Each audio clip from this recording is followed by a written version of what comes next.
everybody. Welcome, directors. First off, I'd like to welcome alternate director CJ Rhodes, who's filling in for Director McCordoff this morning. Hi, CJ. Great to have you back at our board table here. We have several committee meetings to get through this morning, so we're going to start off with Planning and Development Services Committee, and I will turn things over to Director Knodel. Go ahead, please, Chair Knodel. Are you in the middle of the call? It's okay. I can come back. Welcome. That's good. Planning and Development Committee, I'm looking for a motion to the agenda. Hang on a second. Somebody's got sound in the background. Muted now. We're okay now? Okay, thank you. So, sorry, Chair Knodel, go ahead, please. Fair enough. Motion was by Director Pendergraft. Is there a seconder? Director Holmes, thank you. All in favor? Opposed? Being none, motion carries. First issue, zoning review, Falder Water System. CAO Newell, will you enlighten us, please? Thanks, Mr. Chair. I don't need to enlighten anybody about water and quantity of water. That's a general concern throughout the regional district. And especially where we have our own water systems, and we know that we've had discussions in most of our electoral areas about water quantity over the last several years. Electoral area F, especially in the Falder area, the Meadow Valley aquifer is of a special concern. We've had situations back over a decade now where that aquifer had depleted to the extent that our Falder water system was in jeopardy, not only because of water quantity, but also quality, in that we exceeded the uranium content in that water system as well. So we needed to make some changes. We did, and then and Mr. Garish is going to go through this more substantially. But then in 2018, when all of our groundwater in the regional district was so high, we were actually sandbagging around the Falder pump house because we were concerned about getting flooded. So very volatile movement in aquifers and water systems. And it was the same out in the Twin Lakes area as far as shortages at one point, and then just trying to keep the pump house out there from the Lower Nipit Improvement District above water. So at this point in time, in 2021, we're at one of those very low levels again as far as water goes. And in the Falder water system, we've had a number of applications, or we've had a number of referrals from the subdivision approving officer for subdivisions that come to us, not only for referral, but also in some cases zoning. And we don't have what we consider really good policy as far as water quantity goes. And typically what our local government would do would be to do a watershed management plan.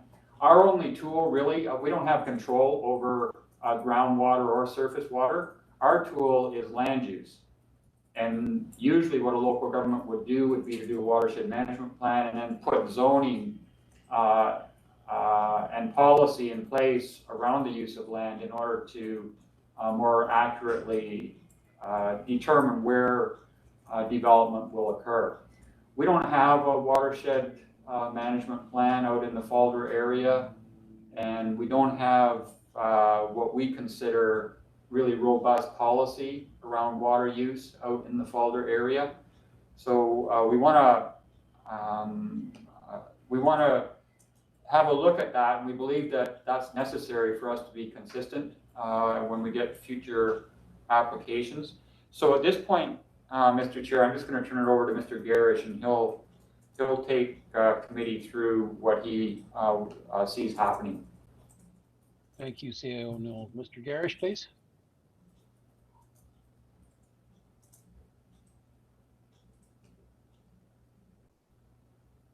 Thank you. I'll just get my PowerPoint up.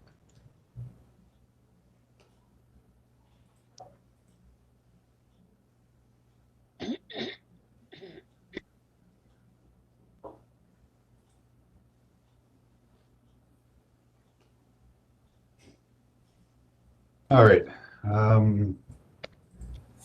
Let me get these slides going.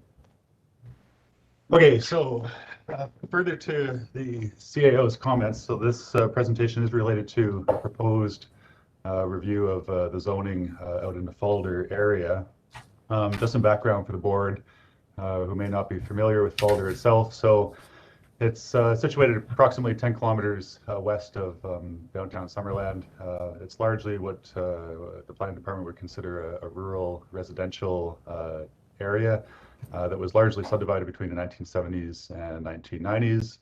It's my understanding there's two water sources for the community. There's the bedrock aquifer, and then also the overlying Meadow Valley aquifer. And you know, as the CAO was just outlining for the board, there has been, I think more often than not, a history of water scarcity and shortage in Falder, particularly in 2008 when there was a drought. And I can't recall if the wells actually went dry or if they were like very close to going dry, and there was a requirement to truck in water to help with the community.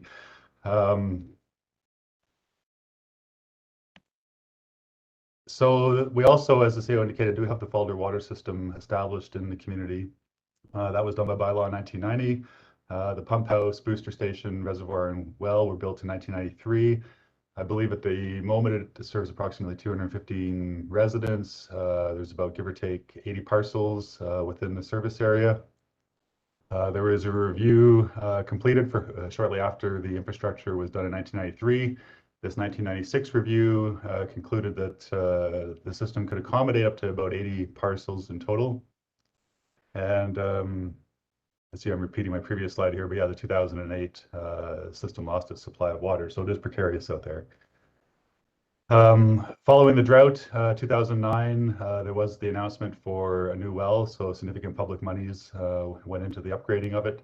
A study was completed in 2013, and the option that was ultimately selected was the construction of a new, deeper well that was done by 2015.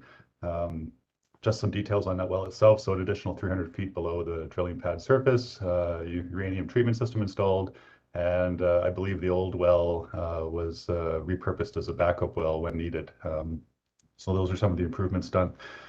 And of course, against that backdrop, Area F was gearing up for its official community plan review in 2016. And there's certainly background statements within the OCP that do speak to the water issues at Falder, but upon reflection, and especially in the context of some of the rezoning applications and other referrals that we've received, the one and only policy statement that specifically speaks to the Falder area is potentially a little deficient in terms of the concerns around the water system. It simply states that the community or the regional board discourages subdivision of properties in the Falder area, but that's to maintain the rural character. It doesn't specifically speak to water shortages or water concerns. So we do see that as an issue now. Leading up to the OCP review, the board had considered a number of development proposals in the Meadow Valley area, and not so much in the Falder water system itself. Interestingly, as you can see here on the diagram, the proposals to the north up on Fish Lake Road and Meadow Valley Road were both refused. The two proposals further south down by Dean's Road, two of them were approved. And as the board recalls from its May 6th meeting, we do have an active 3-lot rezoning application, which I'll touch on in a minute here again, that's been deferred for additional community consultation based on representations received about water scarcity. More recently, since the adoption of the OCP, there's certainly been an uptick in development activity within the water service area, which does cause some concerns given capacity constraints within the system. So there was a 3-lot subdivision that did not require rezoning based on the existing zoning that was out there that was completed earlier this year. We have received a referral from the ministry for a further 2-lot subdivision for the northernmost parcel shown on this diagram. We have another rezoning application for property within the service area to facilitate a 2-lot subdivision. We have a request to extend the water service area to an approximately 11-hectare parcel on the west side. And then we're also aware via another referral from the Ministry of a 2-lot subdivision proposal, which is going to require rezoning on the east side of the water system. So there's a lot of potential development activity going on in Falder. Returning to the board's decision from its May 6th meeting, so we're aware of this development activity, which seems to be increasing. We also have the direction from the board to engage with the community again on this particular subdivision down at 8475 Prince and Summerland Road, primarily in relation to water concerns expressed by the community. So from staff's perspective, we saw that we are going out to consult with the community about their concerns on water anyway. We have all these additional development proposals within the water service area. We are somewhat concerned about the nature of the policy statements within the OCP. So given all this, we felt it was an opportune time to maybe tackle this issue a little bit more broadly and outside the context of a simple ad hoc rezoning application. So what we're proposing for the board's consideration today, and if the board is agreeable, then we'd go out and start consulting with the community and also the Advisory Planning Commission to get some additional feedback. But introduce some new policy statements into the electoral OCP that speak far more specifically to the water concerns at Falder. So we're basically proposing a new policy statement that the board does not support the further subdivisions of parcels within the Falder community water system because the system is seen to be at capacity at around the existing 80-lot service level. Also including a new policy statement that the board does not support the expansion of the Falder community water system local service area for the similar reasons. If the system's at capacity, adding new parcels to it is not seen to be potentially in the community interest. And more broadly, a policy statement discouraging the rezoning of parcels to facilitate subdivision within the broader Meadow Valley aquifer. And this, kind of building on the existing policy statement, is to maintain the rural character of the area, but we also want to specify as well that one of the concerns is also to preserve existing water sources. Now, when I make reference to the Meadow Valley aquifer, I thought it beneficial to include a map in the OCP that potentially shows what it is that we're referring to when we say the Meadow Valley aquifer. So this is a diagram that was drawn from the provincial GIS mapping system, and they've got the boundaries for the various community aquifers in our area, and this is what they have for Meadow Valley. So we're proposing to include that within the OCP for clarification. And jumping over to the zoning bylaw now, just given the concerns about water again, how best to deal with that through the regulatory nature of zoning. I guess with all these kind of questions, looking at density, looking at uses are probably the best way to go. So that's what we've done here. Similar to our approach in the West Bench, which has its own zoning due to geotechnical concerns, we're proposing a new small holding zone for the Falder area to address the water concerns, and that this zone address those concerns by limiting density to no more than one principal dwelling unit, which means secondary suites, accessory dwellings, and agricultural uses are removed as permitted uses. And then also establishing a 5-hectare minimum parcel size for subdivision, which basically would preclude any further creation of new parcels within the water service area. I had our GIS department, IS department GIS folks prepare a map showing what the implications of that might be. So I appreciate that these kind of exercises assume perfect site efficiency can be achieved, and of course, Falder's in a valley, and that might limit the ability of some of these parcels to actually be subdivided, even though on the mapping system they appear to have the land area needed.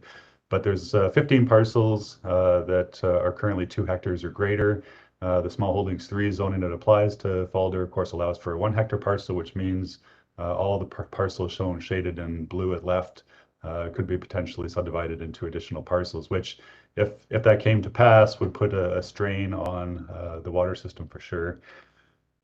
So if the board's agreeable to us going out to the community to seek additional feedback on this proposal and see where residents are on it, we're proposing that we set up a public information meeting, and that we would piggyback that with the other direction from the board on May 6th to do additional consultation on that rezoning further down on Prince and Summerland Road. We would send out written notices, newspaper advertisements, social media webpage, Voyant Alert, which is the new Civic Ready, just to try to engage with residents, send it to the area FAPC, and then ideally be able to return to committee in Q4 Q4 with the results of this engagement and to seek next steps from the committee with regards to the zone review. So that's my overview, and I'm happy to try to answer any questions that the committee might have, and I'll stop sharing my screen.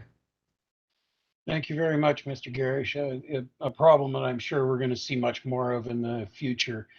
Before I make any comments, I'm going to ask the floor for questions. Director Knodel, there's one from CIO Newell.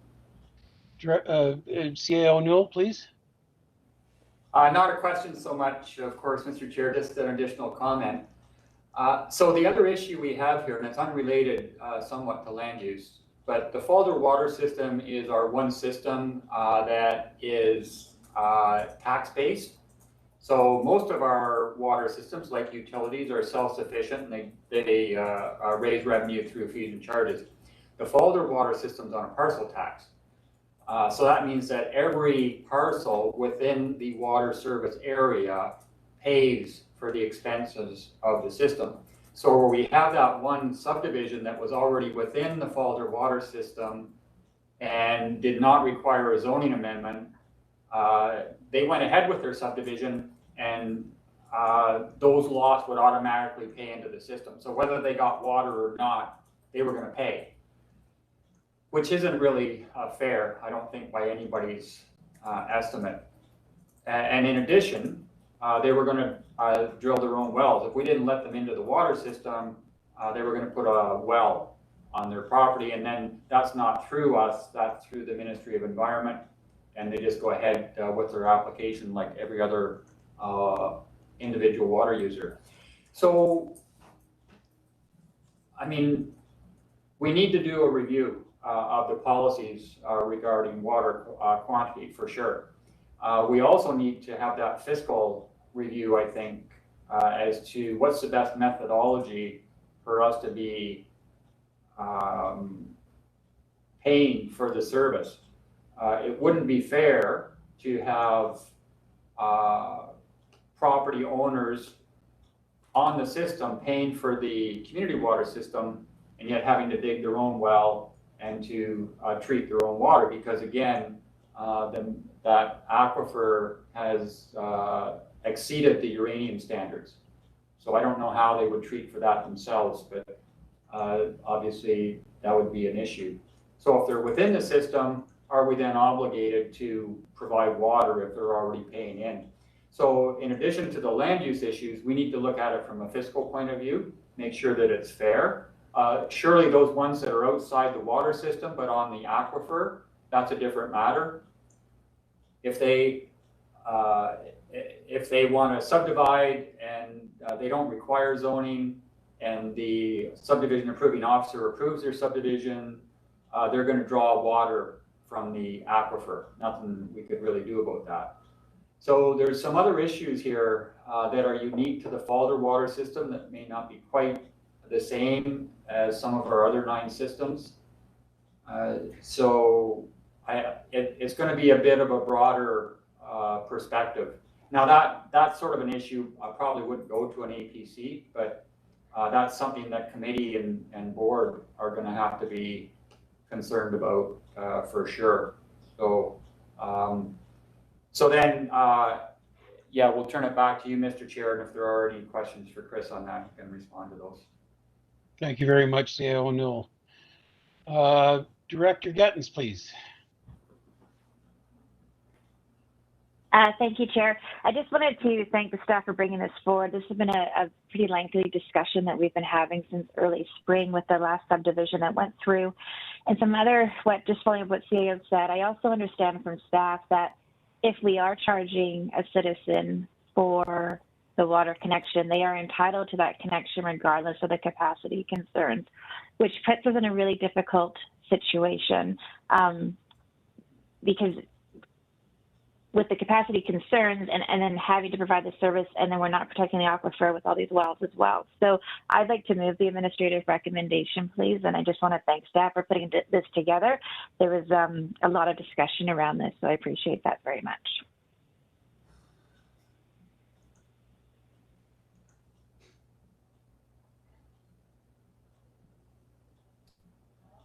So back to the chair.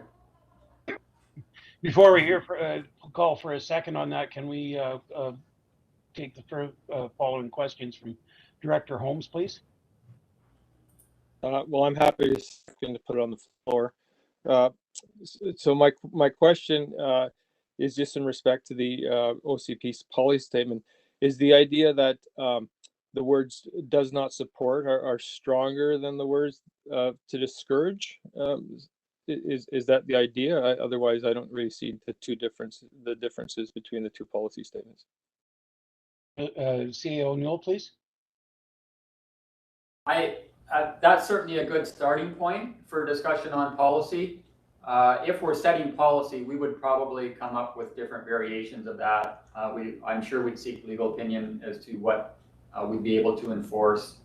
So, because in the end, again, those policies are just a consistent method of dealing with recurring issues, and we'd want to make sure that we were consistent as well as fair. So we probably, I mean, we have to put something out to focus discussion, but I'm sure we'd come up with something a little stronger than that. Okay, thank you. And just to follow up then, I guess. Certainly.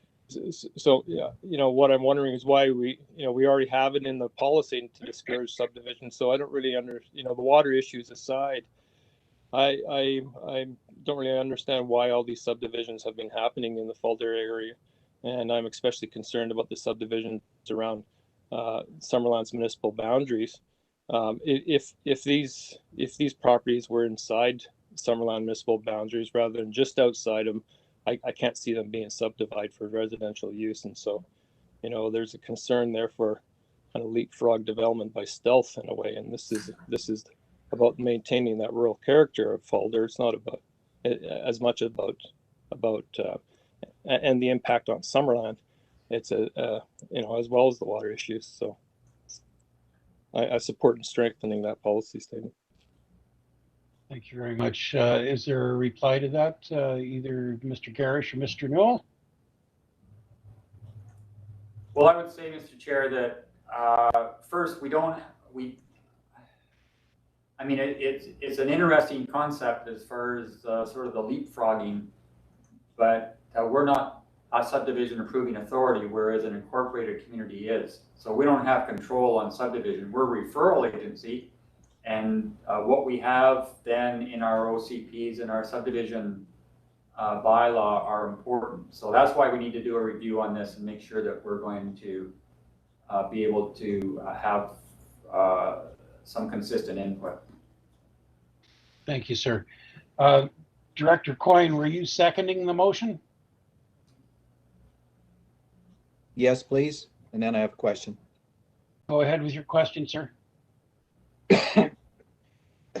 Excuse me. Chris, is there other commercial users of water up in that area that are regulated by FLNRO? And does that impact the amount of water that we're allowed to draw from the aquifer through the water regulation people? Go ahead, Mr. Garish. I unfortunately I don't have an answer for that, Director Coyne, but I'm happy to follow up and get back to you offline with that. Thank you. I'll just jump in there, Mr. Chair. I don't think there's any commercial operations. There's farming operations, but really the matter. I mean, the other correction I'll make is that, but we didn't run out of water in 2008. We came very close. Our problem at that time was that our pump, our well, was drilled on top of bedrock, so we were on sort of a shelf in the aquifer, so our pump could not be lowered. If we could have just lowered our pump in the existing well, that would have been a lot easier to do, but we had to find a new well so that we could get down lower in the aquifer. But other than that, we don't have control over the approval of who uses groundwater. That is environment. Thank you, sir. The one concern I have was the limiting of agriculture, and some of these larger lots may find themselves moving in that direction. Agriculture and water kind of become a chicken and an egg story, so I'm sure the residents in the public review will be looking at that quite strongly. All right, we have the questions on the floor. It's been seconded by Director Coyne. All in favor? Very good. Opposed? Seeing none, motion carries. Next up, street lighting policies and regulations. CAO Newell, please. Yeah, so we have this old subdivision bylaw that does address electricity and street lighting. And we certainly intend to bring forward a holistic review of that subdivision bylaw. We've had it on our plan for a number of years now, and we're struggling to get there. But in the meantime, we are making some slight amendments. The board's familiar with, the committee's familiar with the changes we've made or that we are proposing with regards to water and sewer in the subdivision bylaw. This one is regarding street lighting, and it really came to our attention more or less during the Regal Ridge foreclosure. I think back in 2014 or 15, somewhere around there. And I mean, we're definitely, we have 4 electrical systems, and they're usually created by service area. And to have street lighting detailed design in the subdivision bylaws, what we're saying is not the appropriate place to do it. We'd have to do it in a different manner. So I'm not sure if Mr. Garish has a presentation or if he wants to elaborate on that, but that's the issue, Mr. Chair. Thank you. Mr. Garish, please. Sure, thank you. I do have a presentation. I'll just get it up here again.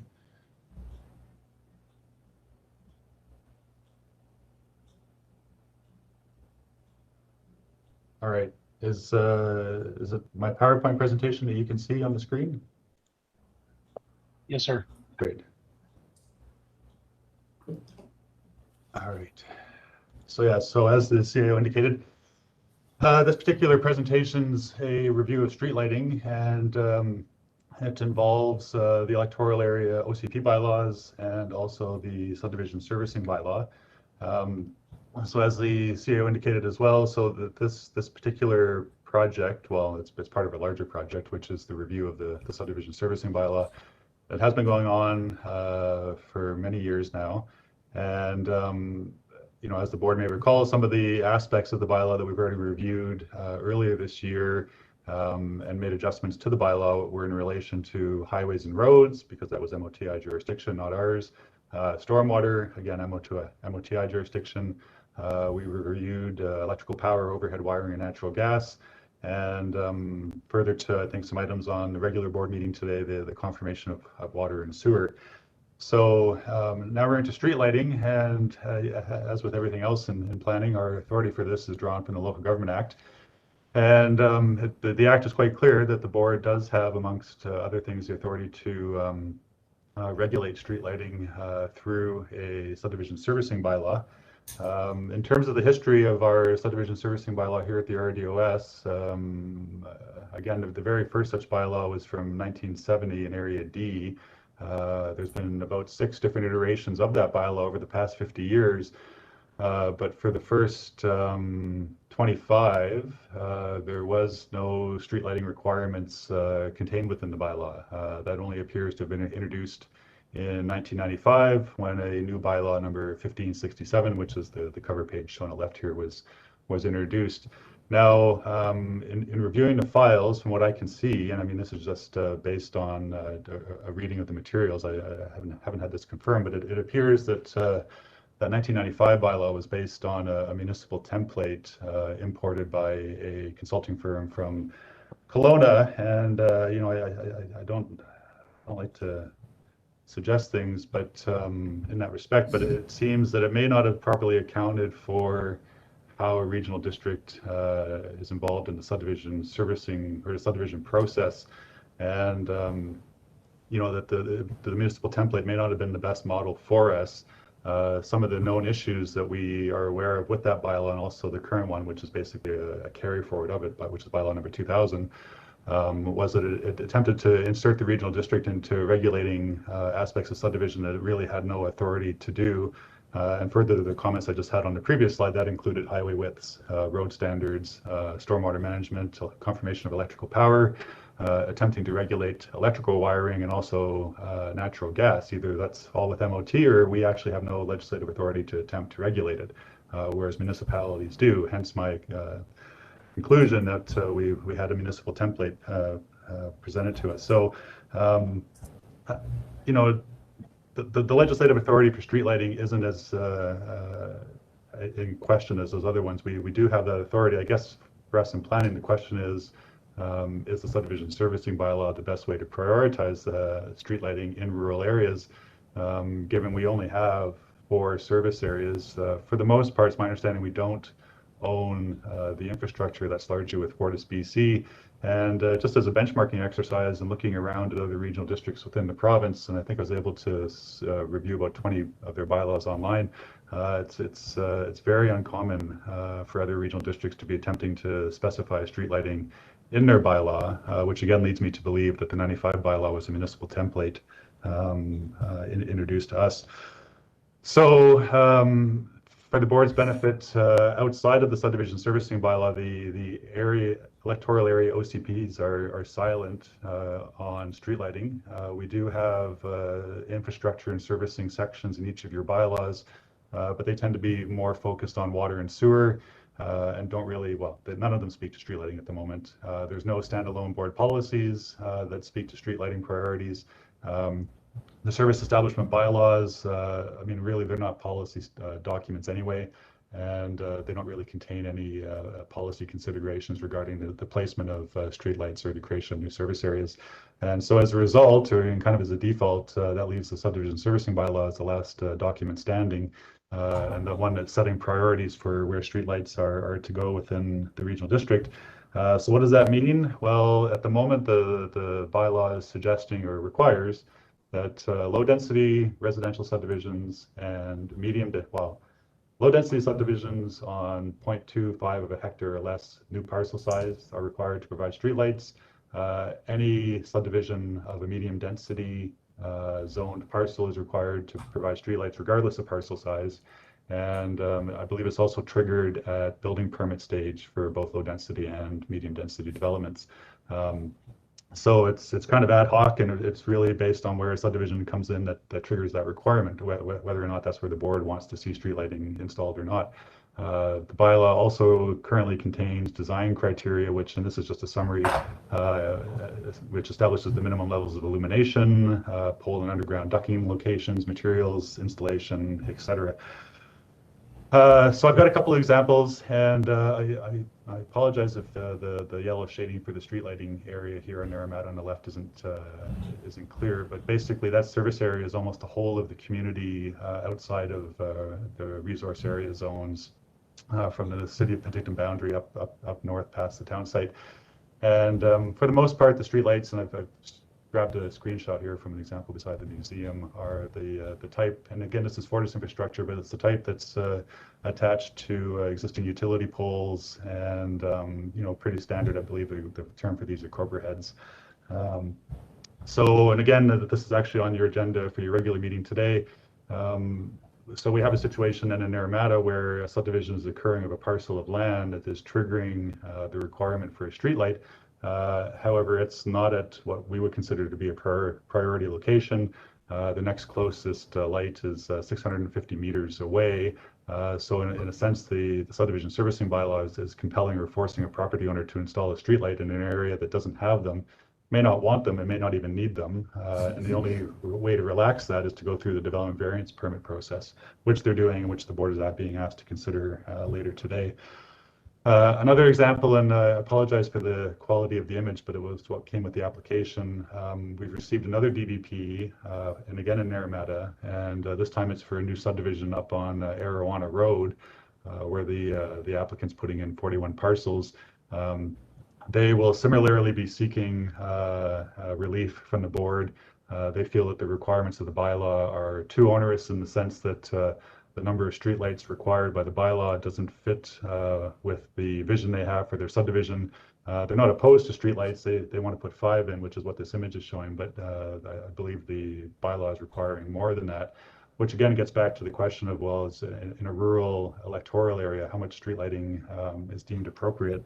And that's an open question at the moment because we have no policy statement. So I guess the issue from planning's perspective is that, the subdivision bylaw, and I've emphasized may here, may be working at cross purposes to the rural character that many of the electoral area OCPs are seeking to maintain. And it's doing that by potentially requiring street lighting in areas that may not want it. Although I say that recognizing that we only do have 4 service areas, but it is a concern that this is the way the bylaw is currently structured. So the recommendation that we're asking the board to consider today, and if it's agreeable, sending us out to consult with the public on, is to introduce OCP objectives and policies that would govern streetlights, i.e. the potential creation of new service areas for street lighting, and also establish priority areas for the location of new light poles themselves, and then also to remove most of the regulations from the subdivision servicing bylaw.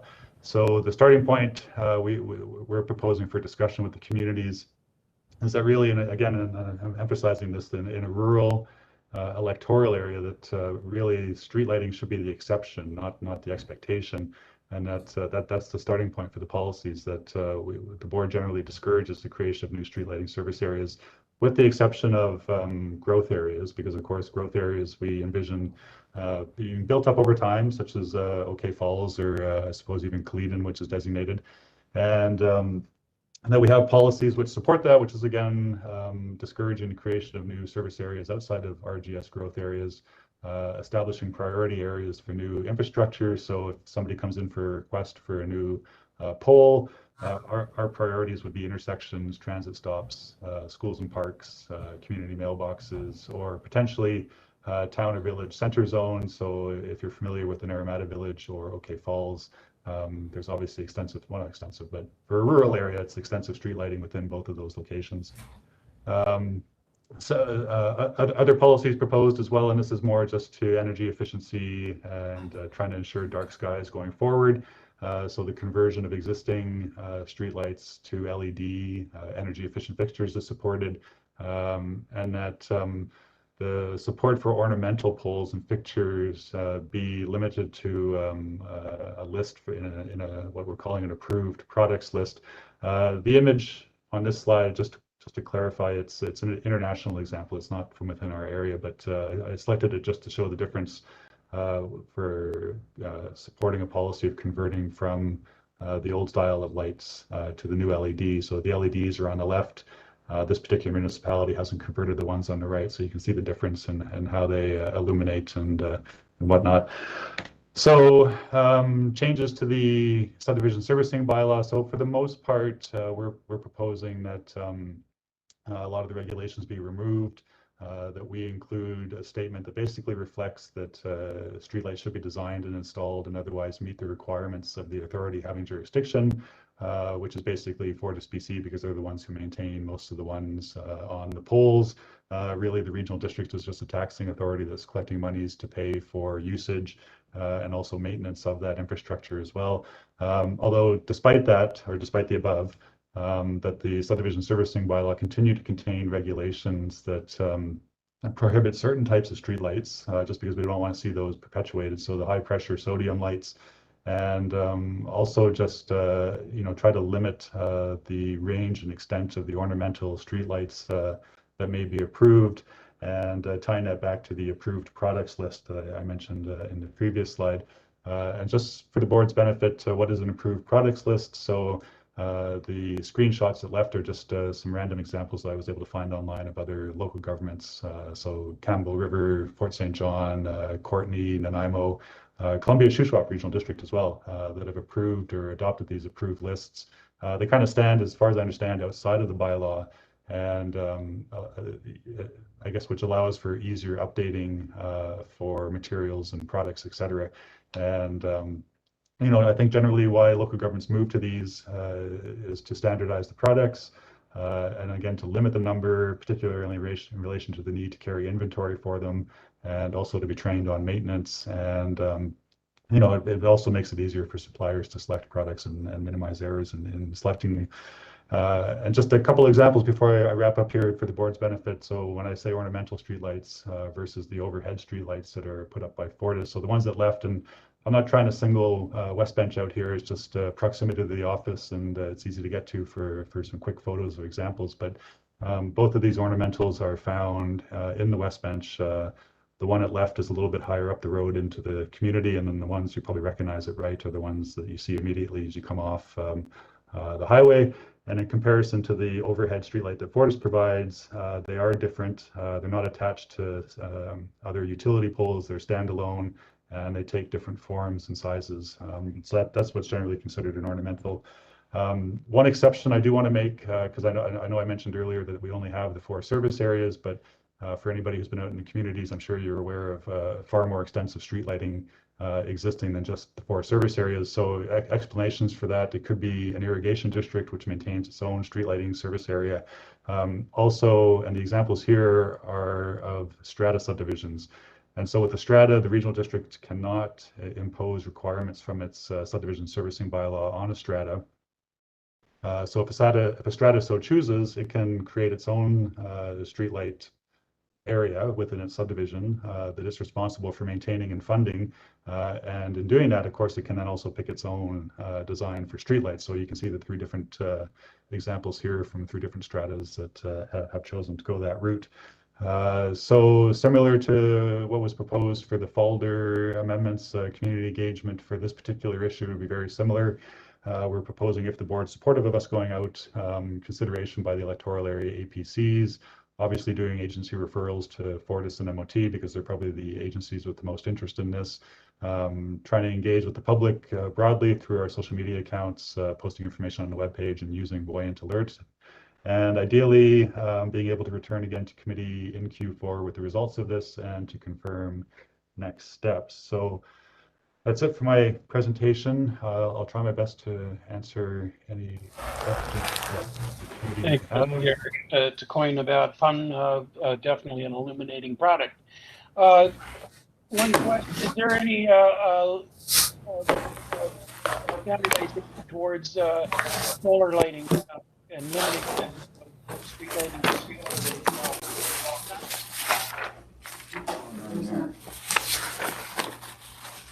Chair Knodel, we're losing contact with you a little bit. Could you say that again, please? Just wondering if there's been any move to legislate solar lighting as a standard in the province.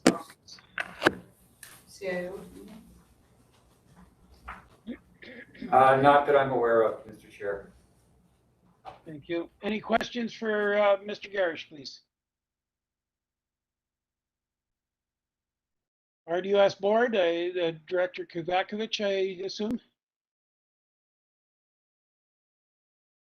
Hello? Hello? Okay, we're sorry, we had moved on to mute. Yeah, this makes a lot of sense to me, Chair Knodel, so I'm happy to move the administrative recommendation.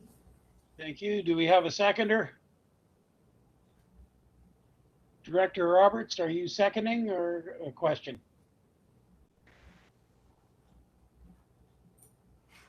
Hello? Both seconding and question. Very good, sir. Your question?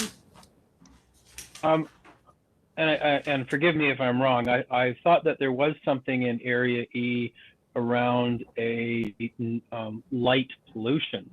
And again, I like the fact that we're bringing up stuff that's going to tie to OCPs because it is one of the issues that's been brought up in our work with an OCP in Area G, that people want to keep that rural perspective and they don't want to not see the stars. So again, a lot of people move here to see the stars. So I'm happy that this is moving forward and look to be a part of it as it's building. Thank you. Thank you, Director Roberts. I too agree with you. There's a dark sky movement that bears a lot of consideration. We had a second, you were the seconder, let's call a question. I don't see any other questions. So all in favor? Oh, Director Canodal, Director Obrook has his hand up. My apologies, Director Obrick, if you would please. Yes, Chair, and thank you for your apology. Much appreciated. I was waving like an idiot. It's an embarrassing position to be in. She's been speaking now. I want to say thank you to staff. Very timely, very important. This has been an issue in Area D for years, for years. It's divisive. The issue is divisive. It is split. We have people who care about safety, who want streetlights. We have people who love the dark sky living on the same street who don't want streetlights. What I notice as a pattern is people who move here recently from metropolises like Calgary or Penticton, where they have high crime rates. They're afraid. They're afraid and they want lights. The people who've been here a while, even if they come from one of those other places, they learn, if they didn't begin, to really like that dark sky.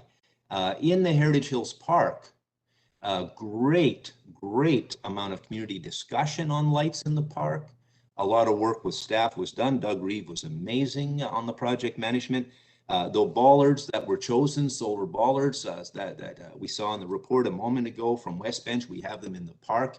They are delightful. They're wayfinding lights. I know Karamias has some similar experience. We are really going to have a lot of community interest in Area D on this issue. I obviously support it, but I wanted to add those thanks and those comments because for the members of this board who are in the municipal areas, you might not have an appreciation on this issue in your communities because I know Summerland for sure has some more rural areas as a municipal district.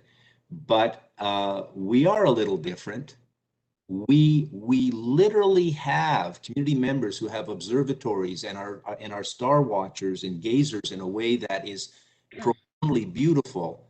I had a question, and this is no joking, on the governance review we're doing from a community member who asked the question: if we're a municipality, will streetlights be automatically mandated? Now the answer, of course, is no. But that shows you how much people care about streetlights. They'll vote no on municipal incorporation if it means streetlights. Interesting to ponder when you think about it. Thank you very much, Chair, for permitting me to have an opportunity to speak. Thank you, Director Obrick. You've actually triggered another question on my part. Either Chris or CAO Newell, do you know of any communities that have motion sensing streetlights? I know they're available, but I'm not aware of any specific communities, Mr. Chair. Thank you very much, sir. I'll call the question. All in favor? Opposed? Motion carries. Thank you all. Next up, mobile home regulation. Chair Canodal, we're going to need to postpone the next item. We're over time and the RCMP are here in the boardroom. Fair enough. Thank you. I'll turn it back to you. It's postponed, so I don't have to ask for a closure, I gather. So I'll turn it back to you, Chair Kovacevic. Okay, thank you very much, Chair Canodal. Directors, we're going to move on to the next meeting, Protective Services Committee, and I'm going to turn things over to Chair Roberts. Go ahead, please, Chair Roberts. Thank you, Chair Kovacevic. Could I get a motion to accept the agenda for Protective Services? I have Director Gettens and I have Director Robinson. Yeah. All in favor? Any opposed? Thank you. I'd like to pass this over to CAO Newell in regards to our delegation of the RCMP. Thank you. Thanks, Mr. Chair. So we're fortunate enough that Superintendent Hunter is willing to first appear before us to give us quarterly reports, and secondly, that he brings his whole cohort with him when he comes into the room. So I'm just going to turn this over to Superintendent Hunter, and he's going to take you through the second quarter report. Thank you, CAO Newell. Could I just interject, please? Just so you're aware, I don't know if I'm the only one from your board office. There is quite a break, and so we're going to have to pace your speaking because we'll lose a lot. Or I'm running into that problem. I don't know if anybody else is.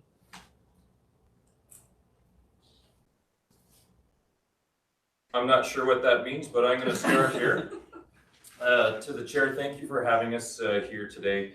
We have all of our area detachment commanders, and also with us here today is Sergeant Andrew Bayless, who's part of our team in Penticton.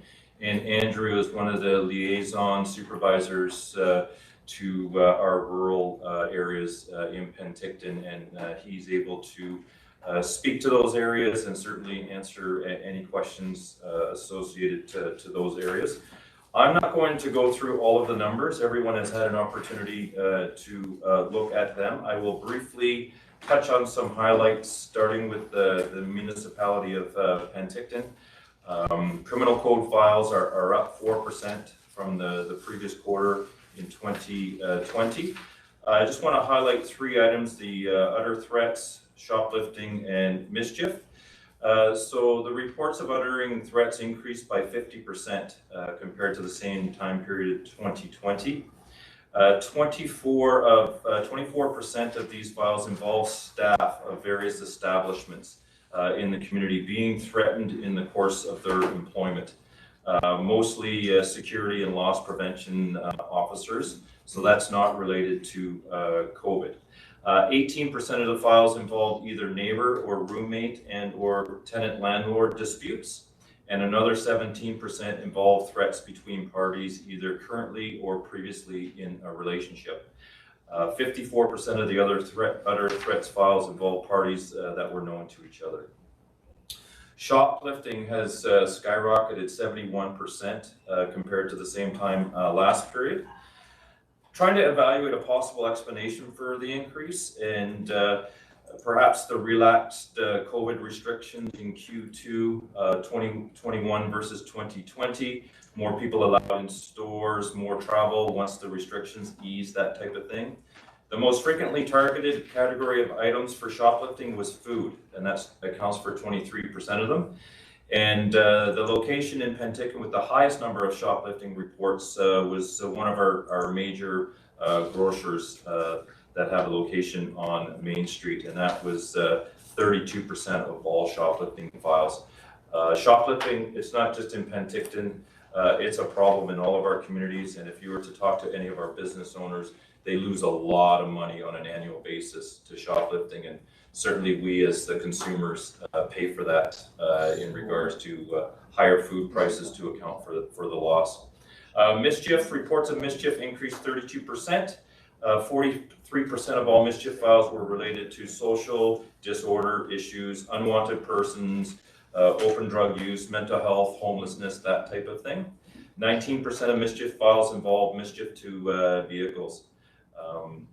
It's often we try to determine if a vehicle was damaged just for willful mischief, or were they trying to break into it for a theft from vehicle.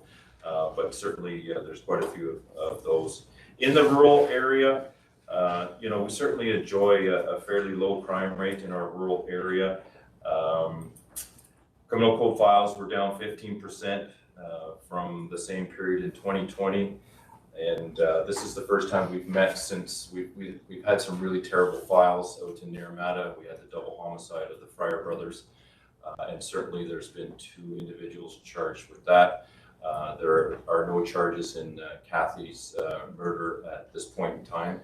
It shook the entire community, shook the detachment, and it was an all hands on deck situation for the entire detachment to work with our major crime partners out of Vancouver headquarters and major crime partners out of Southeast District that converged at the detachment for many, many weeks working on those files. they're definitely a challenge for the community and the detachment. And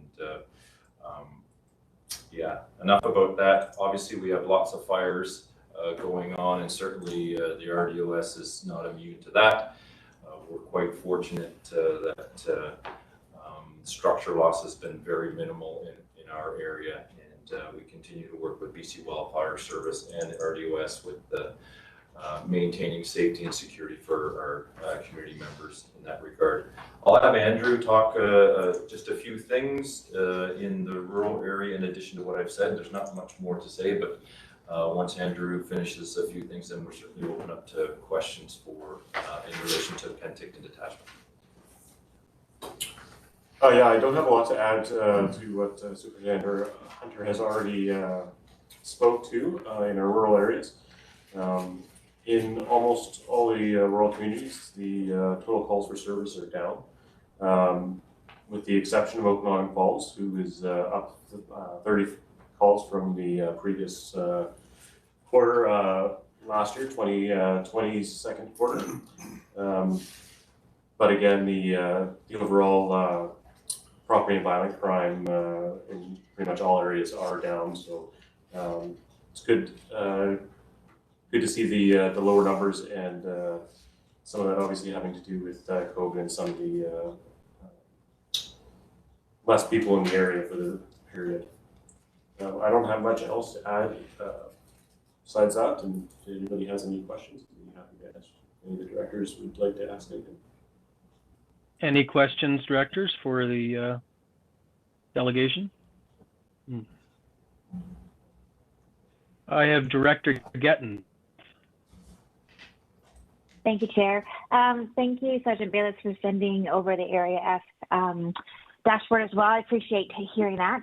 But I also had actually a question about Penticton, and I just saw that bike thefts are down 67%. I was curious if there was any reasoning around why that might have happened.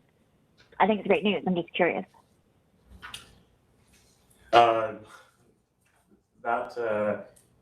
Just speculation on why that would be. Also, we have had obviously some of the events canceled that brought some of the bikers into the community, which we usually in the summer months see very and in the spring a lot more people out on their bikes coming to the community to enjoy what we have for biking around the area. And with those people not coming in the numbers that they were, I think the number of theft opportunities went down for some of our local people that would like to remove the bikes from those vacationers coming in. So that's one speculation of why it's down. Yeah, just to add to that, we're partnering with the city of Penticton with Garage 529. We'll have a campaign going here shortly in concert with I think 3 major bike events coming to our community in the fall here. Just an opportunity for awareness, entering your bikes into the program should they get stolen. And I've talked to the board before. Our members stop clients in the community riding $12,000 bikes. And it's pretty clear to us when there's a particular individual known to us that certainly can't afford that type of bike. It's very interesting. Usually the higher end bikes, they have serial numbers, but you'd be surprised how many people don't have serial numbers documented for their bikes. And we could certainly use a better recording of that. And that's where Garage 529 is going to help. And I'm looking forward to rolling that out. It's already in the community, but I think we just need some heightened awareness about it. Thank you. Director Gettins, do you have any follow-up? Okay, Director Oberich had a question. Yes, thank you to the chair, and comment and a question. Comment, thank you very much for the return to the electoral area breakout. It means a lot to me and I think to my community, so very interesting, very much appreciated. I think others around the board table may also feel the same way. My question on OK Falls specifically, the car theft, the auto theft, it's 100% up. It went from 3 to 6. So the question I have is that is that one person doing all the thefts? Have they been caught? Is it what can you say about that pattern? Of course, COVID, maybe the car thieves were being safe at home, and then now they've come out. I'm just curious if there's anything you can add to the number. It's not a big number, but just curious if you can add anything to that number. I can add to that. Yep. Thanks. I'll Superintendent Hunter? speak to that because actually, Jason Vader here. I'll speak to that as well because it's something that's been affecting not only Penticton but the whole region at times and further. Some of our areas did have more vehicle thefts than normal. A lot of those vehicles have been found in the Lower Mainland.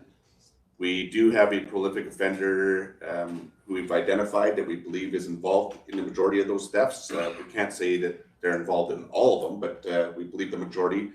That person is currently on a court-ordered mandate to attend rehab, so we're hoping that if they abide by those conditions that they will be, or that the theft of vehicles will start to drop again. But that at this point is what appears to be what was causing a bit of the increase.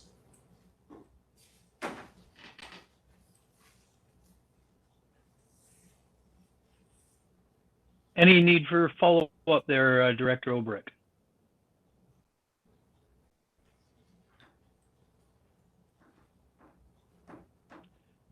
Anyone else with any questions for the delegation? You've got some hands up, Director Roberts. And keep it, we're still going to have all the individual commanders. Okay, thanks. Director Knodel. Just accolades to the to Sergeant Wigglesworth. The whether contrived or not, the increased police presence in Area C has definitely added a degree of feeling of security to the residents. So I'd like to thank him very much for that. Thank you. I think I should start with thank you, Drew. So what we're going to do, if it's okay with the board, just in order of the report that I have distributed to the board, we're going to go through the individual detachments and have the detachment commanders speak to their area. So first on the list is Summerland, and Sergeant Preston, over to you. Thank you, Superintendent Hunter. I just think we had one more question from Director Monteith. Director Monteith, can that wait till we come to the separate, or would you like to ask your question now? And my apologies because I've had to turn my video off because sound is breaking up.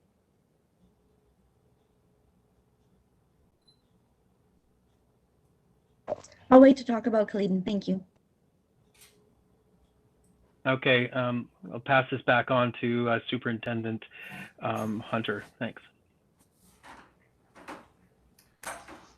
Okay, so I'll talk about Summerland. I think it's the first time that I've seen such, red on this report. The increases that we've experienced on this quarter.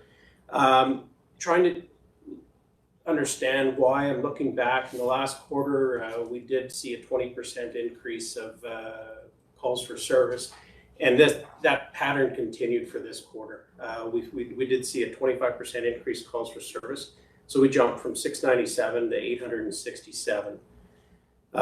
From those numbers, obviously, with a 25% increase in calls for service, you're going to see increases probably around the board. So traffic still continues to be our number one highest number of calls for service at 12%. Crimes against persons, we did see an increase of a total of 74%. Most significantly from that, the increase of uttering threats and uttering threats, we saw the increase of 67%. And of the 67%, 60% of those were from people that know each other. So property crime, jumping into property crime stats, we saw a total increase 73%. Of note, bicycle thefts went from 2 to 7, so that shows a big 250%. Bicycle thefts, I think of those 7, 3 of them were located and returned to the owners.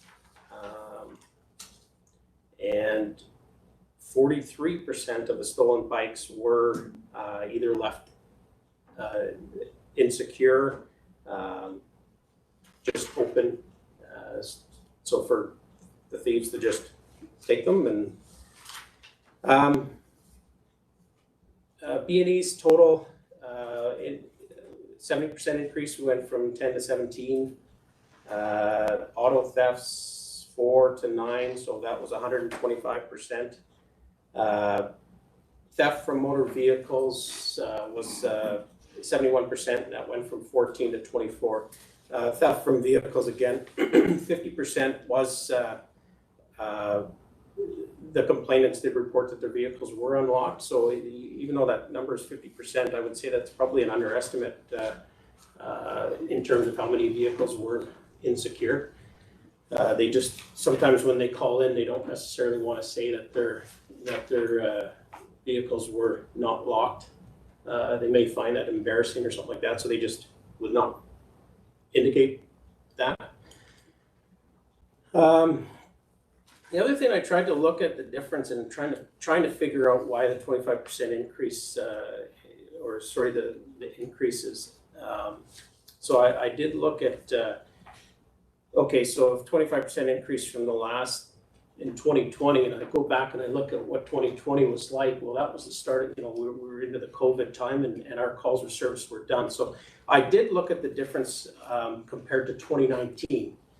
So if you look at the same period from 2019, we only saw a 10% increase. It's still an increase, but obviously not as significant. And then obviously that reflects in lower numbers across the board on everything else.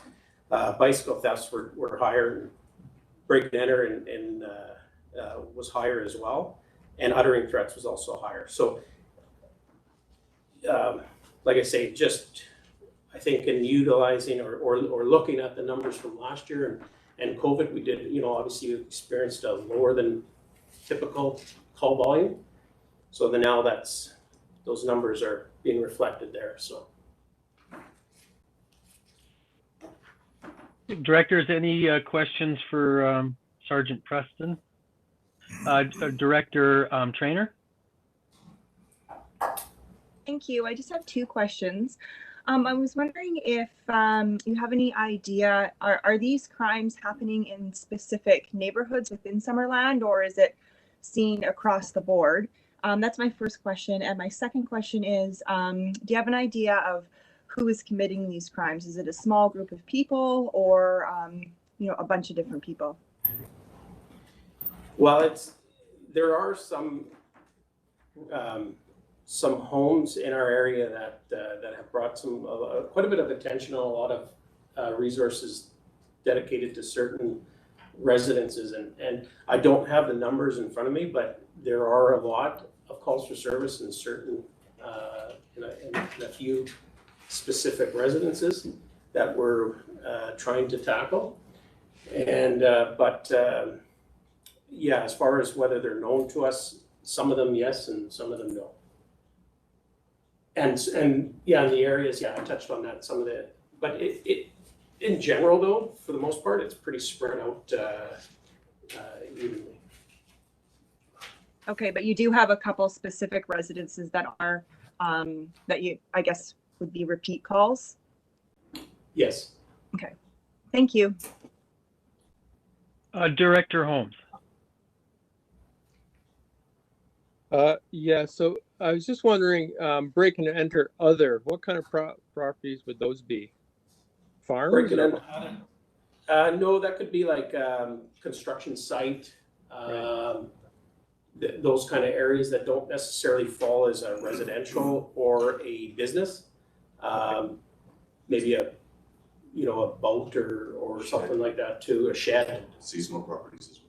What's Seasonal that? properties as well. Seasonal properties, we don't have that many of those in Summerland. But. Okay, thanks. And Sergeant Preston, I just want to First, thank you very much for coming to the board here. But I also, I think it would be really important if you could come and present to Summerland Council. It's great. I think Director Trainer and I are probably the only ones here interested in these Summerland specific stats, but I think all of Summerland Council would be quite interested in hearing from you from time to time. And so if I could ask that, if you had to skip one, I'd rather you skip this one than the council. Okay. I'll follow up with the CAO and we'll arrange something. Okay, appreciate that. Thank you. Okay. Thank you. Back to Superintendent Hunter. Thank you, Mr. Chair. We're going to move on to Sergeant Hughes and Princeton Detachment. There was no traffic there in the last week, but other than that. Yeah, well, all right then. Thank you, everyone. I'll try and be quick. We're going to run out of time here quickly. So our violent crimes, there's a whole bunch of green there, which looks fantastic. However, there was a bunch of really low numbers before, and as Sergeant Preston mentioned in his last time we were here, that just being careful about reveling in the glory of the really good numbers when there was the 5-year average isn't really that far off. The one thing that I will speak to is the uttering threats and the violent crime, the domestic crime. A lot of that, probably half of that, is one prolific offender. So since this year started, Princeton has adopted the prolific offender program that was started in Penticton, and that one offender that we have on that program has been in jail for most of the quarter, and is still there. So next quarter's number should still be looking good because of that one person. And we're having a hard time getting the breaches to stick in court, but since the prolific offender program has started with that individual, he's been in jail for quite a while on 7 breaches. I'll move on to the property crime numbers. There's some that look not so great, obviously. The theft from vehicle, 2 of those, there's 18. I think the number is actually about 15. Some of them have been rescored since these numbers were run, but the number is still quite high. 2 of them are attempts of stolen vehicles where another vehicle was stolen nearby, and most of these vehicles are showing up. Some are coming back into the Okanagan, some are coming up in northern BC, but most of them are kind of Chilliwack, Abbotsford area. They're showing up, so indicating to us that it's transient coming through. And there's also in the auto theft numbers, there's recovered stolen. So stolen's coming in, getting dropped, and then they're picking up other vehicles in Princeton and leaving with them. 2 of those 11 auto thefts are one was a dead stolen vehicle. That had no battery in it. It was going to get repaired, and then was stolen. So that's under investigation still by ICBC, I believe.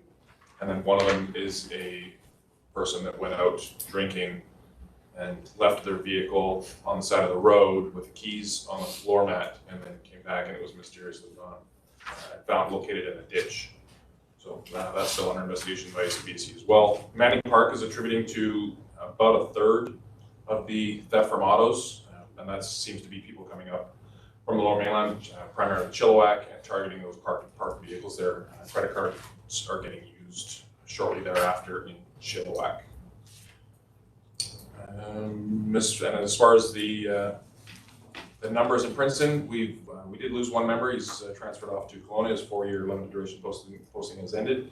But we do have Constable Goddard has just shown up this week and appears to be a fantastic fit. His wife has got a job at the hospital right away. They've secured temporary housing until they find somewhere to live, and we're very, very happy with that placement of Constable Goddard. As far as the fire situation, Princeton, ESS, bylaws, MODI, BC Wildfire, RDOS, everybody's doing a great job communicating back and forth. The 2 evacuation zones went quite well.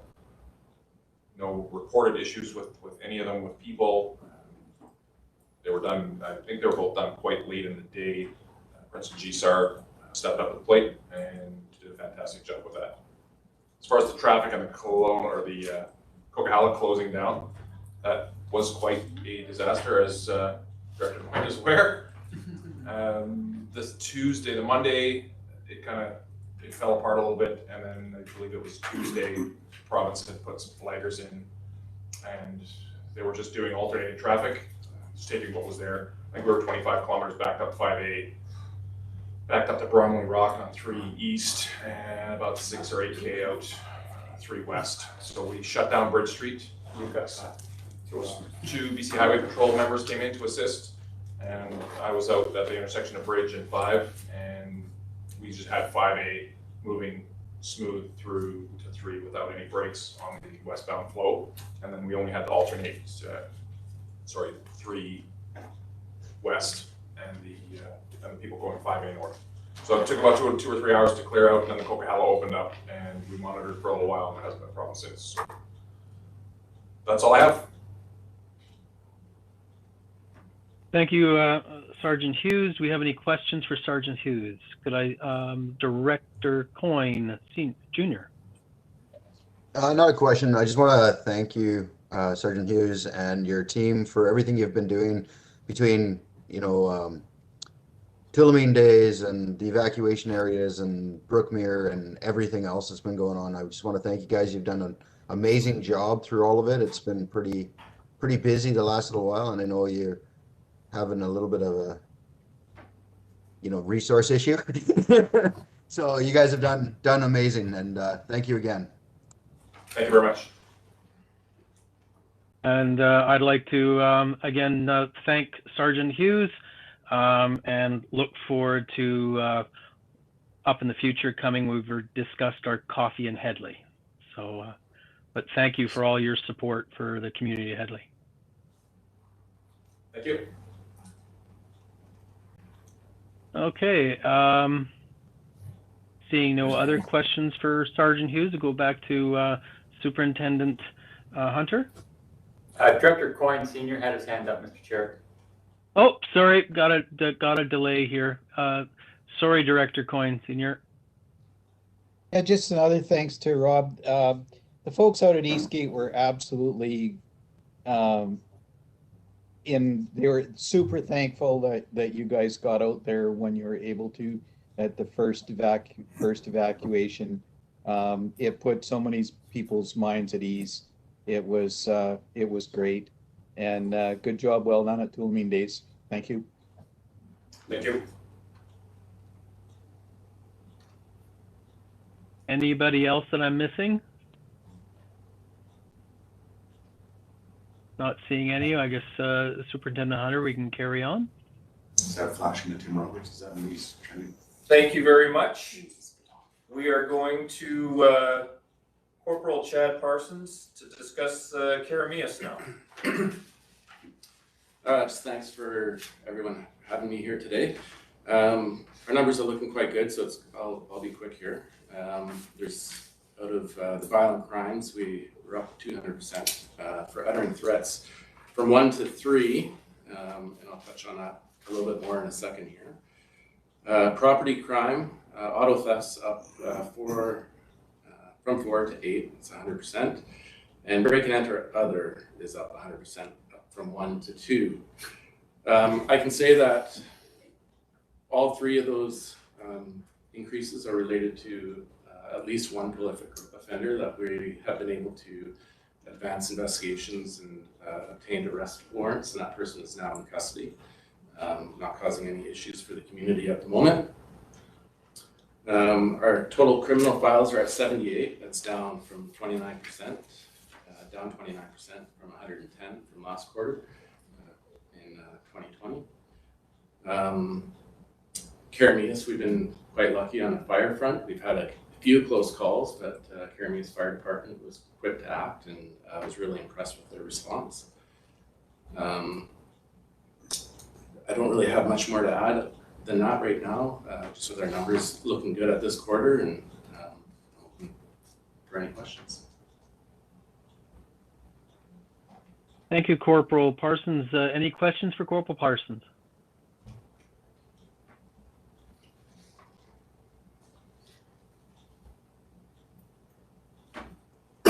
Not seeing any. Thank you very much. It's been really great to meet you the times that we have on the street in regards to my other role. and appreciate getting to know you more as time goes on. Thank you, Corporal Parsons. Thank you. Back to Superintendent Hunter. Thank you, Mr. Chair. We're going to move over to Corporal Don Rigglesworth, who's going to talk about Oliver Detachment and things happening in Oliver. Thank you for the demotion. That's all right. Did I? Yeah. That's all right. You promoted me, you can demote me. You have the power, sir. He makes more money than me. We're going through this, the stats. There's more green than red in Oliver. The one that does stand out that just isn't a one number increase is theft other. 4 of those were actually shoplifting files. So it shows going from 12 to 22, but it was really 12 to 18, which shows a 50% increase.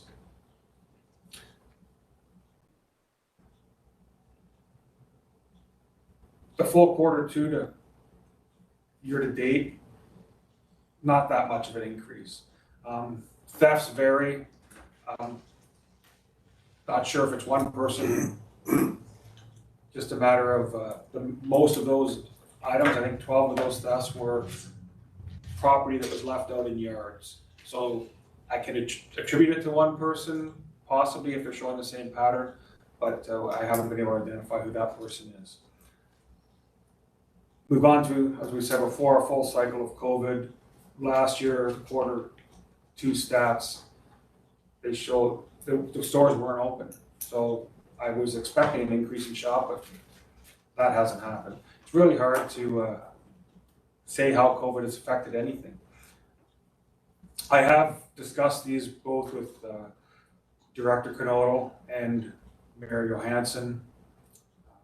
Since that time, I have met CAO Newell, Director Kovacevic, and Director Canotto, talking about some issues that we have had at Loose Bay in the last quarter and this past month or so, and we're working on some plans to maybe address some changes that have happened there. Our transient population, which really has been catering to fruit pickers to help out the orchardists, it's really changed, and perhaps it's the fires that have moved some people out of their squatting territories on Source Indian Band, where the locatee landowners have set up makeshift camps.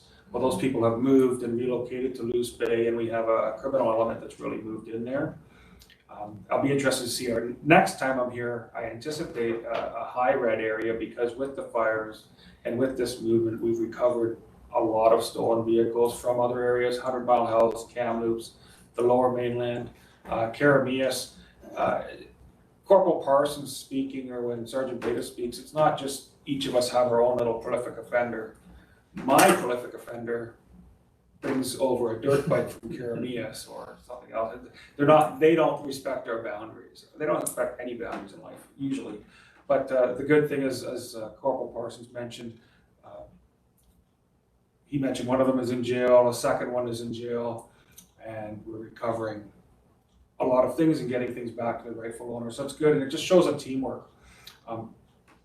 Just to add to that, with the fires, I noticed a teamwork between RDOS and Grand Forks Regional, whatever their area is called, Town of Oliver, Town of Osoyoos, the fire departments, and then Osoyoos Indian Band. Putting it out there, it sounds like a nightmare, but we figured it out, and we're really heading in the right direction with this way this fire goes, and I really appreciate what Sergeant Beta and Corporal Smith have done in Osoyoos to assist us in Oliver. It's a very time-consuming trying to find the resources to come up and help with these fires. We're heading in the right direction, but I don't want to say anything too positive because there are the 123 properties that are still on order up at Mount Baldy, and those firefighters are doing great. I will be meeting with Oliver Council Monday evening. Maybe I'll have my speech a little more polished then. And I just wanted to touch on our annual performance plan with regards to our crime reduction. My people have really been working on their curfew checks, the people that have committed crimes, that do have rules that they have to abide by. We're keeping them accountable, and we're working closely with probation when they're not home, they're not abiding. We're making them answer towards the judge that put them on these conditions in the first place. Our second issue is traffic and road safety.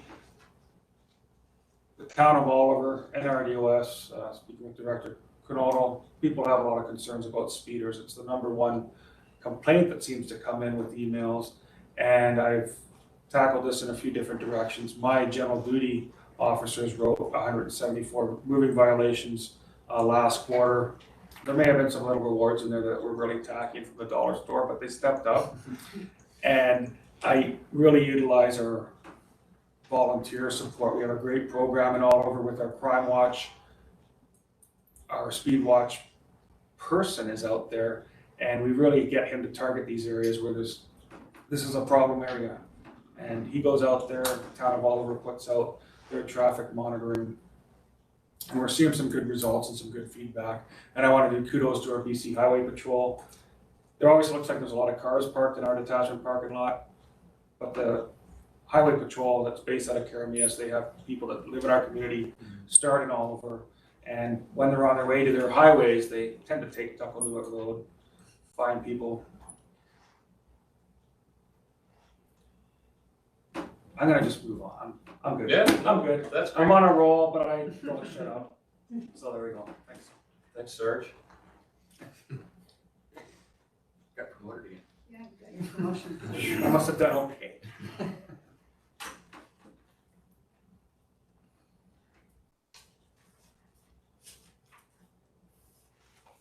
That's back to you, Chair. Are you there, Chair Roberts? Director Johansson. I'm having all kinds of technical difficulties today, sorry. Thank you, Chair. I just want to take the opportunity to say how appreciative we are at the town of Oliver to the good working relationship we have with Sergeant Rigglesworth and the RCMP detachment, and look forward to seeing you at our council meeting on Monday. Thank you. Day. Thank you. Any further questions for the Sergeant? I'm not seeing any. We'll move back to Superintendent Hunter. Thank you, Mr. Chair. And our final area commander presenting today is Sergeant Beta for all things Osoyoos. Thank you, Superintendent Hunter, and thank you, Chair. Calls for service for Osoyoos is year to date is down 5%, and over this quarter two for 2020 to 2021 is down 12%. No confident reason on why the calls of service are down, but I do believe it's due to the lower volume of transient workers we've had come into our town. Talking to a lot of the vineyards and orchard workers, they were struggling to get employees this year due to COVID. So, although a lot of the transients come to work or come to our town to work, there are a number of them that unfortunately don't respect our laws and do increase shoplifting and what have you when they are here. So we've certainly seen a downward trend in that this year. Violent crime, I'm pleased to see that violent crime is down 27% overall year to date and 43% for this quarter. Not a whole lot to speak about due to the violent crime other than it's good right now. So I'm going to move into the property crime, where property crime is our most significant crime that we have in Osoyoos. And overall year to date, we're up 6%. The auto theft I spoke about earlier, we're up 3 compared to the same quarter last year, but we're on par with year to date. The break and enter other is 60% of those break and enters were seasonal residences. So these are places that are generally vacant, and 40% of those were garages. So go back to the auto theft. Some of the auto theft or things that were, when we go into theft from auto, some of the things that we're having stolen from autos are garage door openers. And our analyst has looked into many of those files, and there appears to be a link to the same group that was coming through stealing vehicles and doing theft from vehicles. and we believe that they are responsible for the majority of the break and enters. Again, as we mentioned, those people are currently in custody, so hopefully those numbers will go down.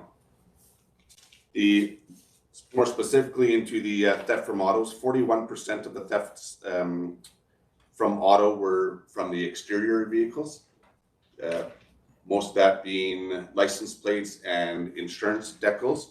So those are really things that are very difficult for a vehicle owner to prevent. I spoke at last meeting about using different type bolts for your license plates, ones that don't use as common screwdriver. So that's one way of reducing that type of theft. But thankfully, the majority of those were not theft of a person's valuable property. 34% of thefts from the interior vehicle came from unlocked vehicles.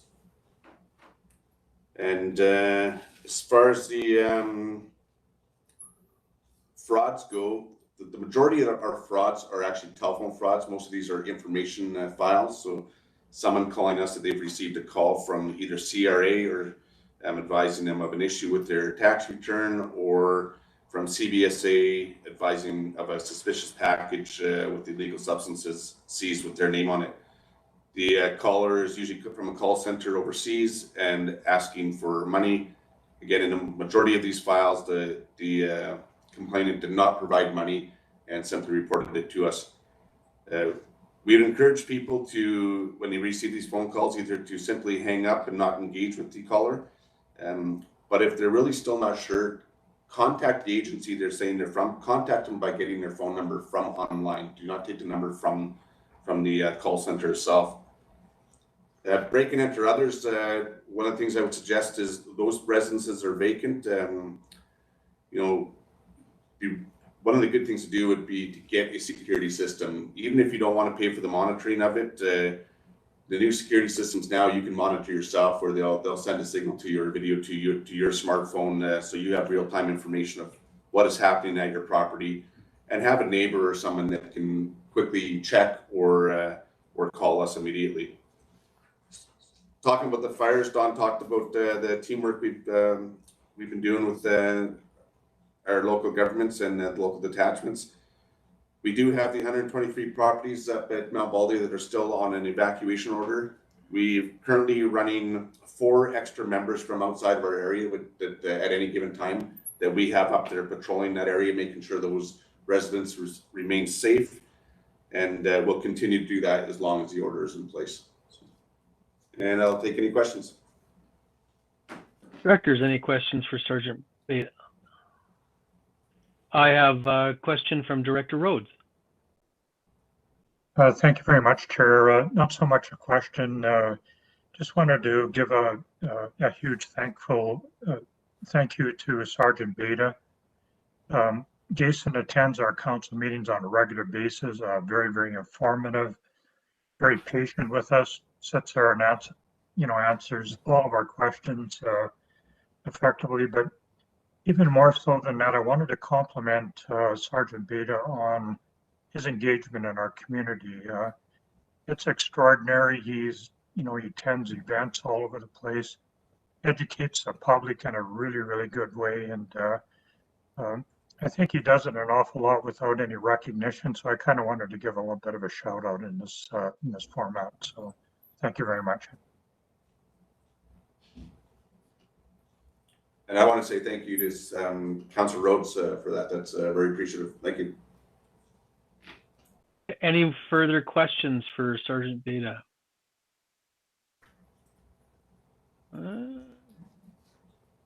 My limited view here, I don't see any more. I think I can hand this back to Superintendent Hunter. Thank you very much, Mr. Chair. Was there a question from Director Monteith that we missed earlier? Director Monteith. Yay, thank you. I just wanted to share, even though Caledon, Twin Lakes, St. Andrews, Apex numbers may be low, the community doesn't seem to be reporting. We have a community Facebook page, and the amount of crime, gas that's being stolen, bikes, as you mentioned, garage door openers, So there is a challenge with residents not reporting. And so I keep drumming that we do need to report everything because it's important, especially for these numbers, because I think that they are artificially low in my community. So I just wanted to share that there is more going on that's being reported. So thanks. Director Monteith, thank you for that. You're absolutely right, because the numbers displayed by our crime analysts here, looking at the numbers, they're extremely low. And it is really, really important that crime gets reported to us. And you've heard me say it before. We may be in a situation where we're triaging higher priority calls, but we still want to know what's happening out there. It may be that piece of the puzzle we've been waiting for. You'd be very surprised. Some of our big cases are broken by a little tidbit of information that we've been waiting for. I won't get into our investigation in Penticton with the Ogos robbery very much here, but I'll tell you that investigation is progressing very well. Hoping to have some announcements in the community in the weeks to come. But that investigation is piecing together hundreds and hundreds of little pieces of information. And some of that may have seemed insignificant to the person reporting it to us, but it was huge to us. So I totally support whatever we can do, Director Monteith, to help your community recognize the importance of reporting things that are happening in the community. It's very important to me and to our investigators. Thank you, Superintendent Hunter. And I see Director Sentis. Sorry for not seeing you earlier. That's okay. I'm afraid I'm still muted. Am I still muted? Nope. No, you're all good. Oh, okay. To Superintendent Hunter, these certainly are unprecedented times that you and your team are facing. And I think it's commendable, as you've heard from other directors, that you work onwards, given, as I say, unprecedented times and challenges. And as I listened to your team report today, it causes me such frustration when we hear thefts from unlocked vehicles. You know, we have a community at large that is complaining and concerned about the coverage that your limited resources are available to give us. But I'd like to turn the question back to them and say, what on earth are you doing? How many times do you have to be told to lock your vehicles? So maybe what we can do with our constituents across the board is to just reinforce that very small thing, but it comes up large on the stats. If people would just do their part, work with you, perhaps it would relieve some of the burden. But overall, I just continue to commend you. The files that you're carrying are, again, I'm going to say unprecedented, and we'll work towards helping you. But great job, guys and gals. Really good job. Thank you. Director Sentis, thank you very much for the support. And all of the members know that Mayor and Council are very supportive of the members. We all know that you're very supportive of being great partners with us and giving us the resources that we need. We all know that. And I just want Mayor and Council to know that your support is appreciated, not just by me, but all of the members at our detachment. Thank you, Superintendent Hunter. And I do know that we're kind of biting for time because we were started a little bit late, and we do have another delegation.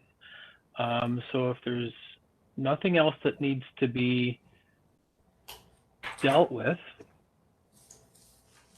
CAO Newell, can you update me on whether or not we have the other delegation ready to go, whether or not we should carry on?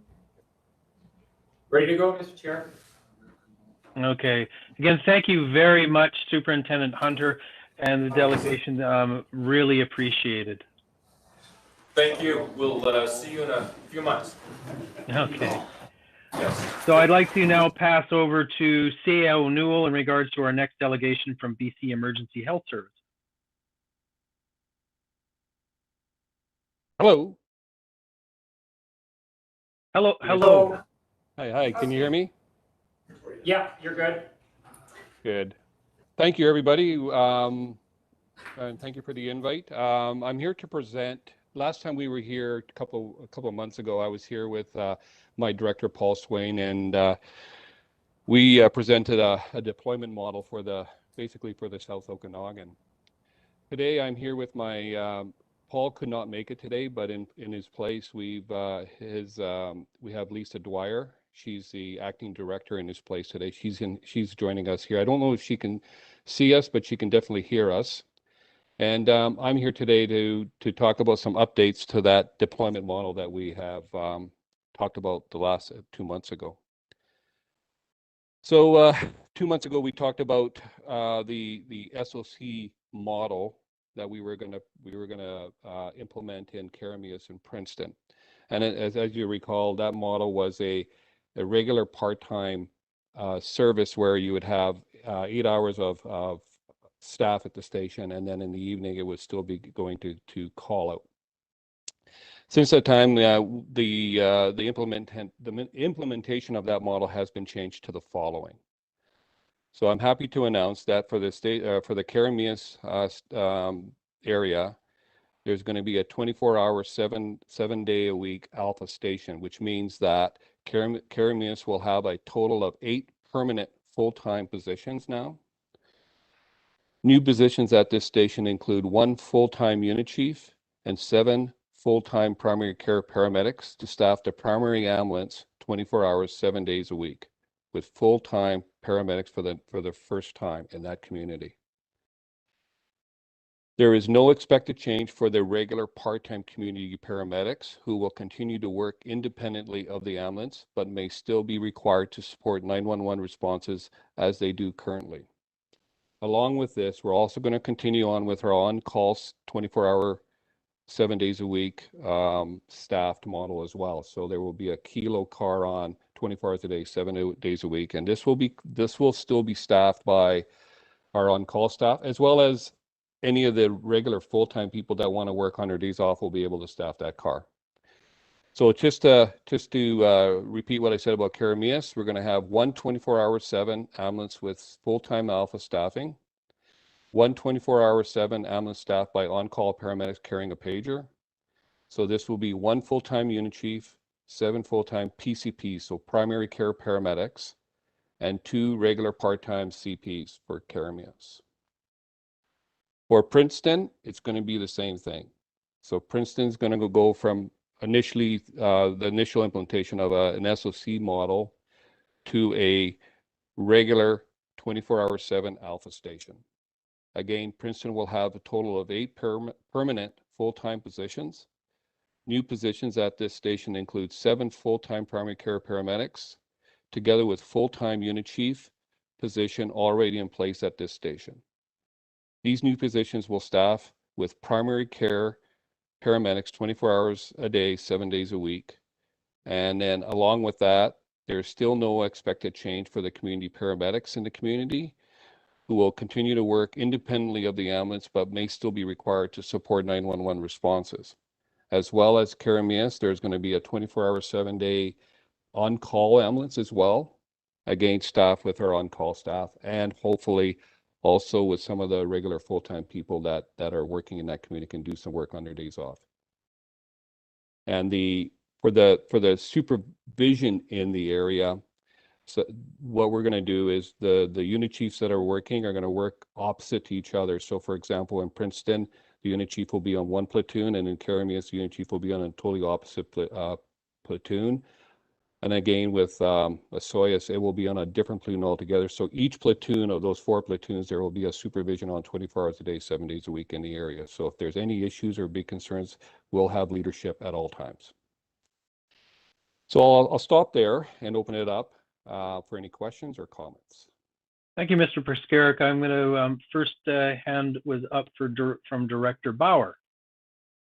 Thank you, Chair. And thank you, Joe, for being the messenger of such really good news. It's exactly and more what we wanted. So I really appreciate you putting this out in the open now. And we'll work from here. Thank you so much. Thank you. Any other questions for IC Director Bob Coyne? Yeah, do you have a timeline on this? Yeah, it's gonna. We're still working through the processes of this. It's going to be in the sometime near the end of October. We don't have an exact date. Probably around the last week of October. We're hoping to implement this. As you can appreciate, it's not just this area. You know, provincially, we're trying to implement this and roll out. We have to put the postings out. We have to hire the staff, and it takes time to do that. And then, as well as you can appreciate, also with the pandemic and the wildfire season and all the other challenges we're having right now with everything, it's a process. It's going to take some time, but I'm hopeful that this will all be implemented by November the 1st. I'm hopeful. Okay, because we're Is still Director Bob, just one second, sorry I interrupted. Director Bauer still has his hand up, but I'll carry on with Director Bob Coyne. Sorry. okay. Well, thank you on that, because we're still having some severe issues with response time here.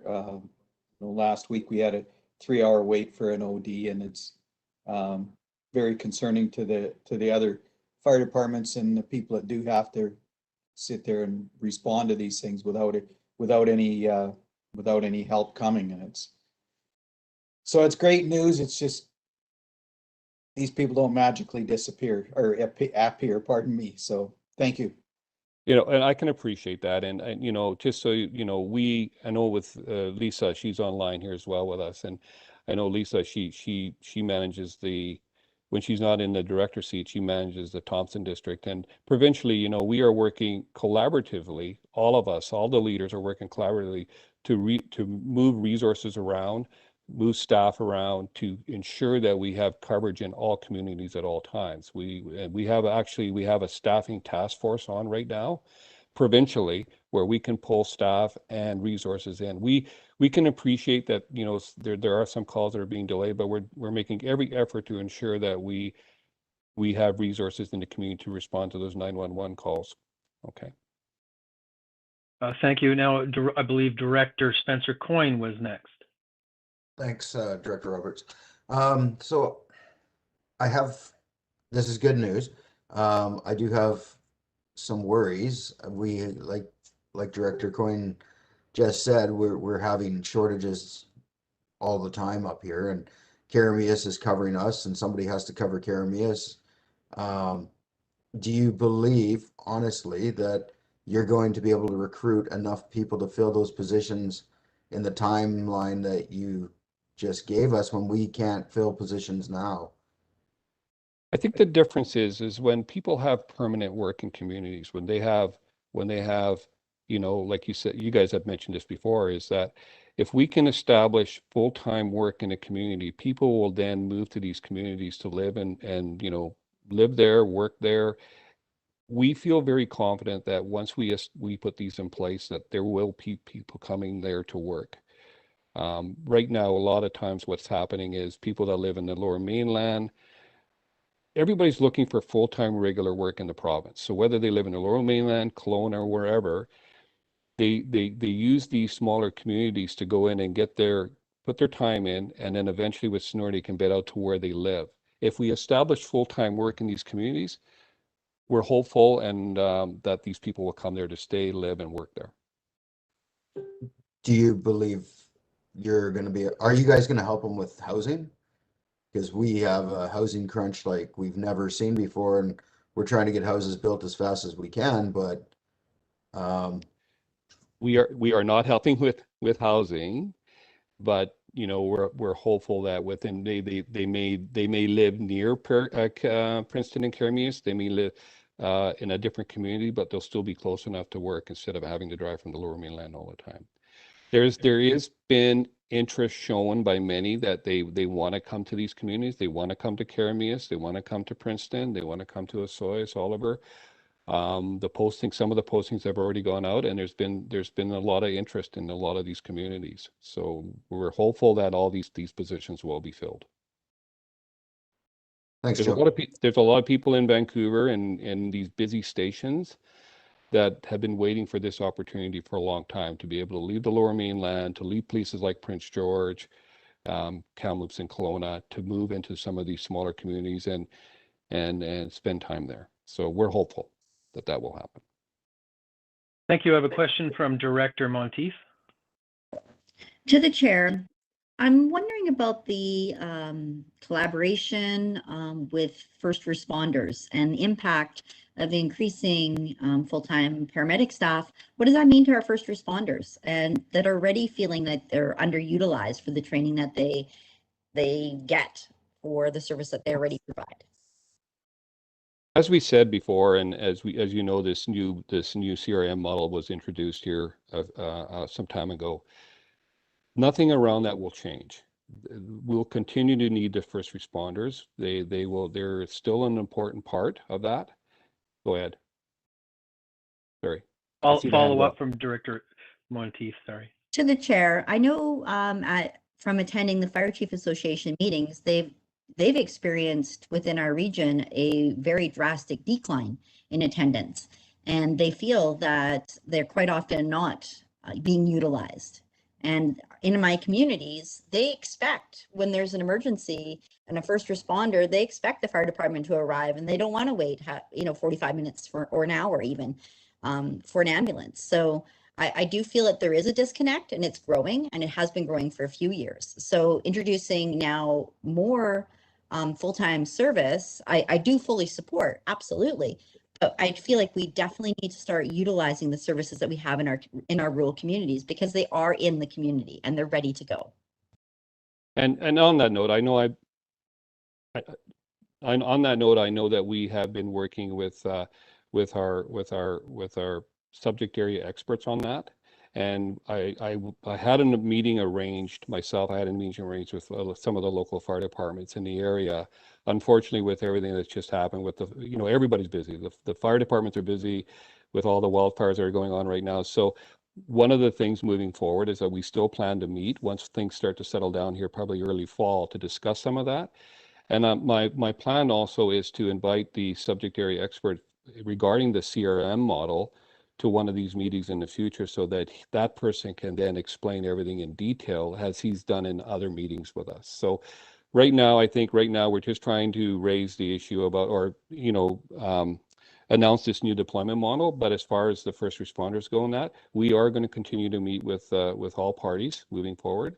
And I would also in the future invite our subject area expert regarding CRM. I see Lisa, you wanted to comment on that? Thanks, Joe. I just also wanted to speak to Director Monteith's point about having to wait 45 minutes for an ambulance in their community. So our intention, of course, is by having the full-time Alpha Car in these communities, is that we will be able to improve response times and not have to rely on first responders to be able to provide that care to patients.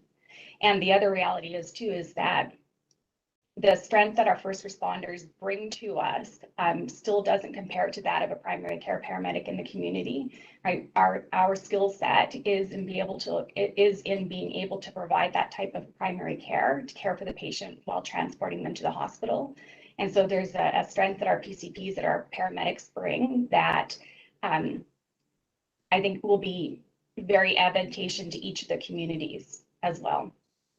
And I don't want to take away the importance of, having that service as well. Like we work collaboratively well together, and we know that there's times where that service is required. But as Lisa said, we're hopeful with the 20-hour service now that we'll have better response times to those types of patients.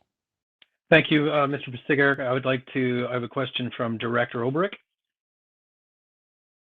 Yes, thank you to the chair. And I just need to speak to this a little further. And thank you to Director Monteith for the concerns you raised. I have to echo her remarks, and very strongly. And I appreciate paramedics bring a different skill set, but when you're waiting 45 minutes, and I'd rather have a firefighter there with some training than waiting. And in our community a year ago, we had a lady with a stroke, and it was a long wait. Now she lived. She could have died. The fire chief was asked why they didn't attend, and they weren't called. I've had many concerns brought to my attention by not just the current, but the past fire chief in our community. I can tell you we had an incident going back to 2019 where a man dropped dead from a heart failure. The wife screamed for help to the neighbors, called 911. The neighbors came, the 911 operator did a perfect job and walked them through the CPR. And then 2 volunteer firefighters on a firefighter response continued. The ambulance took over 20 minutes to get there, and they took over. The man was given multiple electric shocks. His wife was told at the Penticton Hospital to make arrangements for decisions on organ donation. He wasn't likely to survive. They air evacuated him to Vancouver. He woke up a couple days later, had surgery. He is grateful. He's appreciative. He's alive. He's alive. He wouldn't be if he was waiting for one of the better trained paramedics for 45 minutes. This is important. And I've heard this concern at the Fire Chief Association meetings that Director Monteith spoke to. I've spoken about it before at this board table. I appreciate you both being here, and please collaborate. Please be part of the team. Please work with our volunteer fire departments who are excellent. They care. They care so much. And when they aren't respected and don't even get a call, I think there's a rule. If it's going to be more than 20 minutes, they should get the call. They don't get the calls. And in the last couple of years, it's gone the wrong direction. How would I know this? Well, they expressed their concern to me. What am I supposed to do with the information? Go to sleep with it? They told us last Saturday. Thank Okay, you. so yeah, and you know, as I said already, is that I definitely plan. Like I said, we would have had this meeting with the first responders a couple of months ago, but because of what's happened, we had to cancel that for now. But that meeting I'll be attending that meeting, and hopefully we can work out some kind of plan for that we could use the first responders in certain areas more. Okay, but like I said, I have to sit down with everybody. I'm going to bring our subject area expert to that meeting to discuss, to see how we can better utilize our first responders in certain areas. I just want to, if I could just speak to that too. I want to also emphasize Joe's point about collaboration, because we absolutely do collaborate with our first responders because they are an essential part of our system, as you well know. Our intention is that we want to be able to improve our response times in all of these communities by converting our resources to full-time paramedics who are available at the station, who can respond in a quicker manner than what we currently do by relying on our paramedics to work in an on-call system. And so we recognize that the system that's currently in place isn't the one that's going to work for us into the future. And so we're trying to improve that going forward. The other piece that I would invite you to do too is that if you do have these incidents where you have patients in the community who have waited for extended periods of time like that, and an ambulance or a first responder hasn't been able to respond in a timely manner, if you could raise that to us, then we can do some investigating in the background to find out where things broke down and why that particular situation happened. Because oftentimes it can be a call that has been misunderstood and not necessarily classified properly, and so we haven't called the first responders, whereas we should, and we realize it when we get on scene. And so there's been a number of times in my own district where we've had incidents like that occur, and through the investigation process, we've been able to improve on that so that the incident doesn't happen again in the future. Thank you, Ms. Dwyer. Other follow-up question of first off, just see if there's someone else. Head of Director Obrick. Okay, Director Obrick. Yes, and thank you to the chair. And I want to make a point. I've just brought it to your attention, and I'm going to repeat it. And I'd appreciate you contacting me, and we can have a further discussion, and we can have a meeting. I have heard so many of these concerns, and quite frankly, I don't know you. And me being the communication device, calling you every time I hear one of these is not the most efficient way forward. And I appreciate your suggestion, but it's a little frustrating to hear it. I I'll tell you, I listen to our fire department and the members in our area, and I don't know how many paramedics we have in OK Falls. I don't think we have any. The things I have heard about, I mean, I think sometimes the dispatch doesn't know the difference between Kaleden and Karamias, because the dispatch is out of Lower Mainland or somewhere. The frustration for us is real intense. And if you look at the record of our OK Falls department, it's really good. And they want to help, they want to collaborate, they want to be part of the team. And I'll tell you, if you have paramedics arriving sooner, then thank you. But the point is, you're not. And this opportunity exists. So I want to make it clear. I'm bringing it to your attention now. I'm asking you to call me after the meeting. We'll set a time. We'll invite some of the fire. I'll invite my fire chief, and if other fire chiefs want to join in. But if you're willing to listen, thank you. Much appreciated. Yeah, we have we like I said, we are arranging a meeting with the fire chief from Kaleden, OK Falls, the Soyas. There's about 4 or 5 fire chiefs that we're going to be meeting. Like I said, we had scheduled to meet, but because of the circumstances in place right now, we will be rescheduling that meeting shortly, I hope. Okay, so we will be meeting, and if we'll put the invite out to you as well, and we'll sit down and we'll discuss it. Okay. Thank you, Mr. Prescarek. And speaking from Area G's end of it as well, and as we look forward to this great opportunity of having full-time and employed paramedics, one of the things, and I guess it might come up closer to the CRM discussion with the subject matter specialist. But again, hoping that in regards to deployment models, so for instance, if we are to hold true on that, where the full-time ambulance is there for the community responses to emergencies, and that the on-call longer, the car that takes a little bit longer to address things because they're leaving from home, that it continues to do the low acuity transfers, et cetera. And I believe that's what's supposed to be happening. I also, if you can take back, because I know that there was some more information brought from the Ministry of Health, and sometimes, and we understand that BC Emergency Health Services is the pre-hospital provider of service, and whether or not that collaborative process with the ministers stating that they would provide more maybe financial support and education and equipment for fire departments, because again, in our areas, we even have small brigades that are locally funded, small communities that are outside of our 20 minutes that, again, a lot of times just because of the size, the lack of taxpayers or fee people, they are unable to pay for that kind of service, but because they are that far out. So I look forward to and maybe adding that as a question for your future visits. And thank you very much for that answer. Any other directors that have a question?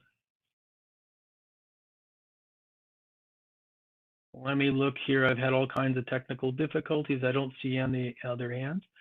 So, Mr. Prescarek, do you have any follow-up things that you'd like to touch with what has been said already? Yeah, and just as before, so the following communities now, I want to emphasize this point. The following communities now in the South Okanagan district will have the following. Princeton will be a 24-hour full-time service car. Karamias will be full-time. Soyas will have a 24-hour full-time car in it. Oliver will have a 24-hour full-time car with it. Penticton is going to remain the same for now. Summerland will have a 24-hour full-time car, and as well as Peachland. Peachland was also going to be an SOC model. It's going to be a 24-hour service now. So for the South Okanagan district, from West Kelowna right to Princeton, every single community that presently has an ambulance in it will be a 24-hour full-time service car, which is going to help support not only that community, but in the surrounding areas as well. Thank you. Thank you very much. I'm just going to do a double check. I don't see any other further questions. I'd just like to thank the delegation from BC Emergency Health Services for coming. We really appreciate this and look forward to constant and continued dialogue through this, and reaching out and meeting the directors one-on-one as well. Now I'd like to, I don't see any other questions. In regards to protective services, I need to pass this over to the CAO Newell in regards to our next line of work. Thank you, everybody. Thank you. Thank you. Thank you. Thanks, Mr. Chair. So I want to quickly take you through our current state as far as our fires go. And just, I'm going to run through a spreadsheet with some statistics on it that I'll use to touch on the more salient points. So what Danny has up on the screen right now, you'll see that from where we were about a week ago, things are progressing.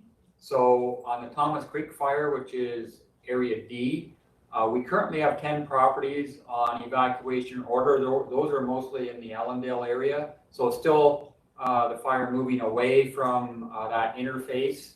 It's still going northeast, which is a good thing for us.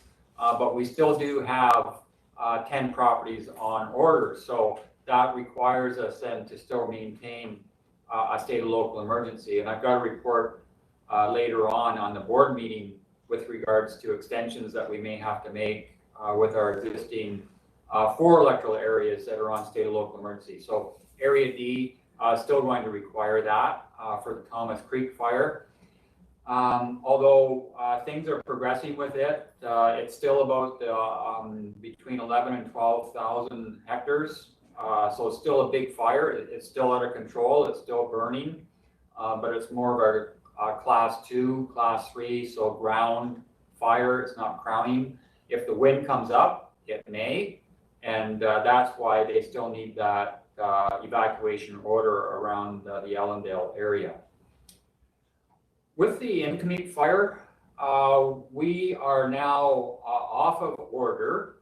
So when the RCMP was talking about the properties that were still on order up around Baldy, those are in the Kootenay Boundary Regional District. Baldy is in the Kootenay Boundary Regional District. We have properties on our side of the border that are no longer in imminent threat, and they've certainly got good ground lines and good ground control around the Anarchist Mountain side on the south side, and in between the fire and Osoyoos and Oliver. So we don't believe that we need to extend the state of local emergency on areas A or C. So you will see later on today that we aren't requesting any extensions on those, and that they will expire. Under the Emergency Program Act, we can only place state of local emergency for 7 days, so they automatically, once that's up, will just expire on their own volition. We were monitoring a fire in Area G. It's called the Cool Creek fire. It was really never an interface type of problem. We had some properties on alert. The Cathedral Lake Lodge was on alert because they had a single access, but that is still going. It's still out of control, but it's not a imminent danger to any persons or properties. So that leaves us with Area H. We initially started out with the state of local emergency in Area H on the Brenda Creek fire, which is just west of Summerland, more up around the Peachland area. The fire wasn't actually in Area H, but it was blowing towards this small unincorporated community called Headwaters, and we put some of those, we put all of those properties on order. They've now considered that fire held and no threat anymore. So the Brenda Creek fire is of no concern to us right now. Probably the bigger concern with the Brenda Creek fire was the transmission line that went through the fire area into West Kelowna. And that was damaged somewhat, but not structurally. so power wasn't down in that area. But that's why they're still sort of monitoring the Brenda Creek fire. The biggest fire we have right now is still Garrison Creek and down south of Princeton on Highway 3. That blew up last weekend. Again, big fire now. We had initially had Eastgate on evacuation alert and then order. And then we took the order off on the east side of the road of Highway 3 because the fire was moving to the north. And then we put them back on order because the fire changed direction and was going back down towards them. So tough time for the Eastgate residents. But because of the volatility of the fire, and especially down in Manning Park, that was required. But the good news is that it seems to be now still a threat, but we believe that as long as the wind behaves itself and if we continue to get this type of weather and if we get some moisture, that we'll be able to lift that in the near future. But right now we still have those 160 properties on evacuation order, mostly in the Eastgate area, but then up north towards Kennedy Lake as well. So we still need that state of local emergency on Area H, and we'll be asking for the extension on that this afternoon. I wanted to point out just that, again, the amazing support that we get from emergency support services. You can see on the Inconvenient fire, we were using Oliver as a reception center and for the Thomas Creek fire as well. So they were very active, but we were drawing on resources not only from the Oliver ESS, but also from Osoyoos, and certainly Penticton played a big role as far as doing the callbacks. So when evacuees register now electronically, they don't often get a person. They register and then they get a callback. And if they need resources, that's that interface with the emergency support services personnel that will either find a billet for them or a hotel, or if it's food they need, they do that. So Penticton was offering that callback service and then arranging for either accommodation or food. And we had amazing support also from Summerland and Princeton. They actually put their ESS coordinators into our EOC to help the interface between calls that we were getting and the active reception centers.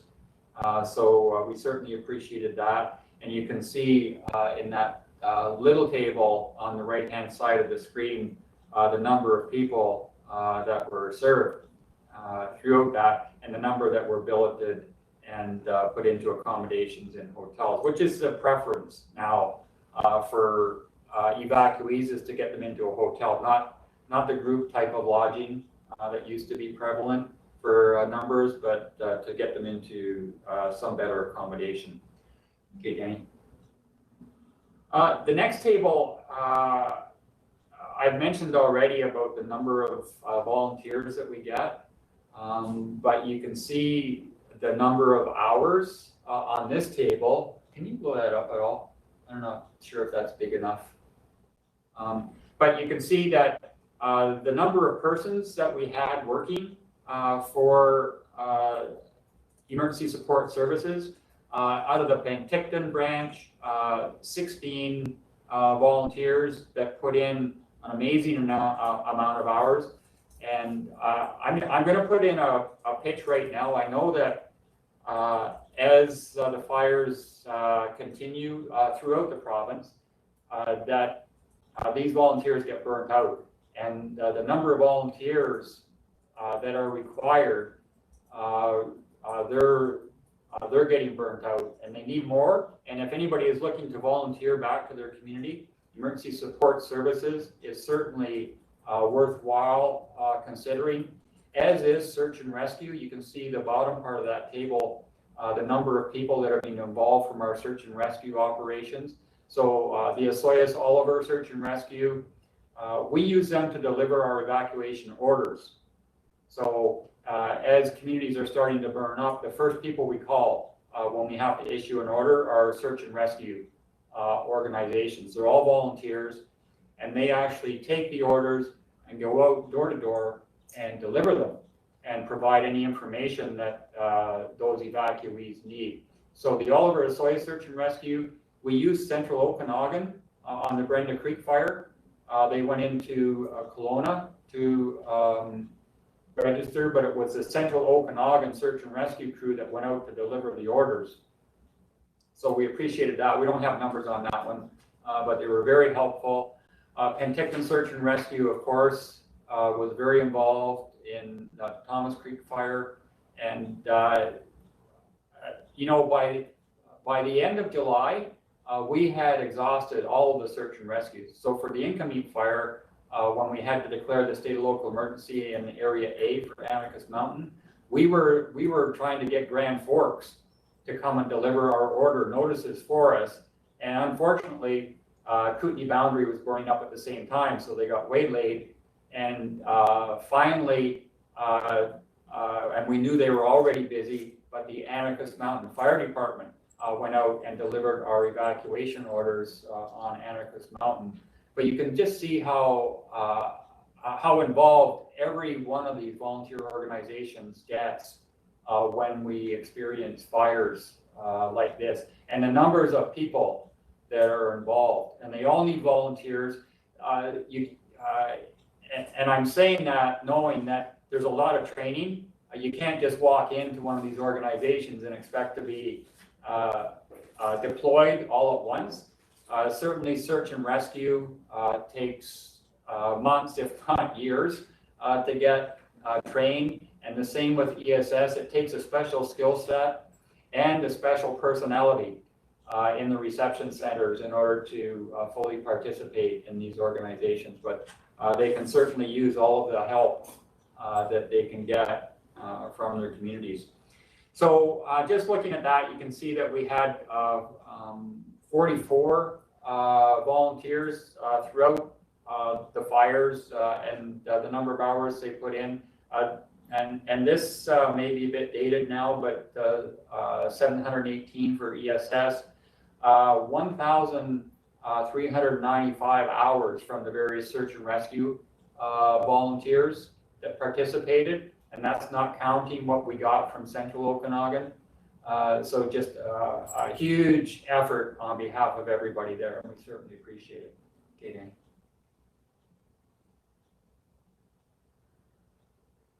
Yeah, so what I wanted to point out here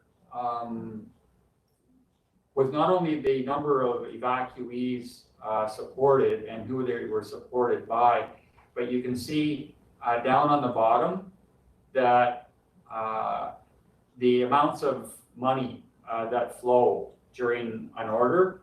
So for food and incidentals, 162,000, and for hotels, 102,000. So, I mean, and that was only up to August 17th, so pretty current on that one. But just that is when you're in the teeth of a disaster. That's not the time to be saying no. So the provincial coordination center is always very kind. We often go ahead and in these cases, these are resource orders that come in from the emergency support services. They're very rarely questioned when there's a need. It's afterwards when the accountants and the lawyers and the insurance agents come out. That's when you have to have the documents necessary to support those. But during an event, if there is a need, the province has stepped up, and certainly our volunteer organizations have stepped up as well. Okay, Danny. And I'm rushing through this fairly quickly, so if anybody does have anything, we won't go to the call center one. I'll just go through that one. We have this organization called Alert, and they take care of animals during evacuations. Excellent group to work with, very knowledgeable, and you can see just a snapshot of the ones that they were involved in relocating. A lot of the farmers, as far as domestic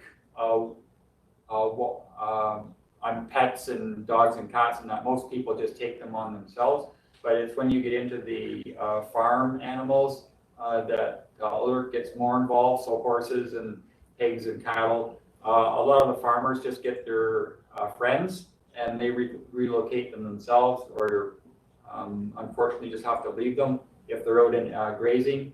But you can see the myriad of different species that Alert dealt with during the fires over the last month, and placing them all at the Desert Center.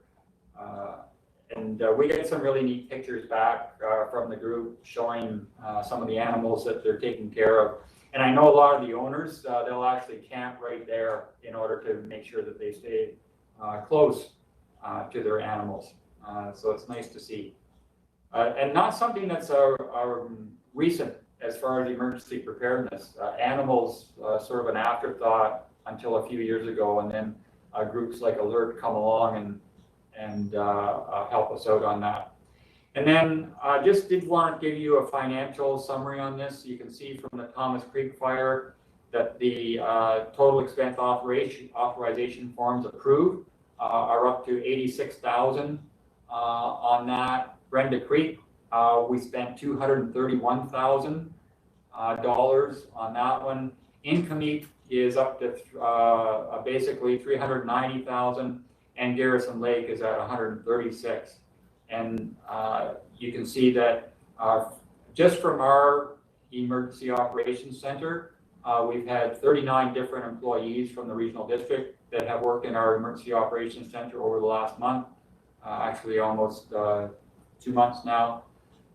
We've had great support from the city of Penticton, especially in GIS and at the planning desk, and certainly for emergency support services, that they've been very helpful. They've helped in communications. We're drawing more and more on them as the longer the event goes. But we also had staff from the District of Summerland, from the town of Oliver, from Princeton, and PIB placed one with us as well. And you can see that for us, our regular staff hours that we've committed so far just to the EOC was 1,400 hours. And we've had staff that then have worked overtime for 876 hours. So those are those evenings and weekends over and above their normal workday that the regional district staff have participated in. And I think I'll leave it at that, Mr. Chair. And if there are any questions, I'd be happy to answer them. We do have this again on the board agenda for the soil extensions later today. Thank you, CAO Newell. I see Director Gettens. Thank you, Chair. I've got a question just about the call for volunteers for the ESS and SARS and Alert. I'm wondering if we could get a communication piece on that when there's time, just to let potential volunteers know who to call and what's expected. I think that would be really helpful. Yeah, I know the city of Penticton is already doing that. I've noticed that in the media lately. So we can certainly pile on there. Okay, just if there's any other questions, because I see that we are tight for time at the moment in regards to our agenda. Anybody else have a quick question for CAO Newell? As I go looking through, hopefully not missing anybody.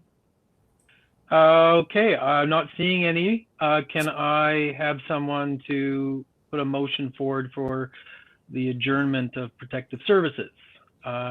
See Director Rhodes second it. I got Director Holmes, and all in favor. Okay, perfect. Protective services is adjourned. Pass it over to Chair Kazakovich. Okay, thank you, Chair Roberts. Folks, we have time for just a very quick 5-minute break, and then we're going to return and get started promptly at 11:30. So we'll see you in 5 minutes.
Okay, we're unmuted. Okay, good morning, directors. We're going to get started with Corporate Services Committee meeting. Have a look at your agenda. I'm looking for a motion to approve as presented. Moved by Director Monteith, seconded by Director Holmes. Call the question, all in favor? Anybody opposed?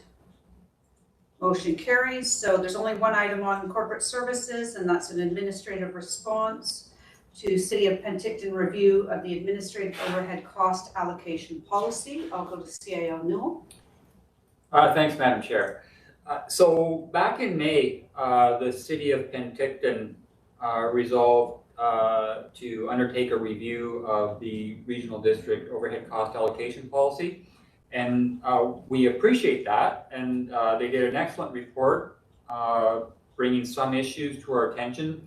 And they asked that we respond on that. So we intend to do that today. And Mr. Savino will come in. He has a short presentation on some of the specific points that the City of Penticton raised.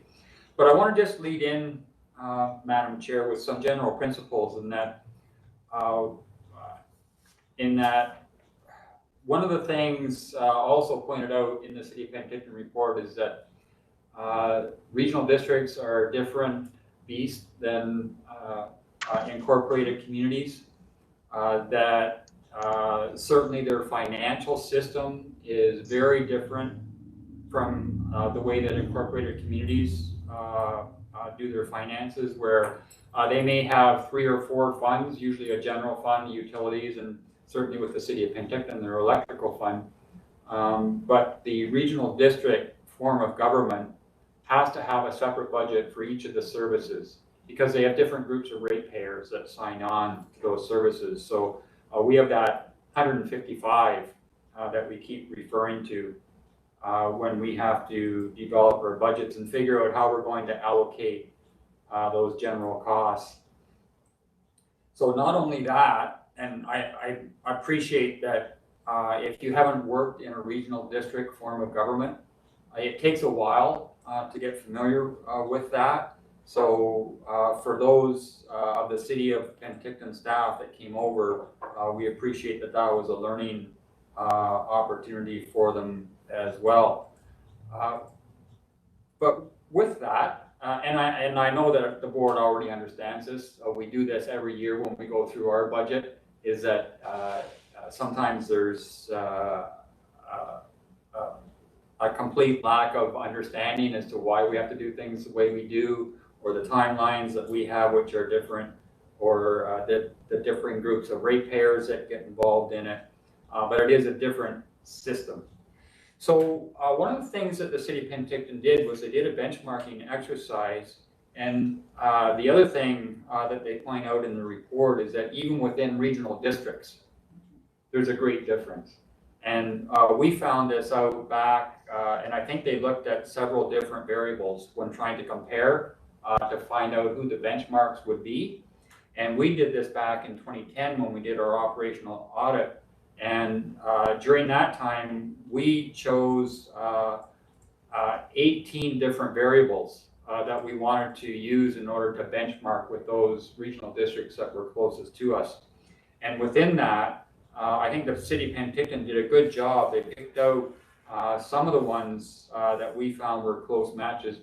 Unfortunately, the Central Okanagan Regional District, who we often compare ourselves to, totally different from us. Totally urban in nature, where we're more rural, in that they only have 2 electoral areas where we have 9. They're totally dominated by the City of Kelowna, where we're more spread out, and really have an urban focus rather than the way we do. But the other matches were fine.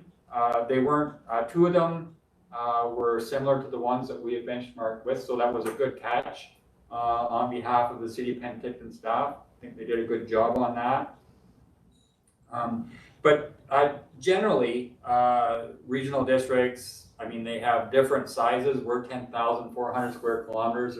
Others are 10 times the size of us, and others are very, very small.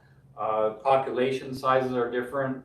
While we have a large geographic area, we have a lot of vacant areas out there too. So we have 85,000 as a general benchmark for population. Others, like Central Okanagan, huge compared to us that way.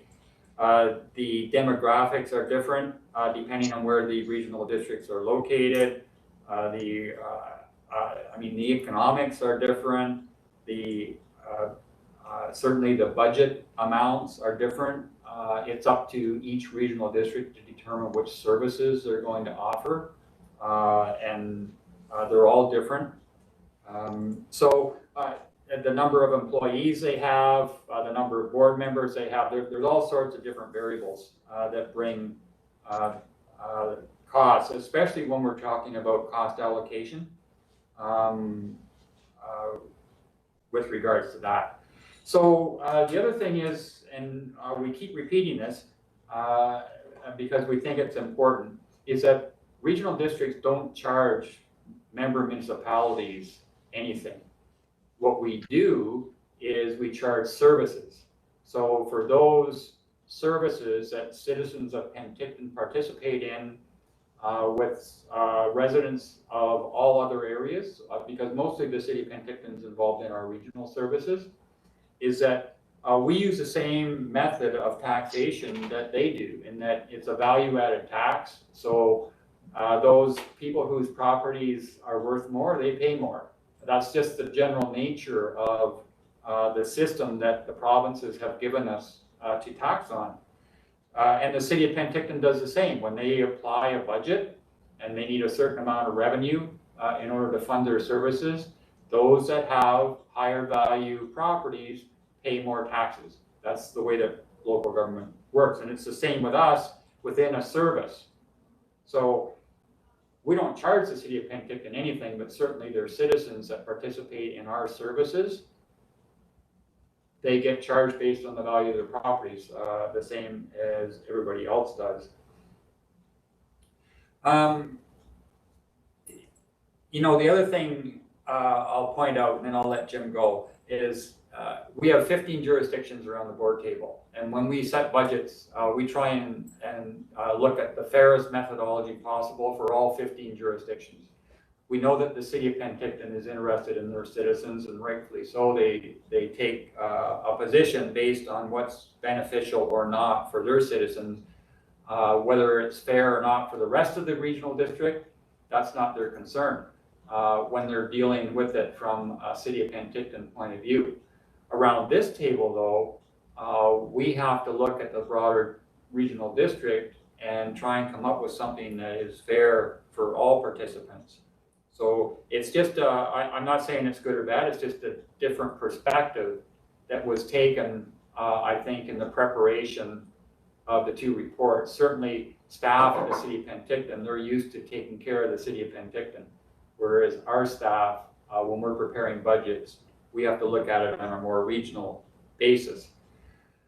So with that, I think we'll turn it over to Mr. Stefano. I know he has a small presentation he wants to make, and he's going to respond to specific comments in the report, and then I would be happy for questions, Madam Chair. Okay, thank you. Please go ahead, Mr. Zafino. Thank you, Board, and I appreciate having the opportunity to respond, clarify the issues here. One of the things that I do want to start before I commence my presentation is you're going to hear a lot of the facts that the CAO presented, because those are important and they're correct.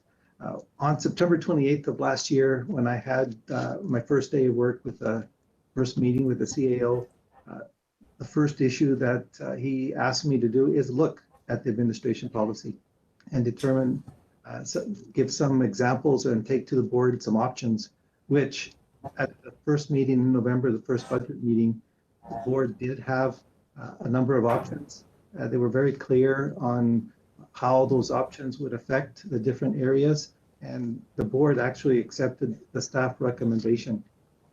In regards to the Penticton report, I want to thank the staff of Penticton. They did an awesome job. My specialty has been working for municipalities. I've done many municipal administration reconciliations and determined what they should be, and they range anywhere from 16 to 18%. And 18% is the standard. As if you go and check the different municipalities, I wouldn't be surprised if you had something other than 18. In the report that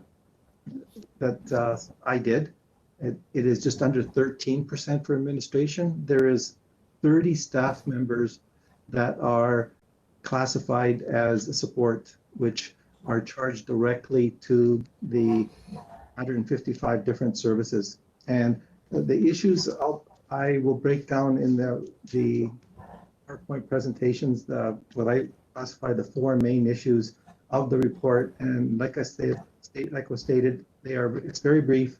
I'm sorry, CAO, I know I originally promised 5, but I think there's just a few more, not very many more.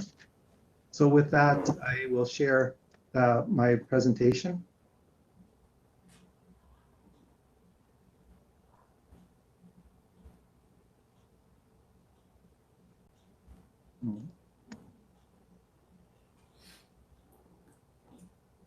So as stated, this is the response for the City of Penticton's administrative overhead review. Here's a little bit of duplication, which I thought was important. Regional districts do not tax municipalities. They tax regional district citizens. Regional district taxes are based on service, not the location. Some regional district services are legislated.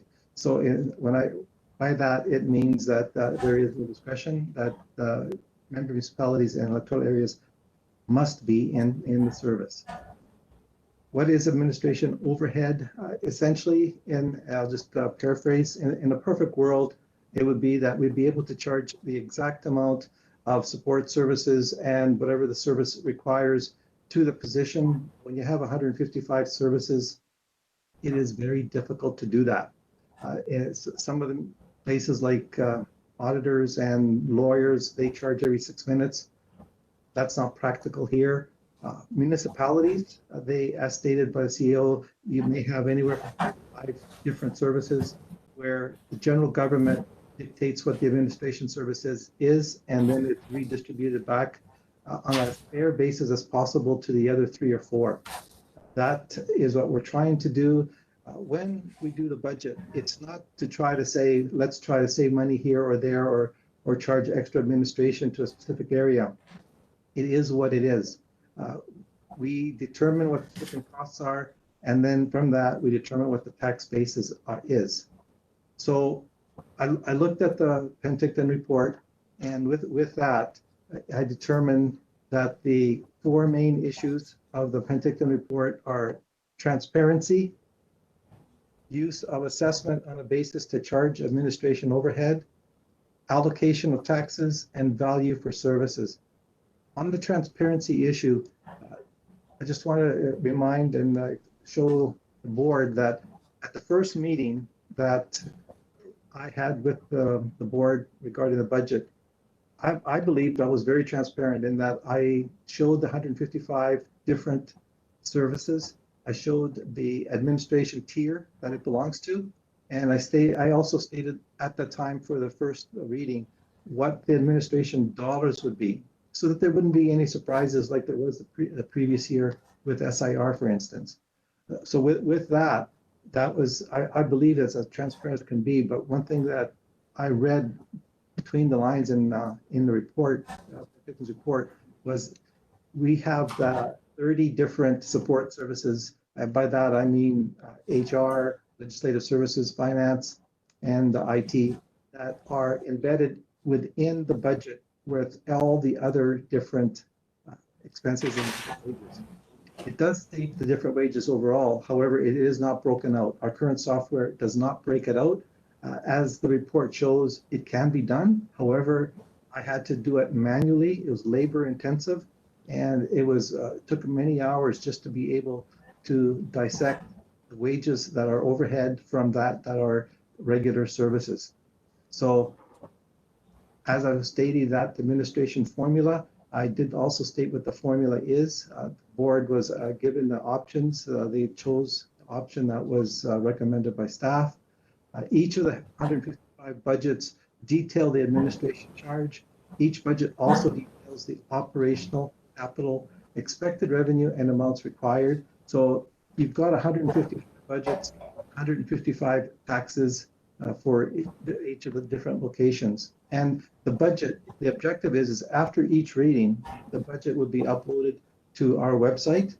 I talked to communications and possibly we can make it easier to find, and we will look at that in 2022 budget. And one of the things that the CAO and senior managers can tell you that a lot of different controls and new procedures have been implemented that will start for the 2022 budget, so that they'll have more information available. Using assessment as a basis to charge administration. So in the report, it did mention that we use assessment to determine administration. That's partially correct. We use a formula to dictate what the administration is for the different services. And in some services, you will not see any administration, mainly because of the way the formula is. We don't charge administration on, for instance, debt servicing or capital or transfers to reserves. Some budgets are only debt servicing, so there wouldn't be any administration. Other budgets have a huge amount of capital in there, so it looks like the administration fee is a lot higher than it should be, but it's not. So to calculate the administration fee just by looking at the operational cost is it transparent? No, because of the way that we're trying to be fair. One of the things that I could have skewed the results and the graphs that you've seen in the report materially, if I included the debt servicing, for instance, the financial servicing for the MFA debts for the municipalities are huge. If I threw that in the report, it would look like the municipalities are getting an awesome deal, and it would not be correct. So to be fair, we took that out, and we took that out not just for that one specific service, we took it out for all of the other services within the 155. Allocation of administration services. So one of the things that Transparency was talking about is, well, what support services are charged within the wages? So there's 30 full-time FTEs that are called supportive services. I pulled everything out manually, and it came that 7.425% of the administrative services or for FTEs are going to administrative overhead for general admin, and 17.863% are going to electoral area admin. So what 26% of supportive services is going to general, and 59.4% is going to electoral area. The rest of it is going to specific different services that require support services. So the value for services. The funding source for the local government is taxing, which is based on assessment. Assessment is the basic for municipalities and regional districts to fund their services for each year. So we're not doing anything unusual. It is the way to keep track, but in using assessment and you're looking at your tax requisition and comparing it with other municipalities and regional district electoral areas, you're looking at, wow, why are we paying so much compared to other electoral areas? Well, on the common services, the assessment would actually show you that it's higher. So what I did, and I'm trying to do this for the 2022 budget, is continuing to do the same message on what the assessment is and what your amount is based on assessment. But I'm also going to show you what it is on a per capita. And I did that I went back and I did it for the 2021 budget. So you can see, and there was no surprise, there's a rule of thumb in auditing that if it looks reasonable, then it should be. And before I even did this, I was expecting the municipalities and the cost per capita to be the lower of all of the 16. And when I say 16, it also includes PIB. And as you can see in this graph here, the lowest amounts in this case here would be Princeton and then Penticton on a cost per capita, because the citizens in the regional district citizens that live in the electoral areas and in the municipalities get more of a benefit. So if you divide it by on a capita basis, I think that's more of a fair basis of doing it. On the blue line, and I'm pretty sure it's blue, you can see the taxation per capita, and on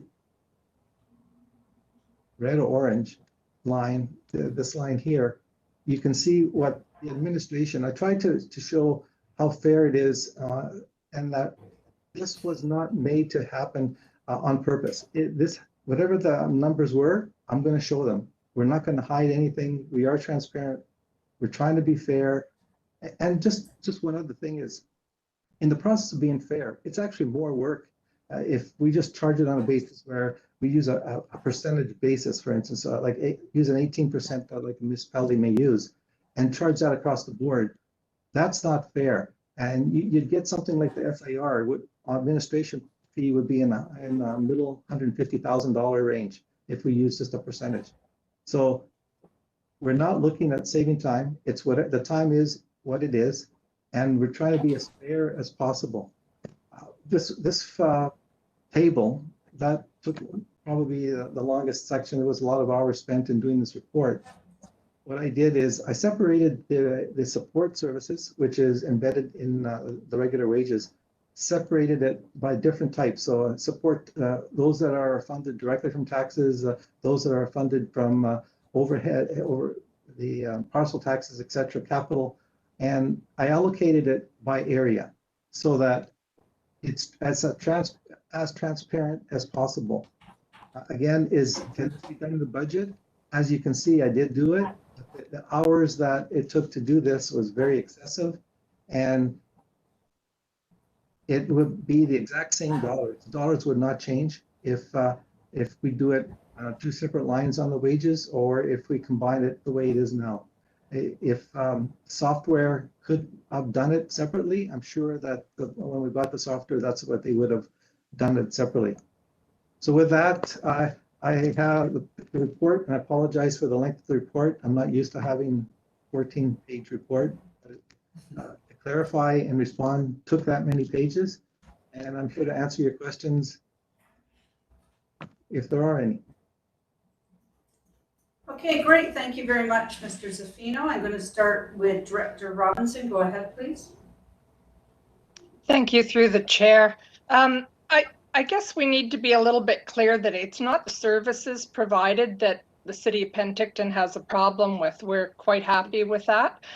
It's the administrative overhead costs that we're concerned about. And I think it's fair to say too that since Mr. Zaffino joined the RDOS staff, we feel that there's been a huge step in the right direction towards not just transparency, but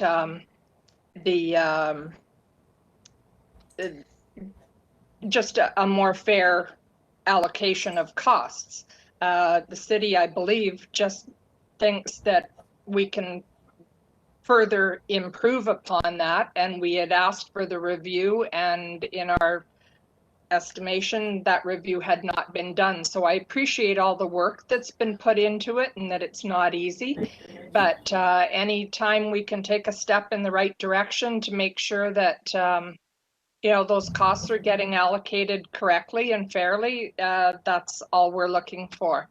But we do recognize that we have made steps in that direction, and if we can just keep going in that direction, I think everybody would be happy. Okay, thank you. Did you want to respond to that, Mr. Zaffino? Yes, I appreciate the comment, and I believe that we're as transparent as can be, and if there's any more information, this report pretty well shows all the information that Penticton was concerned about. However, I do want to just emphasize that as far as the system goes, it is fair. It may change in the future, but by that I don't mean it's going to be not fair. But as services change, as different requirements change, then the administration could be reviewed at a future time. But right now, based on the knowledge that I know from municipalities and of my 40+ years of experience, 35, 36 years were with municipalities. And so I've seen both sides. And I also recognize the challenge for regional districts and the amount of work that's entailed with 155 budgets. I really appreciate the people that came before me, appreciate the managers and the CAO and all the support that I've been given. And I just wanted to say thank you. Yeah. If I could just finish off my comments by suggesting that perhaps Mr. Zaffino could get together with some of the staff at the city just to kind of to double check some of the numbers, the overhead costs. It seems like we're dealing between 28 million versus 34 million. And the operating cost seems to be off a little bit to us. So if we could just do a staff to staff to, you know, kind of nail down some of those numbers, that would be most appreciated. Thank you. Mr. Zaffino, did you have a response to that, please? I would be glad to discuss this with the staff. Okay, thank you. I'll go to Director Obrick. Go ahead, please. Thank you, and through the chair. First, big thank you to Mr. Zaffino and the CAO for the excellent work done on this. I think this is very interesting and important subject matter. I did note at the beginning of the CAO's remarks, he alluded to what Elimina spoke to us about at this board table about the two-hat rule, that when municipal directors are on this board, they need to take the city hat off and put the regional district hat on. I know it's a challenge for a lot of municipal directors because it's real hard to think about places like OK Falls or Headley when you're so busy in your own communities. I really appreciate the emphasis on fairness. I can, the CAO's remarks on how different regional districts are, wow, and how different we are within a regional district as well. So I want to say thank you for that. I think it's really excellent work. My question is at page 43 of the materials in my agenda, I do not have the left or right most extreme columns that were on the screen share from Mr. Zaffino, and I wondered if I could get a more complete copy of that page 43. I don't know why I'm having difficulty with my technology. It's most likely pilot error, but if I could get an assist on that, I'd sure like to get the complete document. Thank you. Thank you. I'm just going to go to CAO Newell. Go ahead, please. Oh, we apologize for that. We're in the midst of a change from sending out PDFs to the board over to eScribe, and we gave it a try on eScribe. The presentation didn't look right on eScribe, so we went back to the PDF, and somewhere in that, I believe we may have lost that page 43 or the full part of it. So we'll go back and check that, Director Obrick, and we'll make sure you get the right information. Thank you. Okay, thank you. I'll go to Director Holmes. Go ahead, please. Yeah, thank you. Through the Director of Finance, all this work that you had to do manually, that's surely not sustainable having to do that all the time. And I'm just wondering, are any IT upgrades in the works to allow you that to be done automatically? Mr. Zaffino? Through the chair, it wouldn't be an IT upgrade. It would actually be calling in the budget software company to actually reprogram their software to be able to do it. And at $240 an hour, I would have to estimate if that's what the board wishes. Okay, thank you. Director Monteith, you're next, please. To the chair, did we get a copy of the City of Penticton report? I don't recall reading that. And with the references from staff report to that, I kind of feel like I'm missing some of their side of this whole conversation. Yeah. Yes, Director Monteith, you did get it in a previous package a while ago. Mm-hmm. Okay, Director Vasilaki, go ahead, please.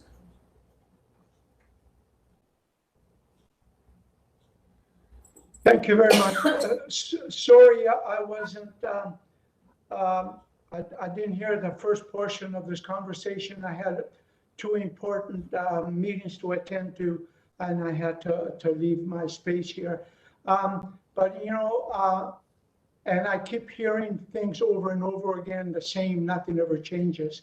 But I recall several years back when we did the time tracking portion of the RDOS and how they come up with all the costs for staff attending all the different regions and all the different rural areas, and they don't do much for the municipalities, but they do for the rural areas, is that we by going over it and redoing it and looking at how things were done at that time and the changes that we made, everybody saved many, many thousands of dollars because of the way that we're putting budgets and not together. So I don't understand why the regional district at this time are so reluctant to do something like it again. And similar to what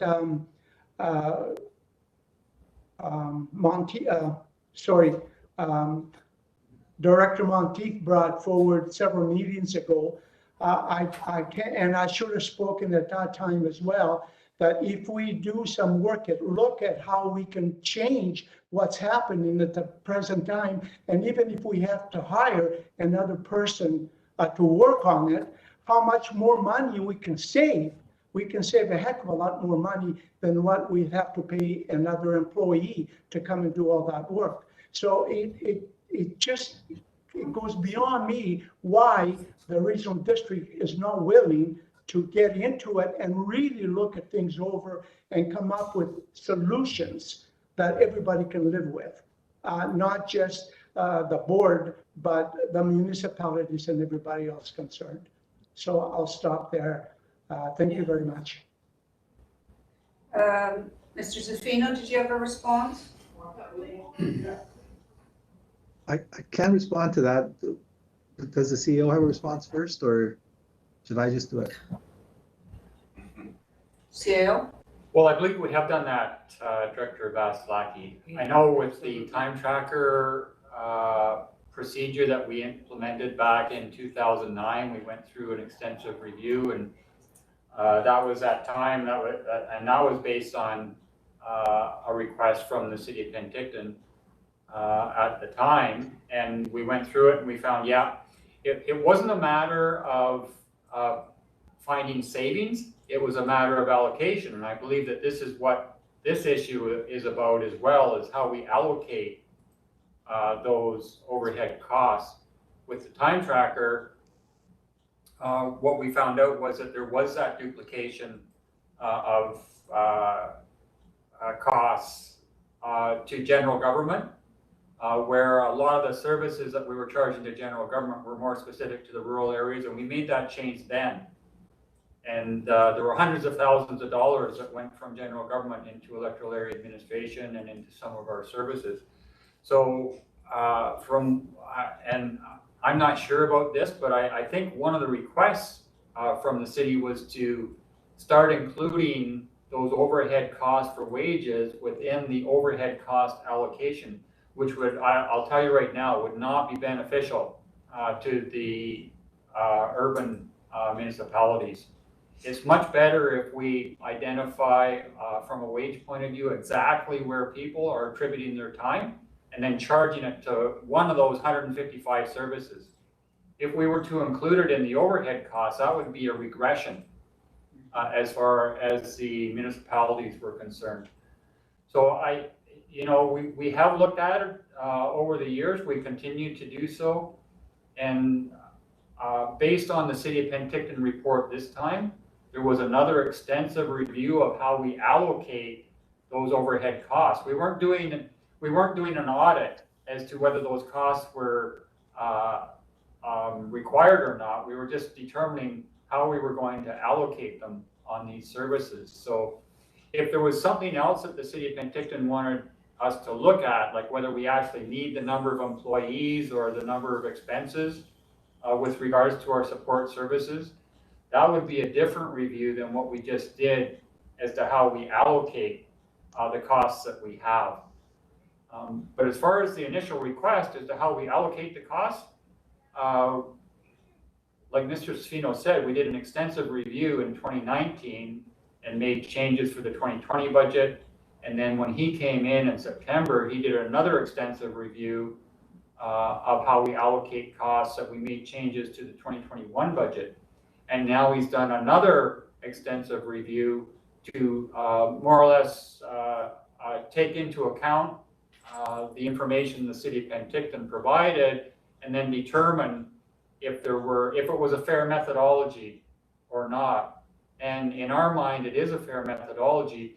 Not that we can't review it again in the future, but to do it every year is somewhat onerous. Thank you, CAO. Yeah, I mean, I find it quite frustrating to hear that we haven't had a review before. I know Director Robinson, you said that. This is our third review within this term. So, you know, you saw a review last year. It was presented in November over at the Lakeside. And you were provided options, this whole board, and you voted on an option that went forward into the budget, and then you voted the budget through. So this is our third review. And it's confusing to me what City of Penticton directors are asking for, because from what I'm hearing, that will actually cost your citizens more money to change to that direction. So it's confusing, it's frustrating that the push is to go in a different direction that will cost the citizens of Penticton more money. But if that's important to go that route, we can go that route. It's going to change up the formulas there of what's going to be charged out to the citizens within the regional district. And I hope that this board truly understands that regional districts do not charge the City of Penticton anything, or any municipality. So I hope that's very clear. Regional district does not charge a municipality. Okay, our citizens who live in the regional district pay for services, and some of them live in Penticton, and some live in Oliver, and some live in Naramata, and some live, and so on and so on. It's our citizens of the regional district that are paying for regional district services. And it sounds confusing at times, but we're not billing the city anything. It's our citizens that live within the city. So I hope that makes sense. We've got more people on the list. Director Bauer, you had a hand up, but I'm not sure if you still wanted to speak. I think your hand came down. Well, I put my hand down because you really put it exactly in the direction I was going to talk about. I find it also frustrating that there seems to be a confusion on the Penticton directors regarding this process. The present system in place in terms of budget was determined by the board, and there is no different agency. We are all in the RDOS, and from what I can tell, this is definitely beneficial to the urban corporations to rather than doing it another way. And I think every year trying something else is also not very efficient. I think this report, and I like to use this as an opportunity to say thank you to Mr. Zaffino. It's really precise and well done, and it's a good opportunity to learn about RDOS budgeting versus municipal budgeting. And I think the process we have followed from the day one on, and I've been on this board now since 2011, has been exemplary in terms of transparency and following the board's wishes, as well as following a certain evolution depending on needs and increase of services that were necessary. So thank you very much, Mr. Zaffino. Okay, thank you, Director Bauer. I'll go to Director Knodel, then Gettens. Go ahead, Director Knodel. Through the chair, just a kind of a three-part question to help me try to understand the system a little better. Mr. Zaffino, are all the hours for this review fully tracked and recorded? Yes, what happens at the beginning of the year, based on the previous year and other history, is staff evaluates where the hours go, and we try to determine as close as possible the FTE charges for each of the services. On my page number 5 of 14, it states that of the 30 support services that support staff that we have, 7.4 are charged against general government. That 7.4 is redistributed back to the 16 different areas, municipalities, electoral areas, and the PIB. That's not exactly where I was going. This particular review, it's tracked separately, so you know exactly what you spent on this review, I assume. This review is based on the budget. The year is not finished yet. What will happen as the year gets closer, we will evaluate the estimated budget for each of the FTEs and then readjusted for the 2022 budget. So this is based on the 2021 budget. All right, that's taking me in the right direction, I think. Now, as this was requested by the city of Penticton, does it get charged back to Penticton, or is it a general government issue? This gets charged to general government. Okay, I'm just going to go to CIL Newell on this. Go ahead, CIL. Yeah, so just going back to your previous question, Director Knodel, I'm not sure whether Mr. Savino actually kept track of his time that he spent responding. Clearly, we always benefit from doing a review of any of our service issues. So the review of the cost allocation, I mean, that's fine. That's something that we do. I would estimate Mr.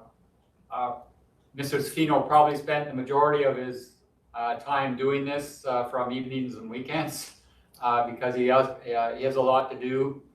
And over the last month, he's been very involved in our EOC as well.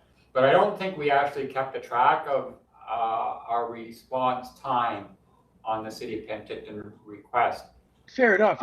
It's a generalized question, helping me understanding that things are basically like butter on a piece of bread, not specific to a single cracker kind of thing. So it just gives me a better understanding of the process. Thank you. Okay, thank you. Director Gittens, did you still have a question? Yeah, thanks, Chair. I'll be quick because I know we're almost out of time here. I thought this report was really good too, so thanks for doing that, Jim, because I think that it would have taken a lot of time. And I thought that the report did address the allocation of administrative charges, and I think if we're trying to look at decreasing cost to taxpayers, then we need to look at our programs and our services as a whole. And I think that has to happen during strategic planning, so we don't have staff working evenings and weekends on ideas like this that come up. So if this is something that's important, then we need to talk about that further. But I thought the report did answer what was asked of us from what I recall from the Penticton questions. So I just wanted to chime in on that. And thanks again. I think it was really well done.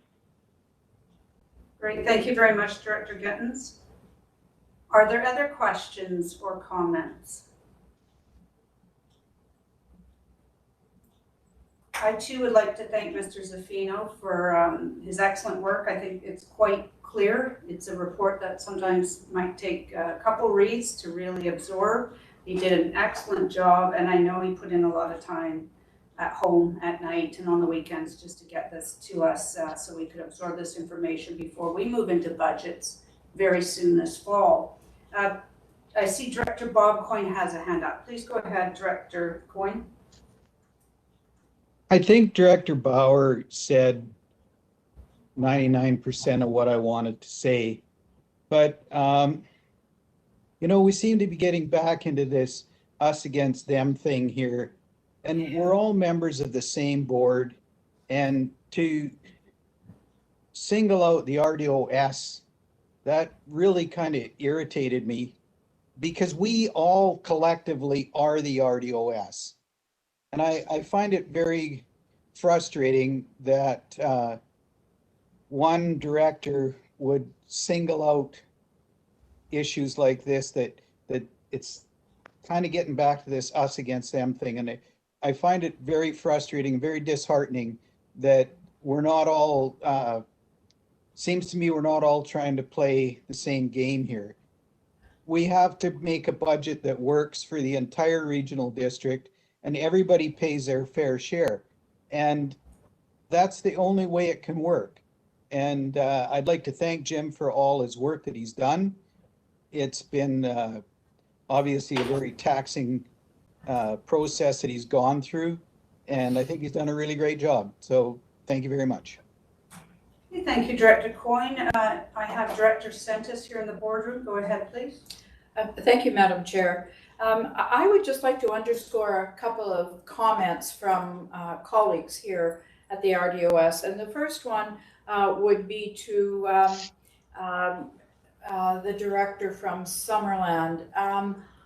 I thought you said it very, very well, that we have to be very careful when we come to the RDOS, that we don't complicate decision-making by what hat we're wearing. And I think that needs to be constantly reflected upon. I thank our CAO, but I also want to thank Mr. Zaffino for his diligence, due diligence. And I think something that needs underscored again, we have to be careful that we're not comparing apples to oranges. I think it's been fairly asked a question, but I think now it needs to be accepting of the answer, which I find complete personally. And the hours that Mr. Zaffino has put in to reflect what is happening. And I mean, forgive me, but the accusation that the RDOS hasn't been reviewing, I don't know how much stronger Mr. Zaffino can say we have been reviewing. And this is the position. So personally, I want to thank you. And again, as Director Holmes said, let's be careful that we don't confuse the hats we're wearing. Thank you. Thank you very much, Director Santos. Yeah, I mean, I'll say it again. We are the regional district. There's 19 of us representing 86,000 citizens. And that's what we're doing. And some of them live in one community and some live in another. That's not how we break things out. We do our budget, and the citizens in each area that participate in certain services and programs will pay for that if they're not participating and if they're not paying for it. So we're here to represent all 86,000 citizens. And it's not broken out by municipality that way. You know, we come together as 19 to look after all of our citizens. You know, and it's a lot of work Jim's done. Thank you so much, Jim. And, you know, I hope that this sort of puts this to rest. And I mean, imagine if the other 5 municipalities all wanted to do the same breakdown. We just don't have, Jim just doesn't have the time and the resources to do that. So if there's nothing further, unless someone else has a comment, I see Director Robinson has a hand up. Go ahead, please. Thank you, through the chair. I'd just like to remind everybody not to shoot the messenger here. Our council had a concern and we asked the question. That's what we're supposed to do on behalf of our citizens who are paying the bills. So I don't have any problem knowing which hat I'm wearing. I've been an RDOS director, I believe, for over 10 years now. And I believe I'm quite adept at knowing the difference of which hat I'm wearing. So please don't shoot the messenger. Thank you. Thank you for that, Director Robinson. Director Vasilaki, go ahead, please. Thank you very much. Through the chair, and as you pointed out, Chair, there's 19 of us, and at times every one of us has concerns. The director from Kaleden had concerns several meetings ago, and she brought it forward. The director from Okanagan Falls had huge concerns 2 years ago. He brought them forward, and we had kerfuffle happening at the RDOS. And for some of the RDOS members saying that we don't have original hats on when we're here, we are probably the 4 members of this board that always talks about thinking regionally and not just individually. And many, many times I see directors thinking only of their areas, and they vote according to their own areas rather than the region as a whole. So when I hear this misleading stuff that's coming out, it really hurts. We're trying to represent our people in the city of Penticton, just like you were trying to represent the people in your area. So I'll just leave it at that. Thank you. Thank you. And Director Knodel, I think I saw your hand up. No, I just wanted to thank Mr. Zaffino for the way he's done this. I've definitely come to a different understanding of how our administration costs work. And I do apologize to the city of Penticton for my delicacy. It was a vehicle to get to an answer that that satisfied my needs, not to point a finger by any means. But it does point out that any one of us that comes to the table with a concern, we're in it together and not an individual. And that was the direction I was taking. But in review of how I asked it, it may have been somewhat delicate. Thank you. Okay, thank you for that clarification, Director Knodel. Anybody further? We are a little bit over time. I think it's been a really good discussion, and I think the report clearly shows, Jim, you put a lot into it, and I think it's very well explained. I appreciate that. Thank you, Jim. Anybody else before we wrap up and move on to the next committee meeting? I'm not seeing anybody further, therefore I'm looking for a motion to adjourn Corporate Services. Director Robinson, followed by Director Bauer. I'll call the question. All in favor? Hands can come down. Anybody opposed? Motion carries. Thank you. Okay, we are going to move on to the next meeting, which is Environment and Infrastructure Committee. I'll turn things over to Chair Gettens. Go ahead, please, Chair Gettens. Thank you, Chair. I'd like to call the meeting to order for the Environment and Infrastructure Committee. And can I please get a motion to adopt the agenda? Director Robinson, second by Director Bauer. Thank you. All in favor? Any opposed? Great.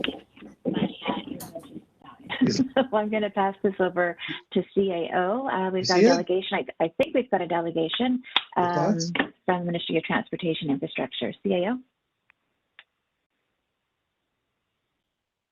We have Mr. Lackmuth and Mr. Wiseman from the Ministry of Transportation Infrastructure on the docket, and we appreciate them coming. They have offered to come quarterly. I know it might have been a little bit longer than that now, but they are extremely busy out in the regional district with the various fires, as they are during any emergency event, but certainly road implications over the last little while have complicated issues for them.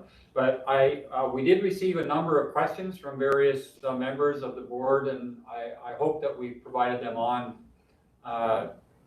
to the MOTI representative so that they can respond, and I'm sure they'd be happy to respond to any other questions as well. So I'm not sure who's leading, but we'll turn it over to Eric.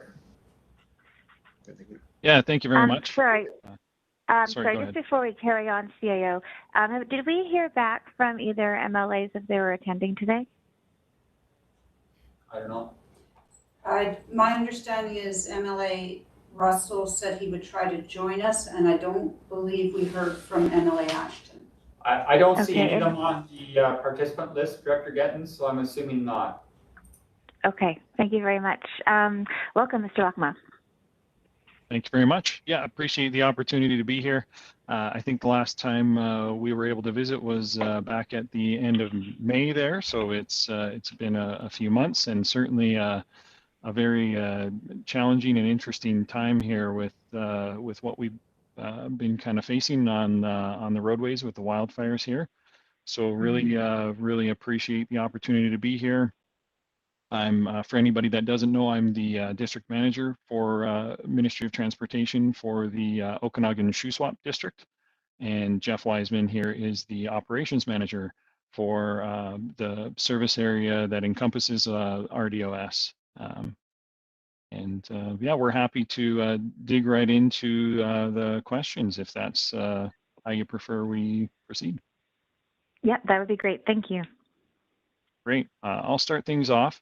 So I'm looking at the questions that came in from Director Knodel, and the first one, very thematic with the what's been going on for wildfires in our area.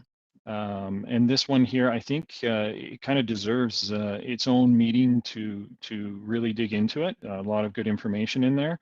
And we just want to offer to meet directly with Mr. Gaudry, the maintenance contractor, any representatives from the regional district that want to have the discussion to really go over the exact methods and requirements that will be our contractor utilizes to be fire safe, and also to just look at the suggestions and talk those through and make sure that they're doing everything they can out there. Any follow-up specifically or discussion that we want to get into about that right now? Sure. I see one. Director Monteith, please go ahead. To the chair, I want to thank Eric and Jeff for when my area, part of my area, had a concern about vehicles parked along the side of the road. And an email communication on a weekend, AIM jumped on that right away and did a social media awareness about not parking on the sides of roads because of the fire risk. So that was definitely appreciated by my community, and it sort of ties into the whole mowing conversation. So I do appreciate that, and I think that that's an opportunity that we can build on. Thank you, Director. Director Coyne Sr., do you have a question? So I assume that we were talking about the roadside mowing. Is that correct? Yes. Yes, that's Yes. correct. Yeah, Yeah. sorry, I'll try to read through the questions so you know what we're going through for anybody that doesn't have the list in front of them. Yeah. So can I just go ahead? Yeah, we're having very similar issues out here. Not the fact that they were mowing when it was deemed unsafe or whatever.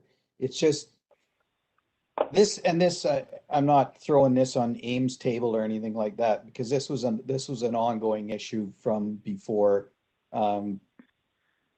But it seems to be that maybe possibly a different timetable or different requirements for mowing need to be looked at, rather than the 1 meter height require mowing.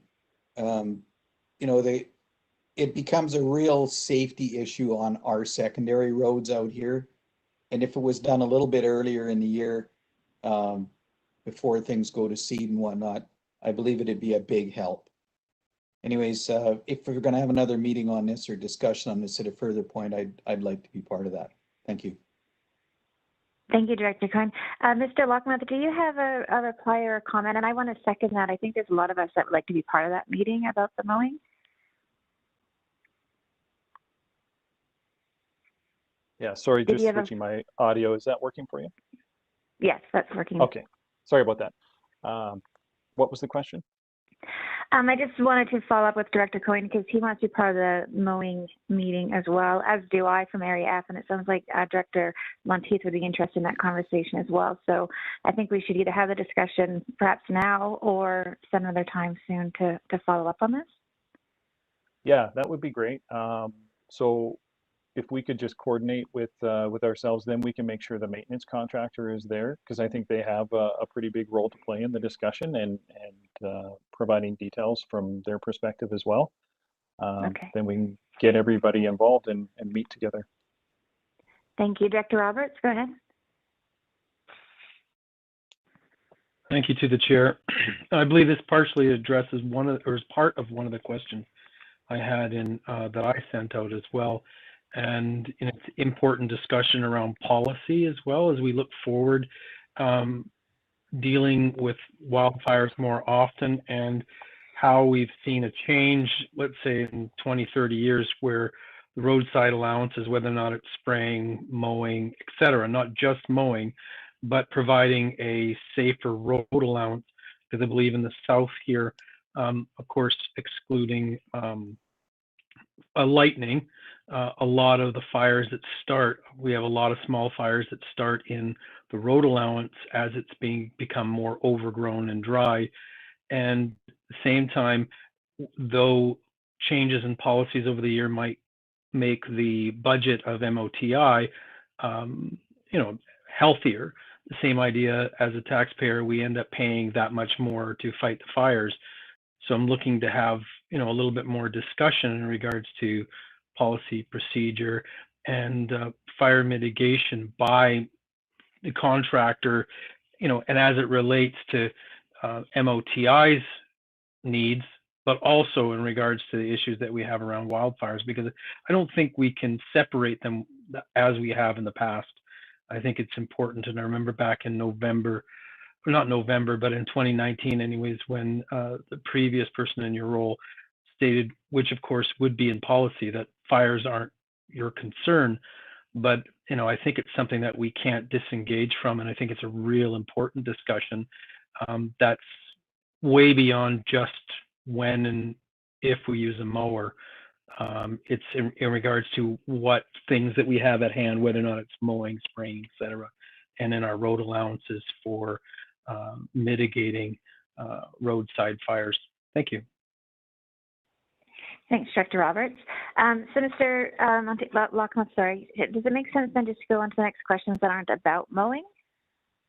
Sure. Yeah, we can do that, Okay. and we'll definitely dig into this topic together. Thank you.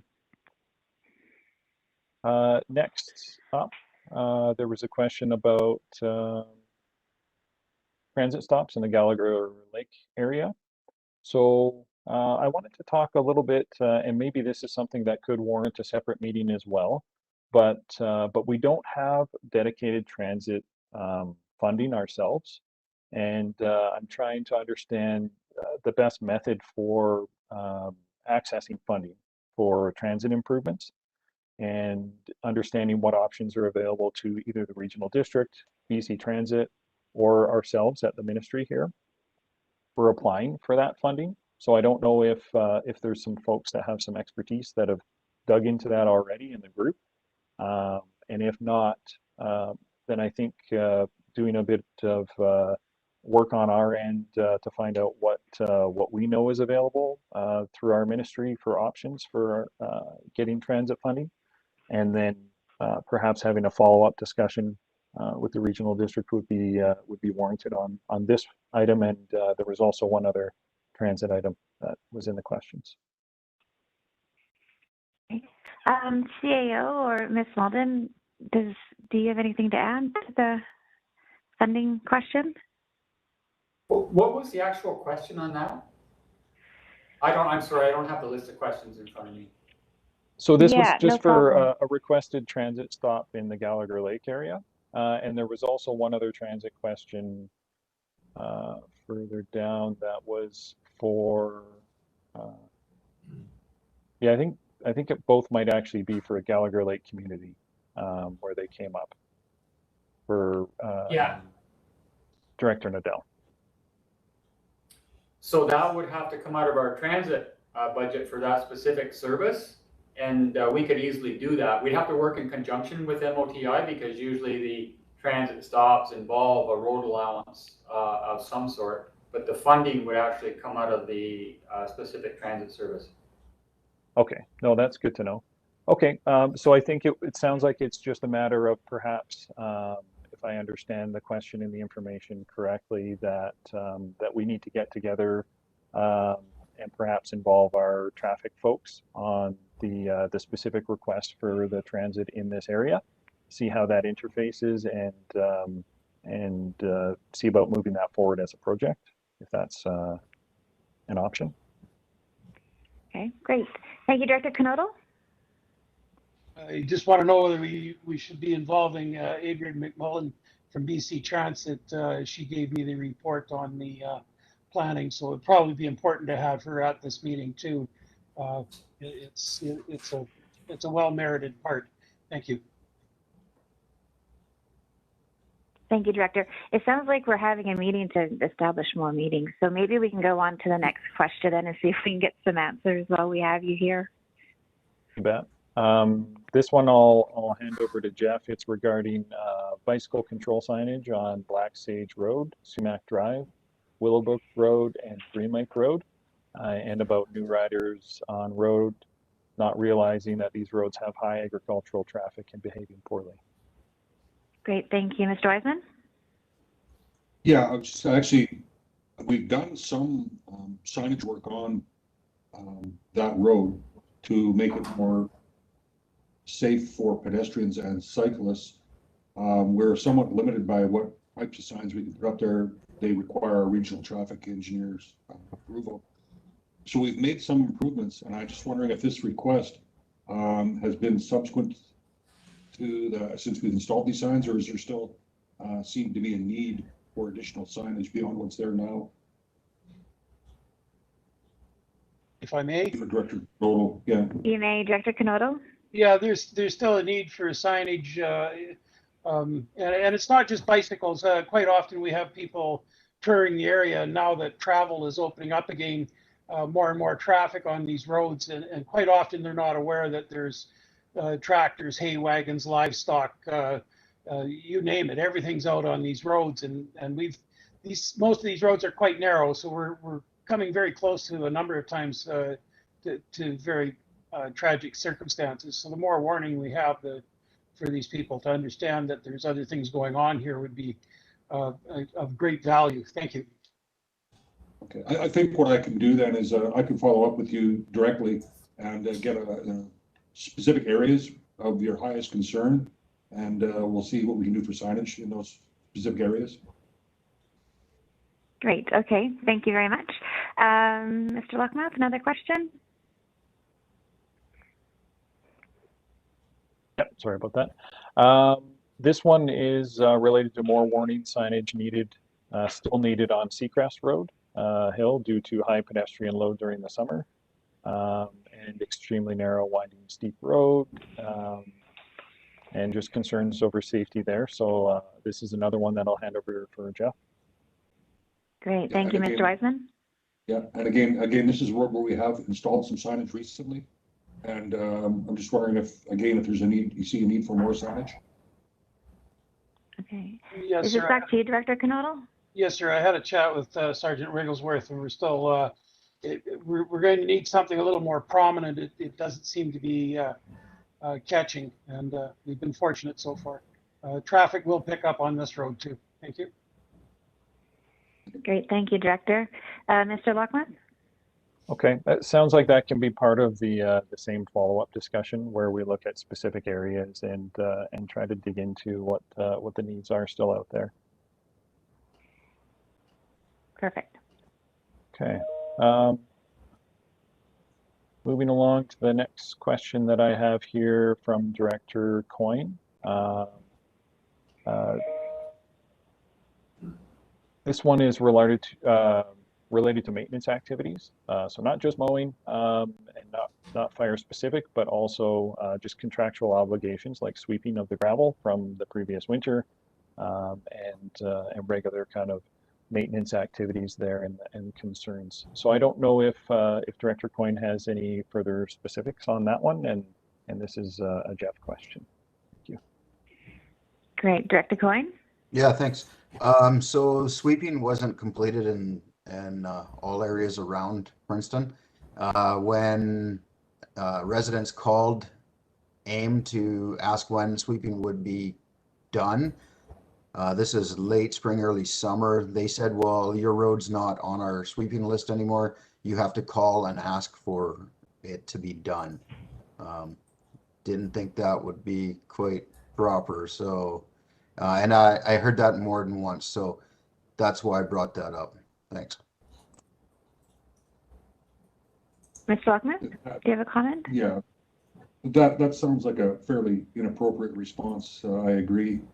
I think really what would be helpful for us is if we get these sort of questions or sort of responses sooner, because if this was received back in the spring, it would have been nice for us to be able to deal with it back then. So I would highly encourage you, if you hear these sorts of comments, or if if some of your constituents are making these comments, to have them contact us directly, me directly, either by email or phone, and let me know immediately so that we can follow up right away. Because all roads, for example, are to be swept. There's no exceptions. So that information that was being given out, if in fact true, is false. So I like to jump on that stuff right away if I can. So please let me know. If you hear any rumblings like that at all, let me know right away. Thank you, Mr. Wiseman. Do you have a follow-up, Director Coyne? No. And Director Knodel, is that a leftover hand, or do you have a question?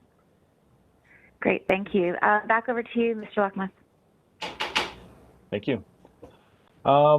Next one we have is strategy. Sorry, another fire question. So we'll put that in with our other meeting that we had. and this one from Director Roberts around plan for dealing with the widespread absorption of MOTI right-of-ways and alleyways into residential properties by their owners. So we do have some jurisdiction over right-of-ways. We don't treat them the same way we do maintained roads and maintained areas, but we certainly want to make sure that it's safe for folks. So if there's any kind of danger trees, or if there's drainage related issues or safety related issues, we're certainly interested and available to deal with those issues on right-of-ways. So I don't know if there's any more specifics that you wanted to talk about for this, or if it's maybe a matter of providing any kind of individual details to see if there's something that we need to follow up on. Great. Thank you, Director Roberts. Thank you to the chair, and thank you for your response.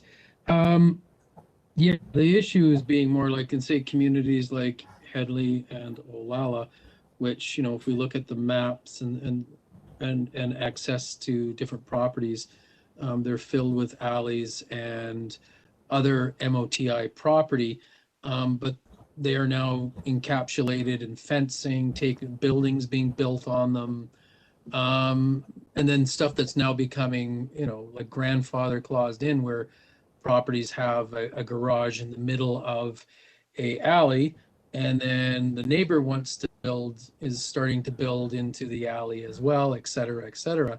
So I'm wondering, and my question was, do you do an audit of your responsibilities in regards to property, and deal with people that are taking over public lands for private use without any type of lease, anything like that? So it was a question in regards to that, because I see a lot in my area.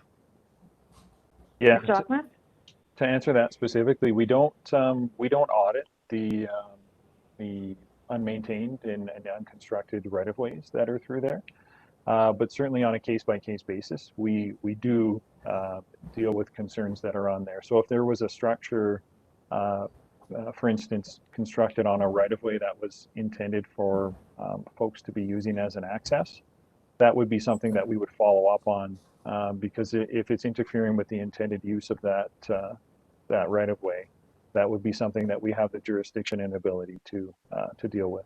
So unfortunately, we, you know, goes back a long ways from privatization. We have just a handful of folks with many thousands of kilometers in the area. So we don't, we focus our auditing and our monitoring typically on those maintained roads.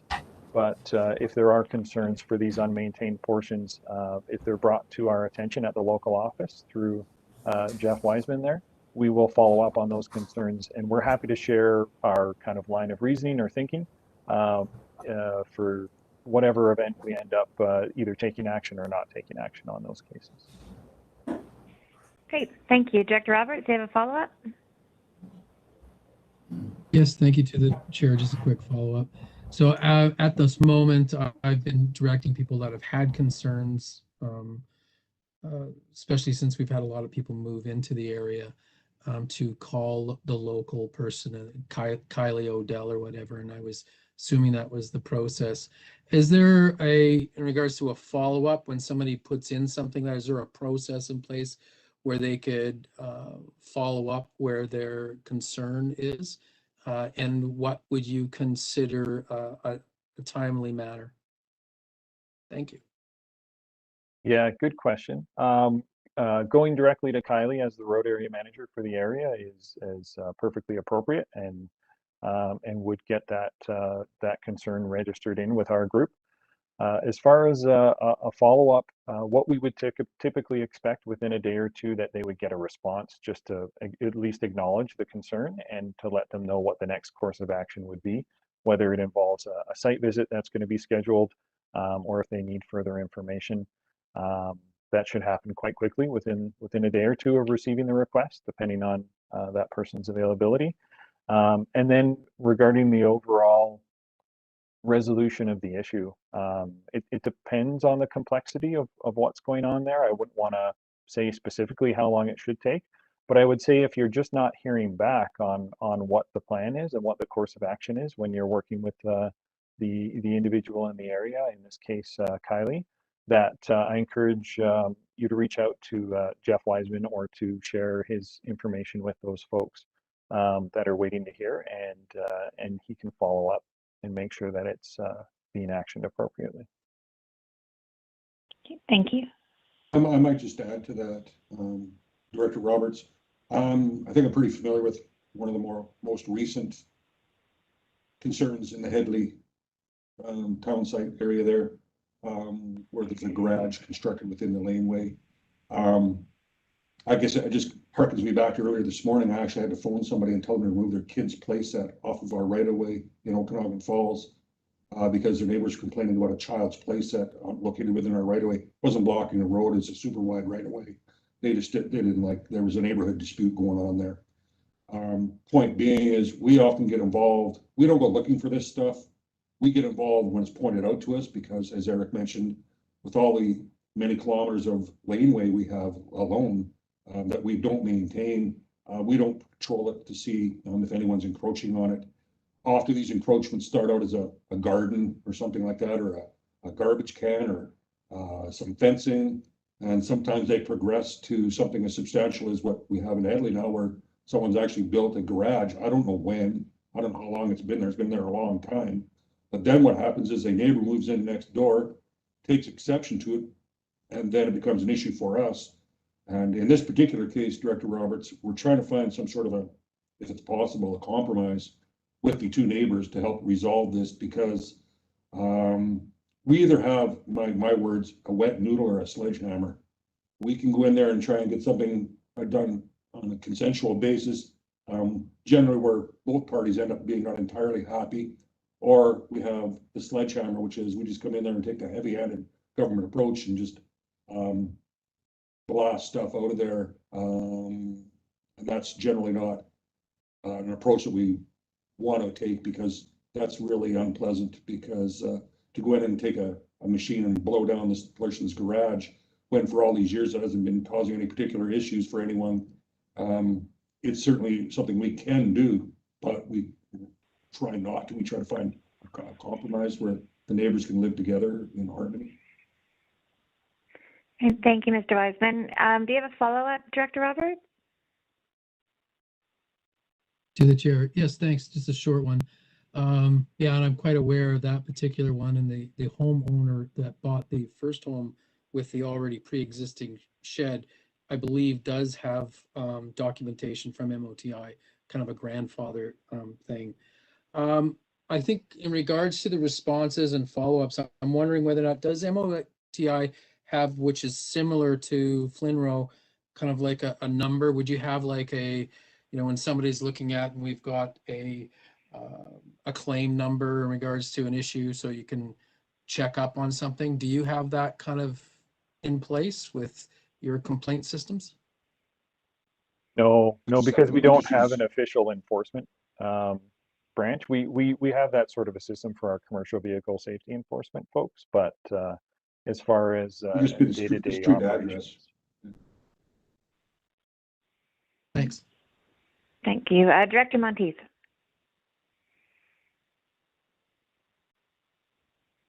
I have a different question. I don't know if it's appropriate time to add a question to the conversation, or are we just tackling the questions we have now? I don't know how we are for time. Yeah, we're getting a little tight on time, so can we get to the questions we have, and then we'll come back to you?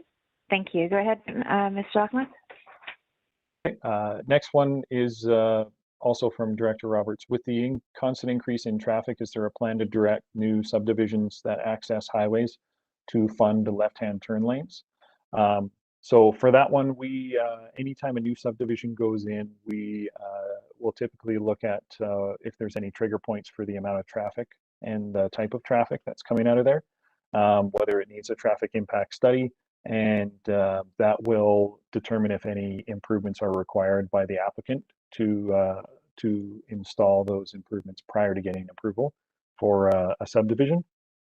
So obviously it can vary greatly from, maybe just somebody splitting one lot into two, to, Tim Hortons being put on a highway access, and what that would mean for traffic and requirements there. So that's generally how we look at it. And if there's any individual cases where you're curious, we can typically share some general information, but if it's an ongoing development that hasn't been approved yet, we might be a little bit limited in the amount of information we're allowed to discuss. Great, thank you. We'll go to the next question. Oh, Director Roberts, you got a follow-up? To the chair, just quick as well. Mr. Wiseman's understands which one one of the ones I'm talking about, because we've got mobile home parks that have been set up, and then with the increase of traffic. So for instance, we've got nearly 100 residents now on the only passing lane between Karamias and Olalla. And even without a left-hand turn lane, there's not a lot of shoulder. It's challenging for people to pull out into traffic and or pull out of traffic. So I was just trying to look at, whether or not you had plans or ideas around mitigation moving forward. Thank you. Thank you. Mr. Lockwood, do you want to go to the next question? Sure, and maybe we can have a specific follow-up on that one further. It sounds like if Jeff's familiar with it, fill in on that one. Next question was asking where we are with safety changes to the intersection of Highway 3A and 97 South. So that is going through a planning study currently, and I believe that study is intended to go into next year in the kind of that spring summer area where it will be completed. I don't have the exact details on the completion time, but I know it's they've started work on it earlier this year, and we'll have more information on what recommendations will come out of that study soon. Good. Well, that's good news. Any follow-up on that one? Okay, Mr. Lockwood, we'll go to the next one, please. Yep. Next one, is there a plan to have the slide area at the 3900 block and Highway 3 west of Karamias back to a 4-lane or increase slide protection? Concerns about debris on the highway at that point. Jeff? Yeah, we're want a clarification on that one. Is that where our existing wall is located? I'm not too sure which director asked that question, Eric. Yeah, Director Roberts is nodding. Roberts. Yeah. Was that at the existing wall location, Director Roberts? Yes, I think he nodded. Yes, yes, it's where you've done the work already to remove the 4th lane and put in some blocks. And of course, traveling the road regularly with my other role, there's always lots of debris, having it be taken off by the AIM crews and that stuff. And I was wondering whether or not there was any upcoming work continued, whether or not it was a plan of doing whatever necessary to go back to a 4-lane or expand in regards to what the wall does or can do. So it was just a query whether or not this is where things are going to be, or whether or not there's changes coming in the future. Well, there's no more planned expansion or addition to the wall system that's there now. When that wall did go in, as you would recall, there was a 4-lane section there, and we lost a lane due to that wall construction. The long-range plan has always been to reinstate the 4th lane, and the opportune time to do that we thought would be when we're going through that area and with the resurfacing program to add that extra lane width on to the Similkameen Riverside there to get add that lane back on again. So the long-range plan is to bring it back to a 4-lane section. Great, thank you. Perfect. Okay, question, please. Next one is wondering where we're at with working on upgrading and reclassifying Karamias Bypass Road. This one we were just discussing recently, and I believe we have it scheduled for a traffic count either at the very end of this month or early into September to verify the classification and do our calculations and see if that's appropriate for the amount and type of traffic that's on there. Anything to add to that, Jeff? Oh, you covered it. Okay. Great. Thank you, Director Roberts. You've got a follow-up? Thanks to the chair. Sorry for taking up so much air. Just a quick one on that. Do we see, or will there be an ad in regards to statistics based out of that?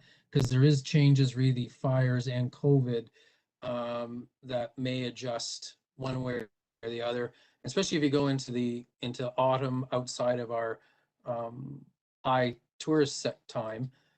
I'm wondering whether or not you account for those changes. Thank you.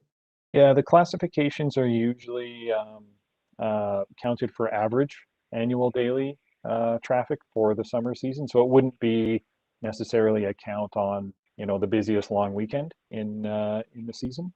But certainly we would want to get a pretty good average sense of traffic, usually over more than 1 day, certainly for our counts. We usually count for several days, and both on and off the weekend typically, to get a better sense of what that traffic is. And then if it's, we'll kind of take those numbers and see if they're even close to a classification change or not, and we can certainly share that information. Nothing proprietary about it, about those traffic volumes, and let you know where it ends up, and see if you have any follow-up thoughts or suggestions based on where we end up. Great, thank you. I think we're on to the final question that you have on your list at this point, and then we'll go over to you, Director Monteith. Go ahead, Mr. Luckman. Yeah, Director Gettens was looking for a follow-up on Bartlett Drive for pedestrian and vehicle use along there. And Jeff, do you have information for this one? Yes, on this one here, we have yet to do the traffic count. That's scheduled for the last week of August. So it'll catch just before the September long weekend. Great, thank you. Director Monteith? To the chair, I'm wondering about fire smart committees and their wishes to consider doing, I guess, fire mitigation or some sort of cleanup works, I guess, on MOTI right-of-ways.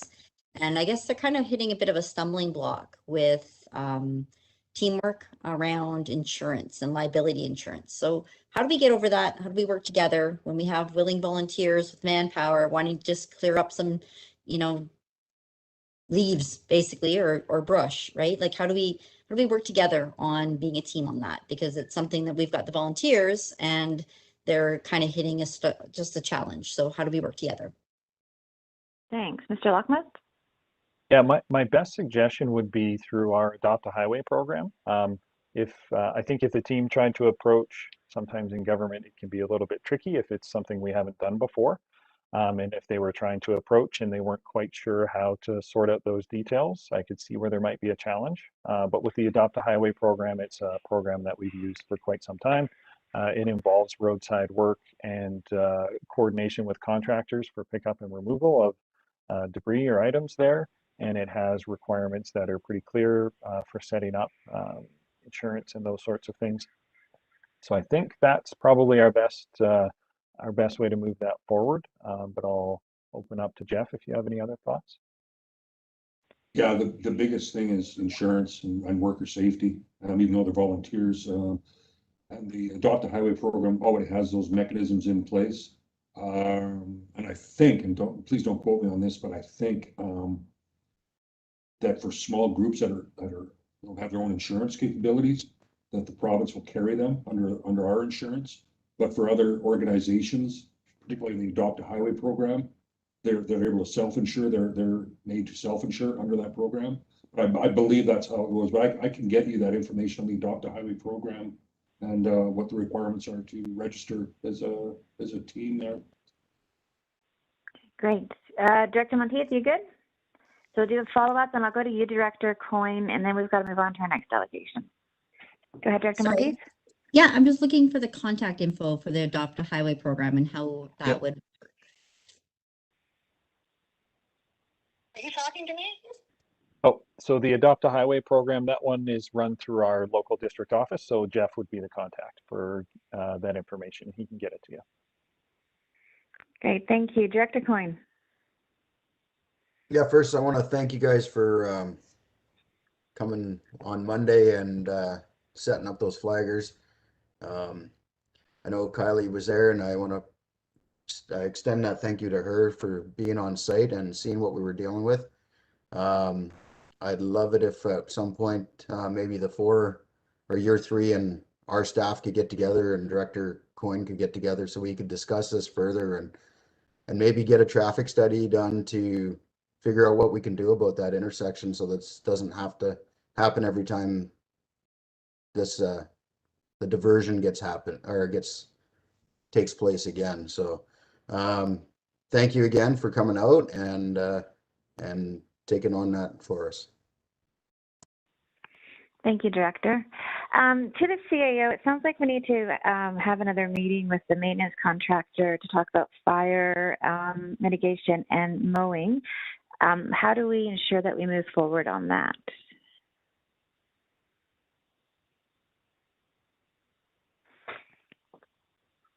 CAO?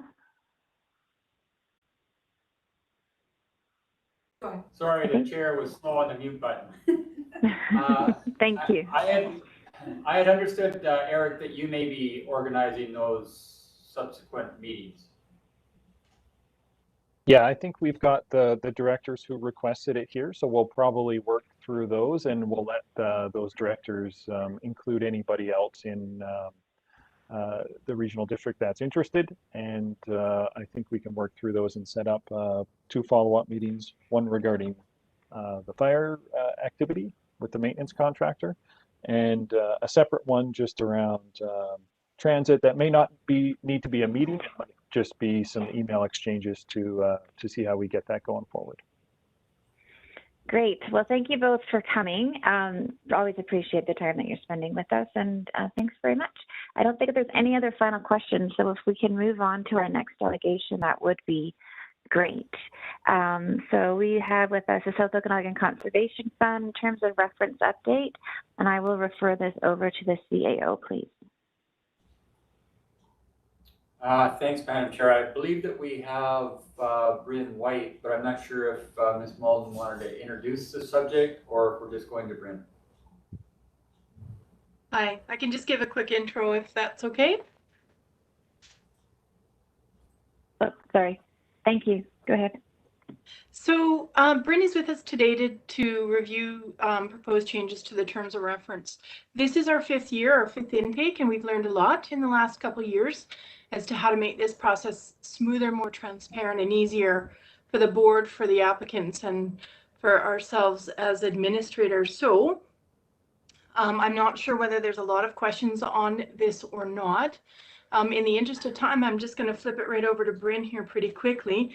I will note there is, we're expecting to do our 5th intake right around the end of August or early September. So if there's a lot of questions, we'll look to maybe postpone this a bit, but if not, we'd be looking to potentially move forward to the board meeting to adopt these new terms of reference so that we could meet the timelines on our proposed expression of interest for new applications this year. So with that, I shall flip that over to Bryn.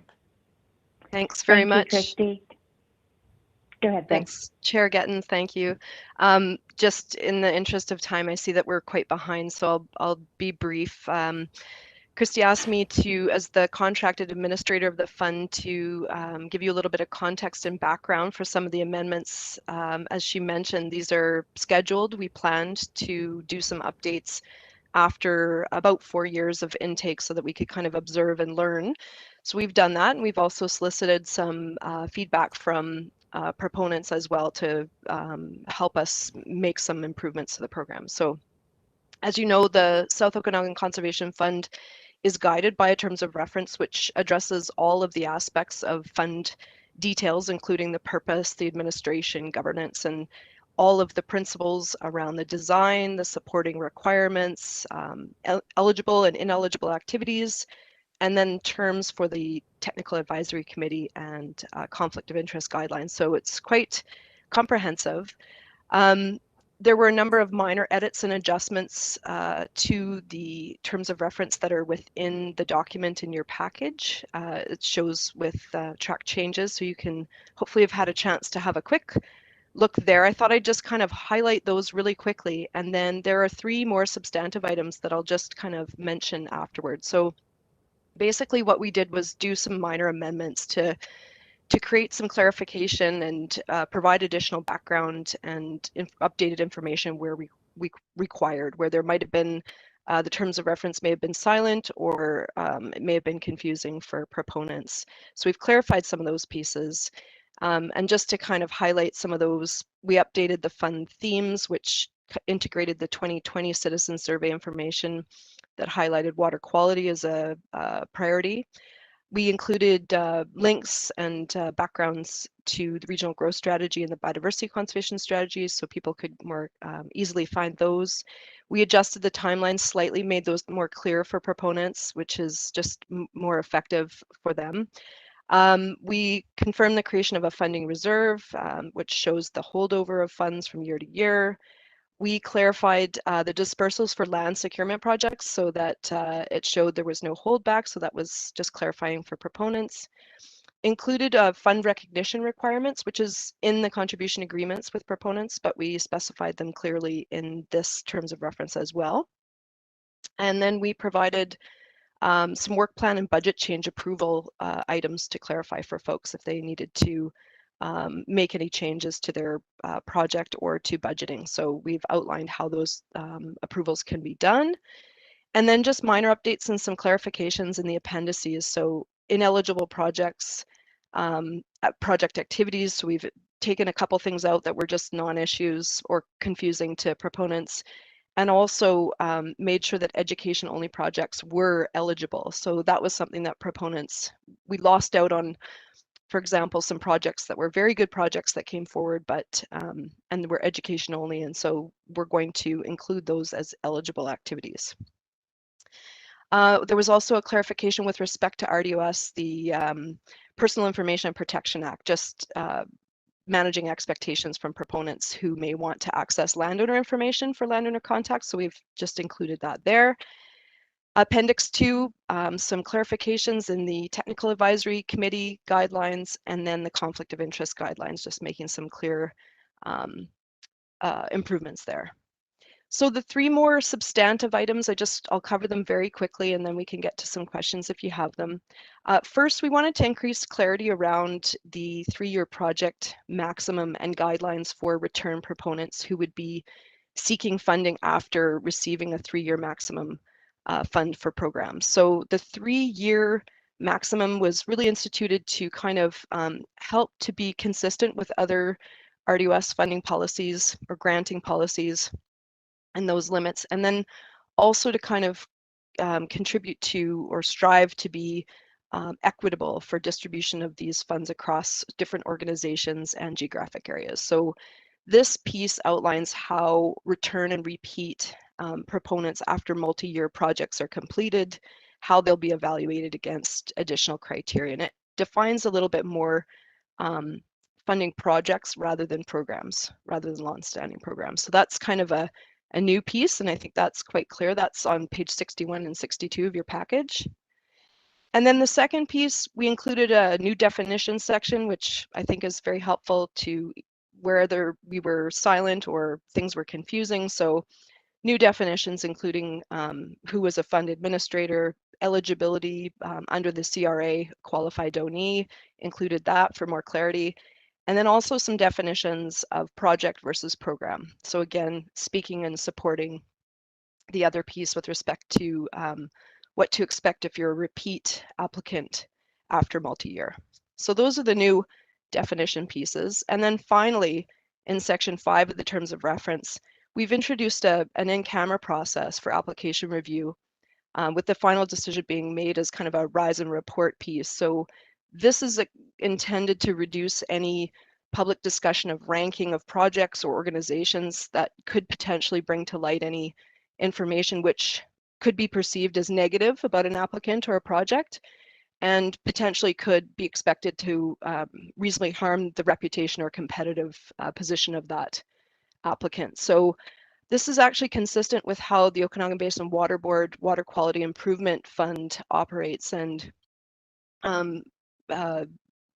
that granting program uses an in-camera process for the deliberations, and it has addressed concerns raised by proponents through that process. So I think this is quite appropriate here, and that's one of the new pieces. So those are the highlights. I wanted to thank you for your time. I know it's a really challenging time for community safety and other things. So just we were hoping to, unless there's any really showstopper or substantive questions, we hope that we'll be able to finalize the terms of reference and open the call for proposals very, very soon.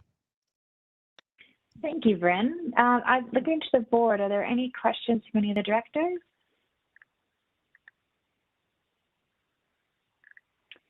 Yeah, go ahead, Director Holmes.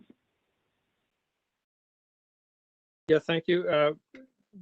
Generally, I think the changes are fine. I just have a question about the themes, and I have no problems with the themes themselves. Just a question regarding how the themes are derived based on market research from the RDOS community surveys. I'm just wondering who completes those surveys, and are all the people who participate in the surveys the same as everybody all the group, the areas that participate in the fund? That's a really good question. So the fund themes were generated both from not just the market surveys, but they were generated from conversations that we had both the South Okanagan-Similkameen Conservation Program, who worked with RDOS and communities to establish the fund, but RDOS staff as well, to do some focus group and some community outreach. So we had lots of community meetings where we talked to people around the regional district, the entire regional district in the beginning. And then as we got clearly to understand that the service area would be just the South Okanagan region, we had follow-up communications and conversations in the community then. And those fund themes were derived from those conversations, but also from previous RDOS citizen survey questions over the number of years that you'll see there. So that's where those things were derived. So we worked together on some of those community meetings, outreach pieces, and then we reviewed the citizen survey questions from all of the previous years. So it's quite difficult to stream out just the South Okanagan responses, I think. And the citizen surveys are not super in-depth with respect to environmental or sustainability questions. So we're just basically reinforcing that in 2020, residents responded with water quality and safety, and basically water resources as being a priority as one of the questions in the survey in 2020. Thank you. Do you have a follow-up, Director Holmes? No, you're good. Are there any other questions? Okay, seeing none, is anybody willing to move the recommendation, the administrative recommendation? Director Bush, and seconded by Director Roberts. Thank you. All those in favor? Thank you. Is there any opposed? Okay, that has been moved then. Thank you. I don't think there's any other business then for this committee. Seeing none, I'll get a motion to adjourn, please. Director Bush, second by Director Robinson. All in favor? Any opposed? Thank you very much. Over to you, Chair. Thanks, Bryn, for coming. Thanks very much, Chair Gettins. Right on schedule. So, folks, we are going to take our lunch break now, and we will resume right at 1:45 with the hospital board meeting and then the regular board meeting. So have a good lunch. We'll see you in 30 minutes. Thank you.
Okay, good afternoon, directors. We are going to get started with the Okanagan-Similkameen Regional Hospital District, and I'll turn things over to Chair Sentis. Go ahead, please, Chair Sentis. Thank you, Madam Chair. Good afternoon, directors. I will call the meeting to order and ask for a motion to adopt the agenda. Thank you. I have a mover and a second. I will ask then for the vote. Then all in favor. Thank you. Any opposed? Not seeing any. We'll move on then to the adoption of the minutes. I'd like to ask for a motion to move the administrative recommendation. Thank you, Director Robinson and Director Traynor. It's been moved and seconded. All in favor? Any opposition? Seeing none, we'll move on. And for item C, 101-437 Martin Street designation, I would ask that this item be referred to our CAO. Thanks, Madam Chair. So we had lots of discussion over the past several months about the Interior Health Authority's request for the hospital district to contribute $1 million, which is basically our 40% of capital projects, to 437 Martin Street, which they have now and then had developed as a urgent primary care center. So after much discussion,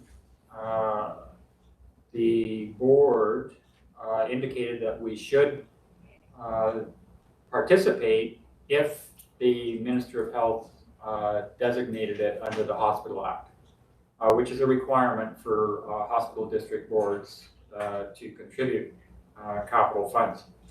So we sent our letter, the board passed the resolution, we sent our letter into the Interior Health Authority, which is the process.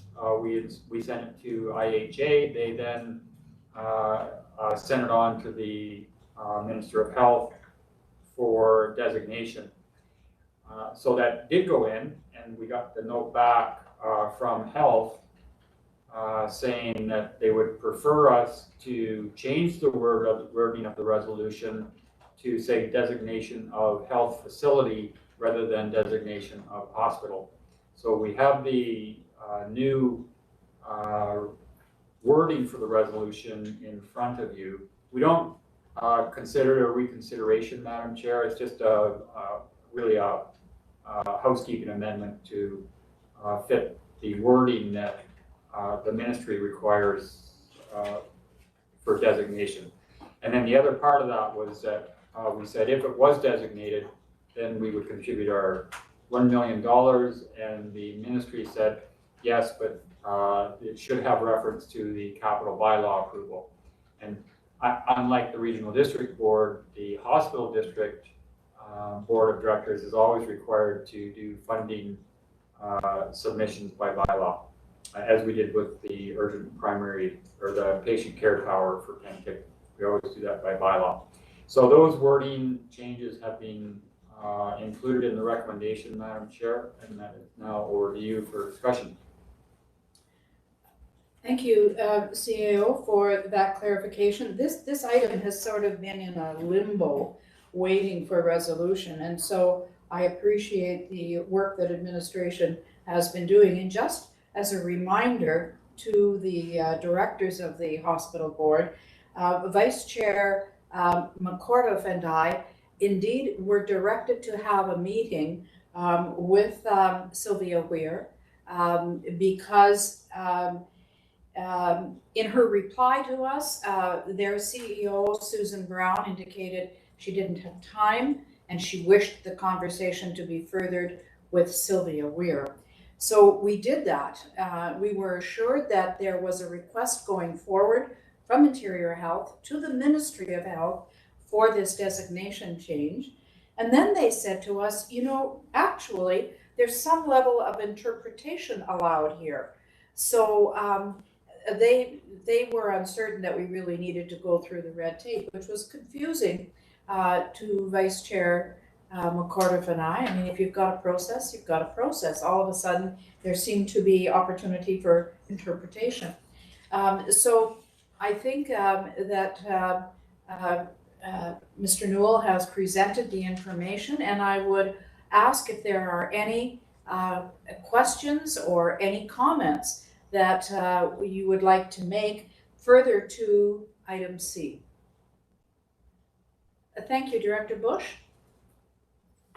Yeah, first of all, have we, has this been moved yet, or? No, it's not. Okay, could I make this motion then, and then so we can discuss it? Thank you, Director Spencer Coyne. So the motion is alive and on the table. Well, it's on the table when it's seconded, Madam Chair. Yeah, it's been moved and seconded. Oh, it has, okay. Yeah, Spencer Coyne seconded. Director Bush, did you wish to further comment? No, thanks. You're fine. I thank you. I think I saw Director Gettens with a hand. Was I correct in that? Yeah, thank you, Chair. I'm just, yeah, here we go. Can I go ahead? I'm sorry, go ahead. Thank you. I'm just curious, and I'm sorry if I've missed it in here, but I'm curious if there was any explanation of what the difference is between a health facility and a hospital, because I thought this came from like you're saying, like their process, that it had to be a designated hospital and not a health facility. So what's the difference between a hospital and a health facility? Truthfully, I'm not sure, Director Gettens, because I got caught in that as well. CAO, do you have any insight onto that? Well, the Act says designated a hospital or a health facility. So with IHA, hospital was fine. That's the wording that they sent forward from other regional districts, and health has accepted it. This time they said they want health facility. Are there any further comments? Director Bob Coyne and then Obrecht and Robinson. Okay, Director Bob Coyne. So then, does this open the door that if they just call it a health facility, then we're on the hook for 40% of whatever they decide to build?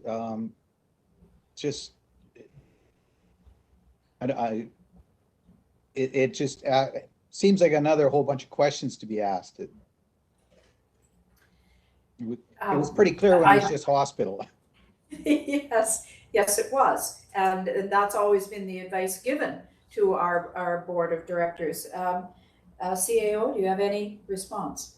Well, it's always discretionary. So even when Interior Health Authority comes every year with their ask during the budget process, it's always up to the board as to whether they're going to fund their 40% or not. They don't have to. We've turned down requests before. So I don't think there's really anything to read into it. It's probably the person at health that reviewed it that likes health facility rather than hospital. I think that's what it comes down to. I think the point of clarity there from our CAO is that you always have the right to refuse. That's true. So language is, wordsmithing is always interesting. You get a new person on deck and all of a sudden they prefer a different language. Director Obrecht, I believe you were next. Yes, thank you to the chair. And my question is very simple, and it may have been answered just a moment ago by the CAO. I don't see anything substantively different here. And that's my question. Is there any substantive change at all? I think the word health facility and the legislation says hospital or health facility. The result, the substance is the same. There's no difference. I would agree with you, Director.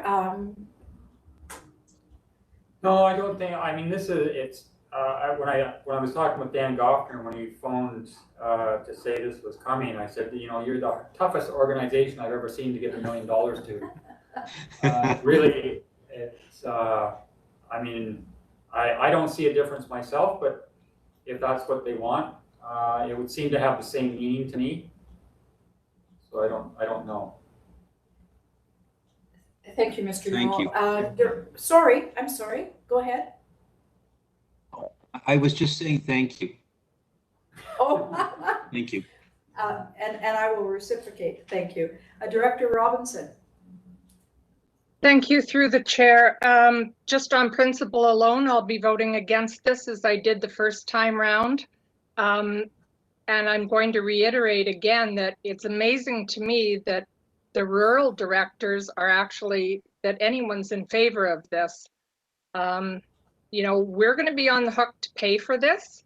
And so any clinics that we might want to have, or the rural directors might want to have in their area, that money's going to be gone now. So no clinics in Karameas or Headley or wherever they're going to be. You know, we have a health authority that just goes ahead and builds whatever they want to with no participation whatsoever from the RDOS and all the elected officials, and then they stick out their hand and they ask us to pay for it. And I'm sorry, but that's not good enough for this director. So I remain in opposition. Thank you for your comments, Director. I will now go to Director Monteith. To the chair, I agree with you, Katie. I think that you're definitely speaking with multiple hats, and I can see that. Could I get some clarification with the ask of the $1 million? Is that not asking for us to pay a debt because it's already an open facility, or is that future upgrades? Thanks.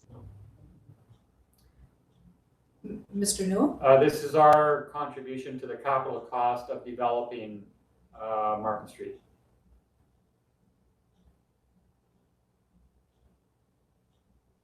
Director Monteith? No? Okay. I believe Director Roberts, you're up. Thank you to the chair. I think clarification and understanding. Again, what is a hospital? For instance, Karameas has an IH medical facility. It's not a hospital, but it has a emergency room, doctor's offices, mental health, community nursing, dementia ward, extended health, and assisted living in the same facility. But in and of itself, it's not a hospital. So terminology is one thing. We just need to be really clear when we're moving forward on any and every particular ask, that we know specifically what it is. Because again, from what Director Robinson was saying is, yes, when we talk about clinics, because a clinic's not a hospital, you know, if we're asking for things, sometimes the terminology needs to be a little broader, but we have to have a greater understanding of what that terminology means specifically, and then what it means for the RDOS and the individuals in all our areas together. That's why the last time round I did vote in positive for the urgent care facility in Penticton, because again, it helps the people in Area G, because it mitigates the majority of people that end up sitting at the emergency room at the Penticton Hospital. And that is our main hospital, and that is where we all go. We've been averaging 200 to 220 calls a month at the ambulance station in Karameas, with each one of our calls taking up to 3 hours. And one of the biggest things that adds time is trying to get in through the ER. Now we have building and growth and issues happening, which are all in the positive, but are also causing issues. But having an urgent care facility helps us all get to where we need to get to, and more expediently. Thank you. Thank you, Director Roberts. Director Holmes. Yeah, thank you. So some of you may have heard that the walk-in clinic in Summerland will be closing at the end of the month. And so our 1,000 or so unattached residents have been instructed they'll have to go to Penticton to go to the UPCC if they want to get primary care. So the way I see this is that we're funding the centralization of primary care. I didn't support it the first time. I didn't support it the second time. I'm not going to support it the third time. Thank you. Thank you for your opinion. I appreciate that. Director Obert, did you wish to speak again? Yes, I did, and thank you so much. First off, thank you to Director Roberts. Very well said. And with respect to the municipal directors who've just spoken, we talked about the two-hat rule earlier today, and there sounded to be some confusion. Electoral area directors are not like municipal directors. We only have one hat. We're always regional directors. We never have a hat to take off. I'm not the mayor of Penticton. I don't have a mayor hat to take off. So when we're at this board, and those of us in the rural areas, the electoral areas as they're called, Director Roberts said it well. This facility benefits us all. Now, I'm sorry for Summerland that they've got a different issue, and I feel sorry for them, but that's a Summerland issue. That's not a regional issue, although it would benefit the region if Summerland had good health care. I don't take that away. We in OK Falls would love to have a primary care center. I've been speaking about it for years, and if Director Robinson wants to support me in that, I'd be grateful. But we need to separate these things. They're different. They're not the same. And this board has already made a motion in favor of this funding. The distinction today is minor. I think it's an improvement. The province has said, as Director Roberts has confirmed, it's a health facility distinct from a hospital. But either way, tomato, tomato, it qualifies. I understand staff in good faith at the provincial and local level use the word hospital in complete good faith. And in complete good faith, they're saying health facility is a technically more correct word. It's the same in substance. We've already supported it. I'll support it again. But as Director Knodel once said, very famously, how many times do we have to name this park? And I'll rebut, this is not a park, this is healthcare. And we need to take care of business. Thank you. Thank you, Director. Director Bush, did you wish to speak? No? Okay. Do we have any others wishing to comment? Johansson. Director Johansson? Thank you, Chair. I just wanted to add that I do totally agree with what Director Holmes said. This is just centralization of hospital care, and we really need to extend this hospital care out into the rural communities, and I will be voting against this. Thank you. Thank you for your comments. We do have a motion duly put on the floor and seconded. Are there any other comments that anyone wishes to make? Director Coyne, Director Spencer Coyne. Yeah, so I'm not wearing any hat except for one of a person who has to go to Penticton every now and then. And from my understanding, this new clinic will take in and alleviate some of the pressures on the emergency room in Penticton. And as such, we're way out here in the sticks, as some people like to refer to us as, and sometimes we have to use the emergency room in Penticton because we get transferred over there from over here. And if there's a long wait and you've already been waiting to get from picked up in an ambulance that may have had to come from Karamias to take me to my emergency room at my hospital, and then they have to transfer me to the emergency room in Penticton, we might be like 4 hours off from there.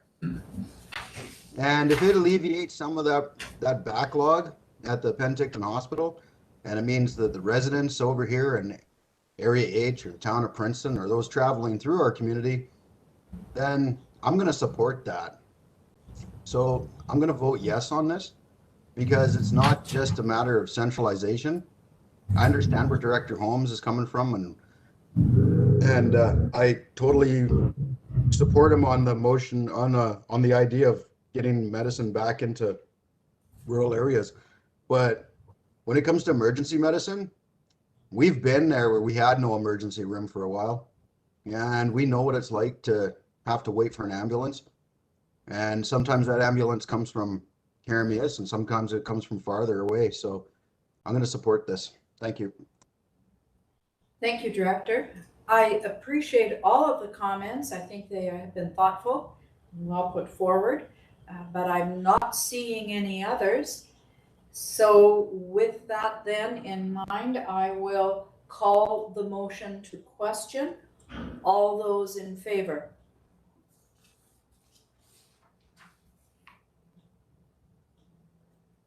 Are there any opposed? Director Holmes, Director Robinson, I believe, oh, and Director Monteith? Johansson. And Johansson, and Knodel. And Kozak. Did I miss that? Oh, and you. Sorry, Madam Chair. So what does that do, Ms. Malden? Have we a majority? So that is 6 opposed. Presumably the rest are in favor. And so that would be, I'm just trying to do the math in my head, 12, 13. So the motion carries. Thank you very much, directors. This has been a continuum of concern, and I respect the fact that that you have given it your due diligence. Seeing no further business, I would ask for a motion to adjourn. Director Coyne and Director Holmes, thank you very much. All in favor? Any opposition? Thank you. Sorry, Chair, my apologies. It's Christy. I read that vote as just a regular unweighted. However, I did apply the weighting, which is the appropriate vote, and it is still, it still proceeds. It's still carried. So just as a clarification for anybody who should ask, it was a weighted vote and it still carries. Thank you very much for that clarification. And we stand adjourned. Thank you. Okay, thank you very much, Chair Sentis. Okay, directors, we are going to get started with the regular board meeting. Please have a look at your agendas. First, I'd like to once again welcome alternate director CJ Rhodes, who's filling in for Director McCordoff. Welcome, Director Rhodes, and welcome to alternate director Frank Rieger, who's filling in for Director Watt. Welcome, alternate Director Rieger. And just to confirm, Director Sentis is in the boardroom here with me today. So have a look at your agendas. This is your only opportunity to remove an item from the consent agenda. Did anybody want something removed from consent? And Ms. Walden, I'm assuming that's a leftover hand? Yeah, okay, thank you. Sorry. Directors, anybody need something removed? Okay. Having a look at your agendas, we are going to make one addition. So out of this morning's meeting, we're going to add C2, which is the Conservation Fund Terms of Reference, so that we can proceed with that. Other than that, we are going to, or I'm looking for a motion for approval based on the amendment being added of C2. I see Director Rose and Director Pendergraft, thank you. I'll call the question. All in favor? Anybody opposed? Thank you, and I'm looking for a motion to approve the consent agenda, corporate issues, moved by Director Bush, seconded by Director Robinson. I'll call the question. All in favor? Thank you. Anybody opposed? That motion carries. And looking for a motion to approve the consent agenda, development services, moved by Director Pendergraft, seconded by Director Bush.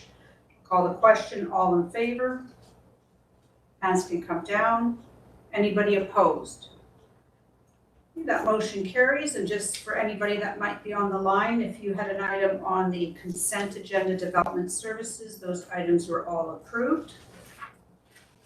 We will now move on to section B, development services, rural land use matters, and we'll go to B1, City of Penticton referral, official community plan bylaw amendment 955 Timmins Street, CAO. Thanks, Madam Chair. The city has referred an OCP amendment over to us, I assume because we're in the perimeter, for comment. This is for an amendment to their OCP from industrial to urban residential to allow the development of 2 5-story apartment buildings and 81 townhouse units. And we have no objection to that administratively, Madam Chair. We're recommending that we advise the city that we have no objection. Okay, thank you very much. Is anybody willing to move this? Director Holmes and Director Robinson, thank you very much. Any questions? Director Holmes, go ahead, please. Yeah, I had a question actually. So the reason this is being referred to us is because we're within their 50 meters. Our Martin, because our Martin Street office is within the 50 or whatever, however many meters that they use for referrals. I think this whole thing is kind of weird. I would assume that's the case, Madam Chair. I didn't check the measurements on it, but that'd be the only reason we get. We're now 100 meters. 100, okay. Okay. I just have some issue of us as a, I guess, as a legislative body, passing this, which we don't really know anything about, and so I'm not really comfortable saying I agree with it or disagree with it because I don't know anything about it. Maybe that's just wearing my legislative hat, but we haven't, sat through all the public hearings and everything that the city of Penticton will do their, go through their processes, and I, leave it to them. So I'd rather not have to say anything one way or another. Okay, thank you. I'll go to CAO Newell. Well, we aren't the approving body on this. This is why we phrased the recommendation the way we did, that we just have no objection. As a property owner within the geographic area of this development, if we were to have an objection, maybe it affected either traffic or some other land use based issue, then we could submit our objection. But at this point, we've reviewed it and we don't believe there is anything that will affect 101 Martin Street. So that's why the recommendation to say no objection. Okay, thank you.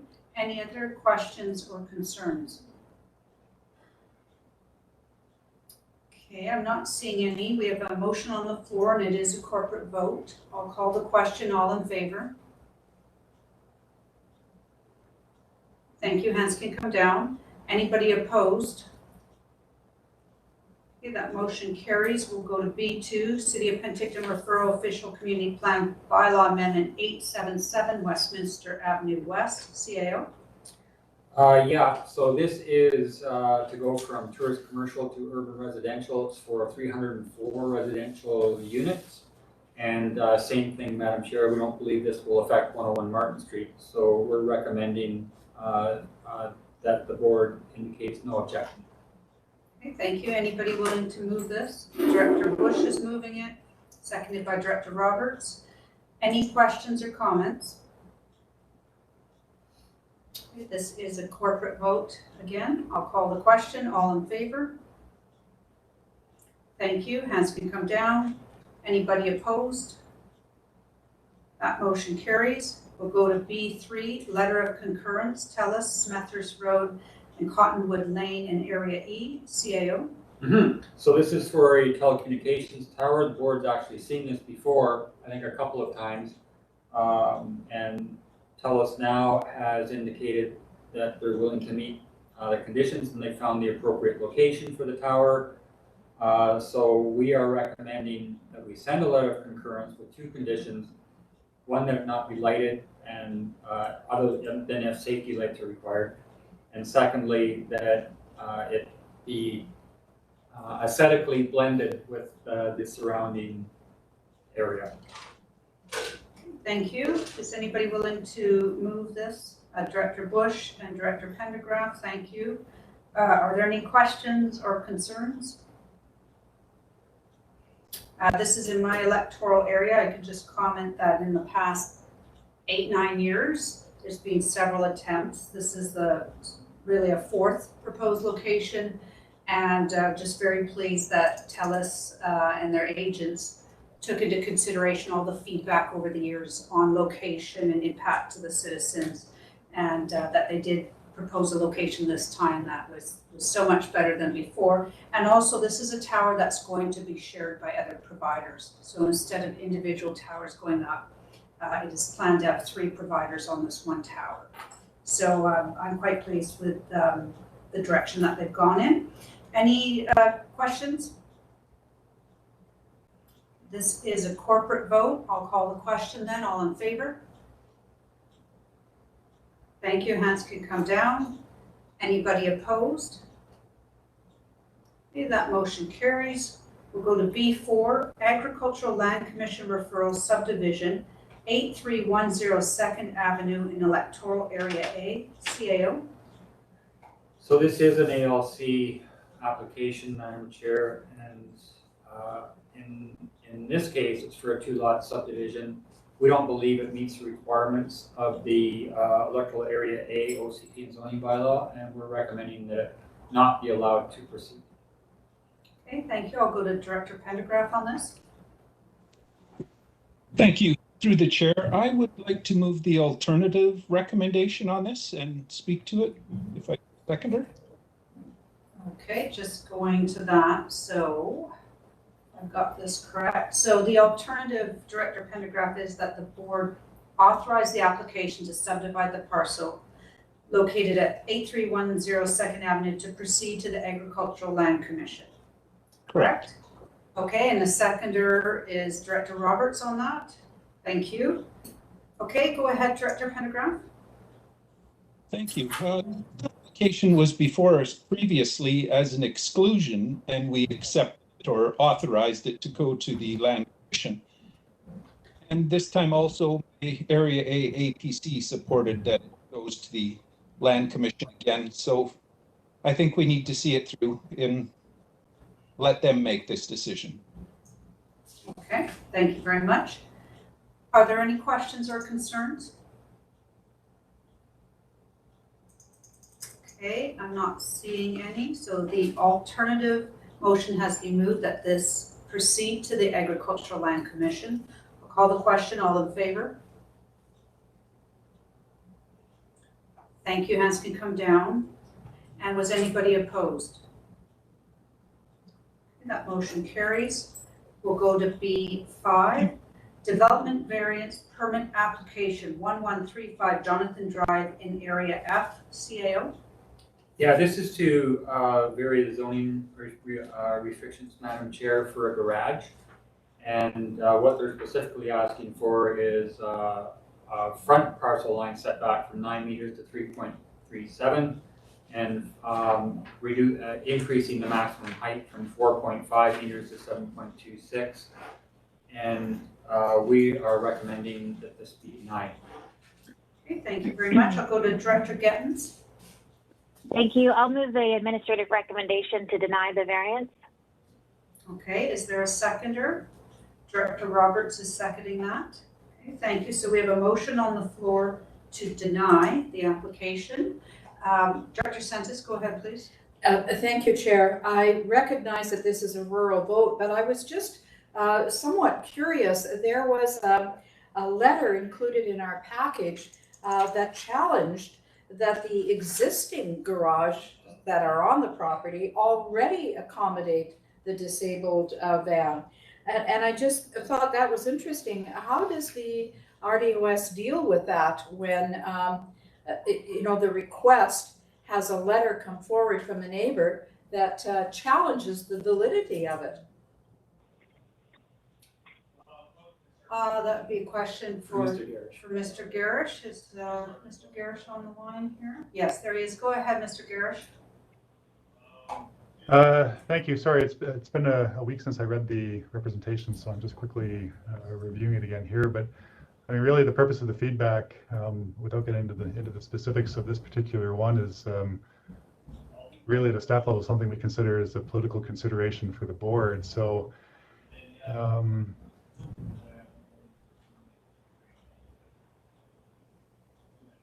Sorry, I'm just trying to read this really quickly here.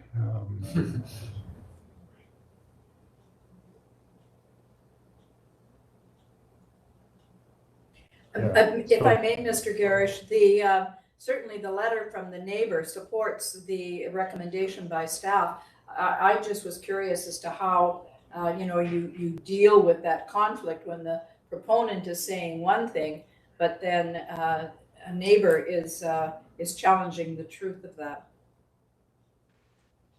Mr. Garish?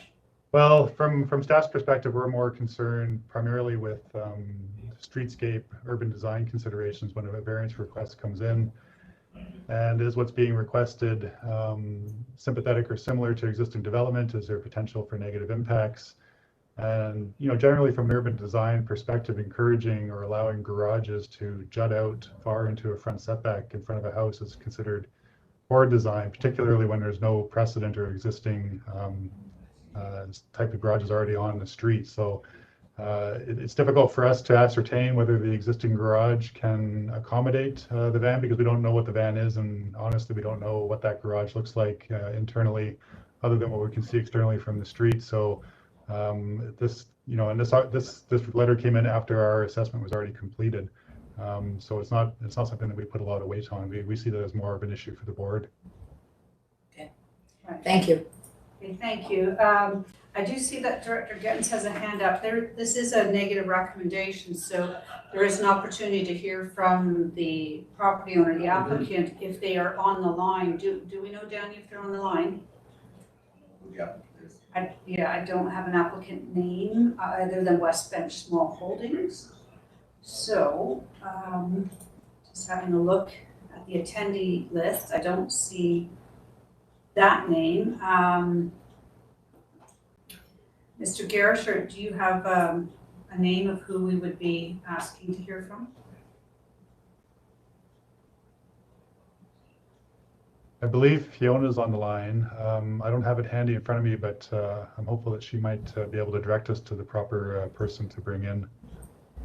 Okay. Yes, I see Fiona's on the line. In the meantime, maybe we'll just go to Director Gittins. You did have a comment to make, did you, Director Gittins? Thank you. I was just going to ask about giving an applicant an opportunity to speak. Oh, okay. But I would like to speak to my motion once that happens. Okay, thank you. We'll go back to the attendee list.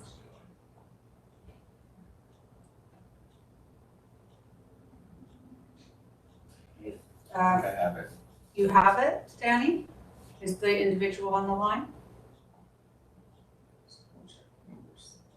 Yes. Okay, we think we've added the applicant. If you're on the line, go ahead, please. Ladies and gentlemen, thank you. My name is Wojtek Artemowicz. I'm the owner of the 1135 Jonathan house on West Bench, and I have a. Of course, my garage is gonna be very good looking and matching the house and everything. It's not gonna be hideous or anything. And I have also supporting letter from Interior Health, which wasn't mentioned before, and it was sent to Fiona Titley and Director Gittins. And if you don't mind, I would like to read it from Health Services for Community Living. Is that okay? Sure, we'll allow that. Go ahead, please. It's a short letter. It's just from the Jill Chisholm from VCOT from Health Services, and she says about our Ursula and Wojtek Artemowicz file, this and that, which is the file, and it says Olivia Artemowicz and her parents have been known to the Health Services for Community Living program since 2009. She was always lived with her parents. Olivia requires assistance with all her daily activities due to severe developmental and physical disabilities. In the past, traveling has been challenged for wheelchair-bound individuals, as there have a few places to have equipment needed for them to travel safely. Handicap RVs are now available that are wheelchair and lift accessible. With the bigger garage in place, they could accommodate a larger vehicle like RV to provide the opportunity for her and her family to travel safely and greater freedom than ever before. By purchasing one of those RVs, the Artemowicz's family will be able to have a freedom to explore and do activities outside of the Penticton area. And sign Jill Chisholm, BCOT, Health Services of Community Living. So that's the supporting letter. And if anybody has a question about us, building the garage, we have a honest reasons, and we don't try to build anything like putting, 40-foot thick and blue one in our property. We would like to do something matching our house, and the only difference will be the 14-feet garage doors. That would be all the difference between different garages we have now. We have 2 garages, but they're only 7 feet tall, right? So we can't fit anything in like an RV. So I'm asking you guys to consider, that we are trying to do well for our family, for my daughter, and to have our life easier in the future for us, right? We are homebound for last 30 years, and we are trying to do something, which will accommodate us a little bit, like that's all what it is. Thank you. Okay, great. Thank you very much. I'm probably not going to get this right. It's Mr. Artimovich, yes. Antimovich. Okay, I'll still probably get that a little bit wrong. Thank you very much. So before the board deliberates, I'm going to ask if any directors have a question specifically for you. Director Gettens, your hand is up. Did you have a question for him? No, you're waiting to speak after. Okay, anybody? Yes, Director Obrecht, go ahead with a question to the applicant. Thank you very much to the chair. I heard earlier about a letter from a neighbor that said your current garage could accommodate. And so I'd like to ask you to speak to that, because that's a curious letter from a neighbor. And I think, you deserve an opportunity to speak to it and tell us why your current garage facility won't work. I tell you, Mr. Obirek, when we built this garage, when whoever mentioned, it's under our addition we built 17 years ago for our daughter, which includes elevator and a garage, bigger garage, so we can go to the garage with the van, like a regular van. The garage doors are only 9 feet tall. If you want to buy anything taller than like RV type, like let's say a Sprinter, it won't fit in this garage. That's what we are after. We would like to get taller because we need an RV for camping and for not just for traveling around town, like this van is on a 9 foot. It's okay. We have a full-size van now, but it won't accommodate RV, which has a, it's like a 10-foot-5 or something, and plus has a air conditioner on the roof, so it needs a little bit more than 9 feet. It won't fit anything, more than regular. It won't fit there. So I'm asking for permission to build something which has like a higher opening door, so I can accommodate like RV, like small RV, but still 9 feet is not enough to fit in. Okay, thank you. Director Obrecht, did you have a follow-up for him? I do, and yes, to the chair, and thank you very much for that answer. My next question is, if you don't get the variance and can't have your garage, I assume you could still purchase an RV, and I'm curious, where would you park your RV if that was the case? If we won't have a garage, we won't purchase RV because it won't be impossible to park outside on our grass and take her with the wheelchair and load her in and out. And this is just, we would like to do it out of a warm garage. And that's what it's all about, to keep it in garage, not winterized, be ready for traveling to the doctor's appointments, to Kelowna, to Vancouver recently. She is on a diaper. She's disabled, totally on blended food and everything. She has to have like a generator and a blender, be able to use 110. So that's what RV is needed for if you want to move out of my house, basically, right? That's all. Okay, thank you very much. Any other questions specific to the applicant? Okay, I'm just having a look here. I'm not seeing any hands up. Okay, so thank you, Mr. Artemovich. That's probably as close as I'm gonna get. Very good. We're now going to discuss amongst the board. So I'll go back to Director Gettens. Great, thank you, Chair. So this is a really difficult one because I know the APC as well was very sympathetic to the family and admiring how committed the family is to sticking together and providing these opportunities for their daughter. But the reality is that this is a really large building to sit in someone's front yard. So I think we allow 14 feet and they're asking for 24 feet in a front yard.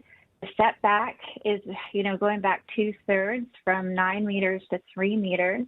No other properties on the cul-de-sac have that much of a setback. And the reason for the setbacks, of course, as we all know, is so you don't have noise and you don't block sun and you don't encroach on your neighbors. Also, because it's for an RV storage, and there are options for RV storages. There's, you can rent RV storage. It's not for their day-to-day van, and that's what's in. If I understand it correctly, that's what's in the oversized garage is their day-to-day vehicle, and this is for more of a traveling kind of camping and vacation vehicle. I don't have any indication from any of the neighbors that they're in support. I've only heard that they're not in support because they're concerned about the streetscape, and it's a smaller lot in West Bench, so there are larger buildings, accessory buildings in West Bench, but this is a half-acre property. Some properties in West Bench are 5 acres or 10 acres or 3 acres, and so some of the other properties lend themselves better to this type of situation. But in this case, it's a really big building in a front yard, and it's with a heavy heart that I can't support it, but it's just this building is going to be there for a really long time, and it will really stand out on the cul-de-sac. It doesn't fit the character of the cul-de-sac, which is why I'm moving to deny it. Okay, thank you, Director Gettens. Did anybody else have a comment or question? Director Obert, go ahead, please. Yes, thank you. I'd like to add a final comment and thank Director Gettens for really articulating a lot of important details. Indeed, I had a couple questions which you answered. So thank you for that information. My heart is with this family and with the APC. I will, however, be supporting the motion for all the reasons that Director Gettens did a very good job articulating, and it is a tough one. There are other options, and when we're balancing these difficult decisions, this is one that it is difficult, but I will be supporting the motion. Thank you. Okay, anybody else with a comment or question?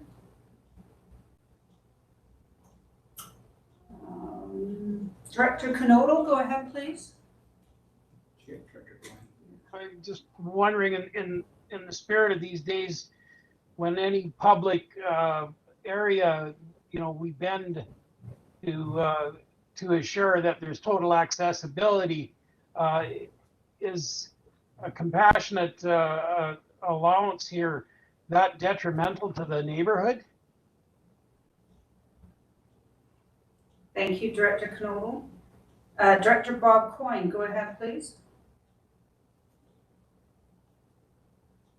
I guess it's a little late to ask this question, but was there any other alternatives to move the building further back on the property or anything like that could still accommodate that size of building on that lot without changing their streetscape, for example?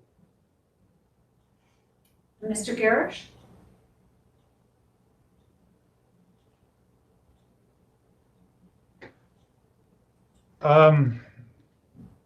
It's a tough question because, of course, we're only ever asked to assess what the applicant has put in. I mean, simply looking at his parcel, I can see that there is land available, apparently, although I recognize it's topographically potentially maybe challenging, and I'm not quite sure where his septic field is. But it would appear that there's other locations on the parcel that potentially could be explored. Again, I don't know how feasible that is and what kind of cost increase it would be to the property owner versus what he's proposing before the board today. Okay, thank you, Mr. Garish. Yeah, this is definitely a tough one. I've looked at the designs. I'm looking at the aerial photo. Optically, I mean, even at the neighbors, there's 6 vehicles, boats and cars. That's not too appealing to me either. They might be tucked away, but when we look at this building, I don't mind the design. I think it would be nicely built. We do allow carriage houses on a lot of properties that are at the front. I have one in Area E that was built not too long ago, and it's right at the very front, almost exactly laid out like this. It looks quite nice, very much the same size. So compassion, I'm a little bit inclined that I would allow this. My past experience has been in working with disabled people from their homes and with specific vehicles that are large and needed for transportation. And it certainly can be a challenge if you are using a vehicle, especially if it's raining or the weather's not so great, to not be able to pull that into a garage for your family member that you're working with. Yeah, really, this is a real challenging one that is before Director Gettens and the board.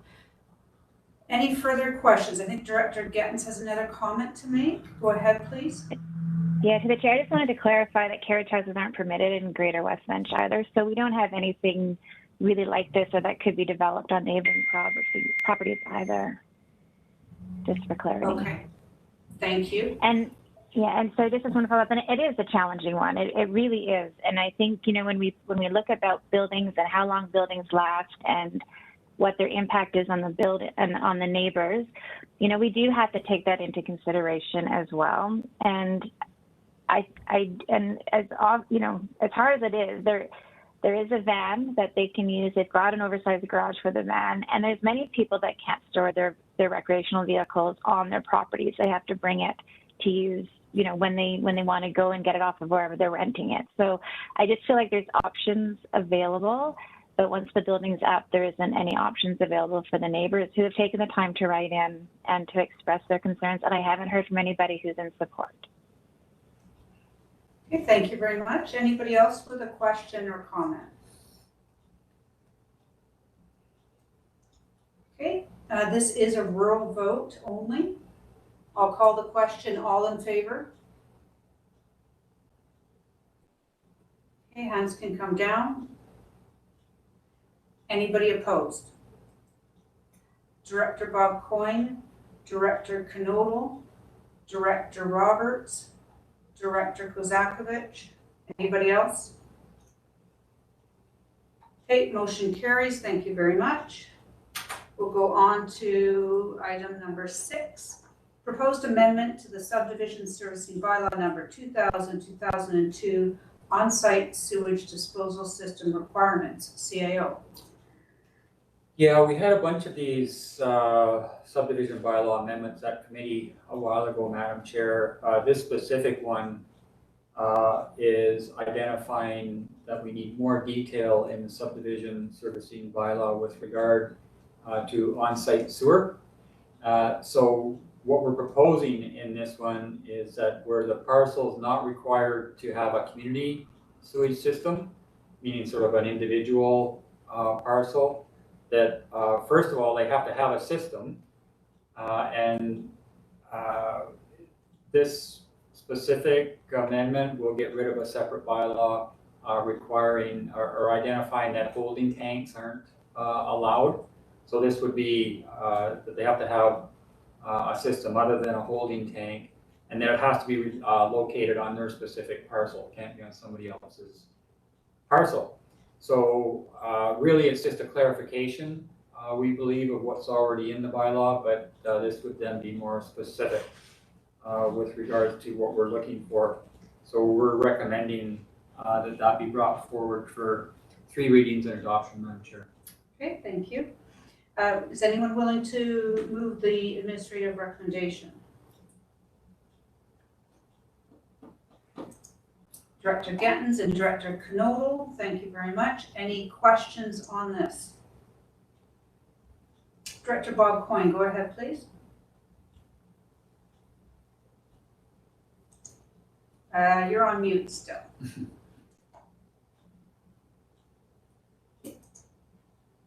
There we go. Trying to get to that button without turning something else on. So I thought holding tanks were already a no-go in our area. Is that not correct, Chris? Mr. Garish?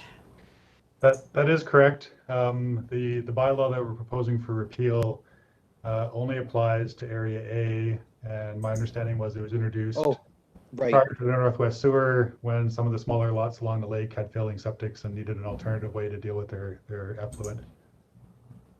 Yeah. Okay. Sorry. Okay, thank you. Any other questions or comments? This is a rural vote requiring a 2/3 majority. Call the question, all in favor? Hands can come down. Anybody opposed? Motion carries. We'll go down to B7. Proposed amendment to the subdivision servicing bylaw number 2000-2002 documentation requirements for confirming a water service. CAO. Yeah, so this again is about clarification, Madam Chair, and what information we need in order to render our decisions on our comments on subdivision with regards to potable water. So we're recommending that this amendment to the subdivision servicing bylaw be given 3 readings and adoption. Okay, thank you. Looking for a mover on this. Director Knodel's moving it, seconded by Director Roberts. Any questions or comments? Okay, once again, a rural vote with a 2/3 majority. I'll call the question. All in favor? Thank you. Hands can come down. Anybody opposed? Motion carries. We'll go down to B8. Proposed amendment to the subdivision servicing bylaw number 2000-2002 for documentation requirements for confirming a sewage disposal system. CAO. I'll just turn this over to Mr. Garish, Madam Chair. Okay, go ahead, Mr. Garish. Sure, thank you. So this is slightly different than B6. Again, it's from staff's perspective, just a way for us to clarify for applicants for subdivision how they can meet the on-site sewer requirements specified in the bylaw. Primarily, what kind of documentation do we require in order to be satisfied that they're complying and to provide comment back to the ministry that they've met our bylaw requirements. Okay, thank you. Looking for a mover for this. Director Pendergraft's moving it, seconded by Director Roberts. Any questions or concerns? It's a rural vote with a 2/3 majority required. I'll call the question. All in favor? Hands can come down. Anybody opposed? That motion carries. We're going to go down to C, Legislative Services, C1, 2021 Schedule of Special Meetings, CAO. Thanks, Madam Chair. Local governments are required to set out their meeting dates by resolution, and we bring the normal schedule rotation for board meetings at the start of the year. Always in the fall because we're on calendar year, and a number of our processes end at the end of the calendar year and then start in the fall for the next calendar year. We always have these additional meetings that we need to set up.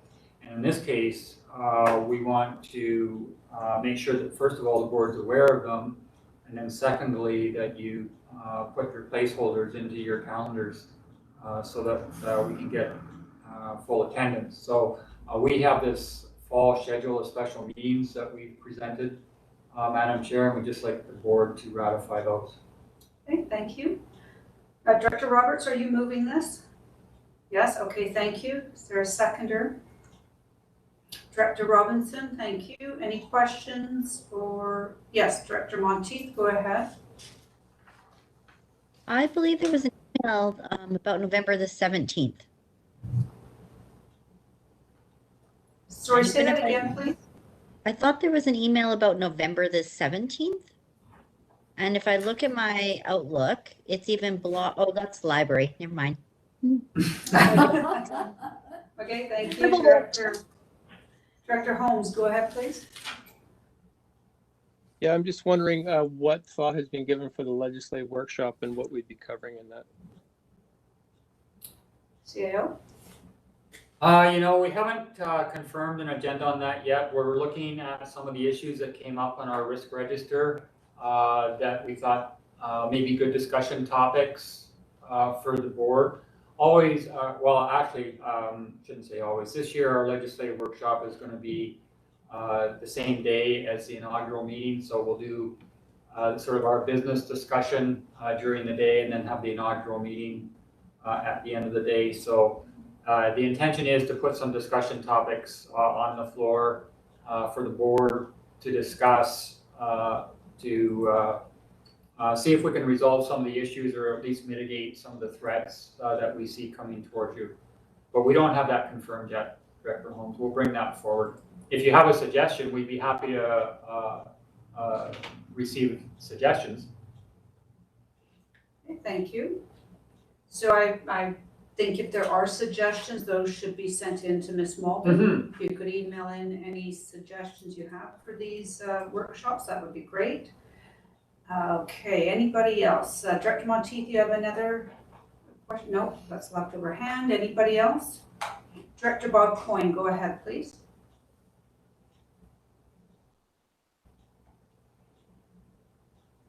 You're still muted.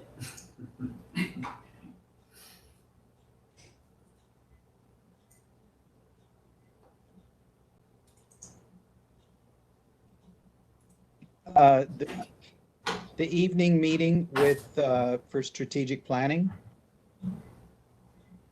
What hours is that? I'll go to Ms. Malden on this. At the moment, we have it tentatively booked between 4 and 8. We're just waiting for a little more opportunity to have a conversation with Gord McIntosh to see what we will do within that period of time. This is out of his the sort of regular scheduled presentations that he does. So I'm waiting to hear more from him on that. But again, with these meetings that are proposed to be back-to-back, there is always that opportunity for directors who are traveling, particularly in the winter, to arrange accommodations for. Thank you, and I'm going to go to CAO Newell. Yeah, unless Gord has changed his typical practice, it'll be sort of an informal supper sort of thing, and then sort of from the 6 to 8 or 6 to 8:30, he gets you into sort of the SWOT exercise, and that gives him some homework to do overnight, where he'll categorize them and then bring back for discussion those topics the next day. So it is a pretty tight presentation timeline. Okay, thank you. Any other questions or comments? It's been moved and seconded to proceed with this fall meeting schedule. That is a corporate vote. I'll call the question. All in favor? Thank you. Hands can come down. Anybody opposed? That motion carries. And then we'll go to C2, which was added to the agenda, the Conservation Fund Terms of Reference. And the motion from this morning is that the Board of Directors approve the proposed updates and adjustments to the terms of reference for the South Okanagan Conservation Fund as reviewed at the August 19th, 2021 Environment and Infrastructure meeting. Is anybody willing to move that? Director Sentis? Thank you. Director Gettins is seconding it. Thank you very much. Any questions on that? Okay, it's a corporate vote. Call the question. All in favor? Hands can come down. Anybody opposed? Motion carries. So that takes us down to D1, CAO reports, verbal update. Oh, nothing for me, Madam Chair. Okay, then D2 is the Declaration of State of Local Emergency Approvals. So that was sent out via email today. Okay. So same as past few meetings, we would like to move the administrative recommendation. Oh, Danny's got it up on the screen.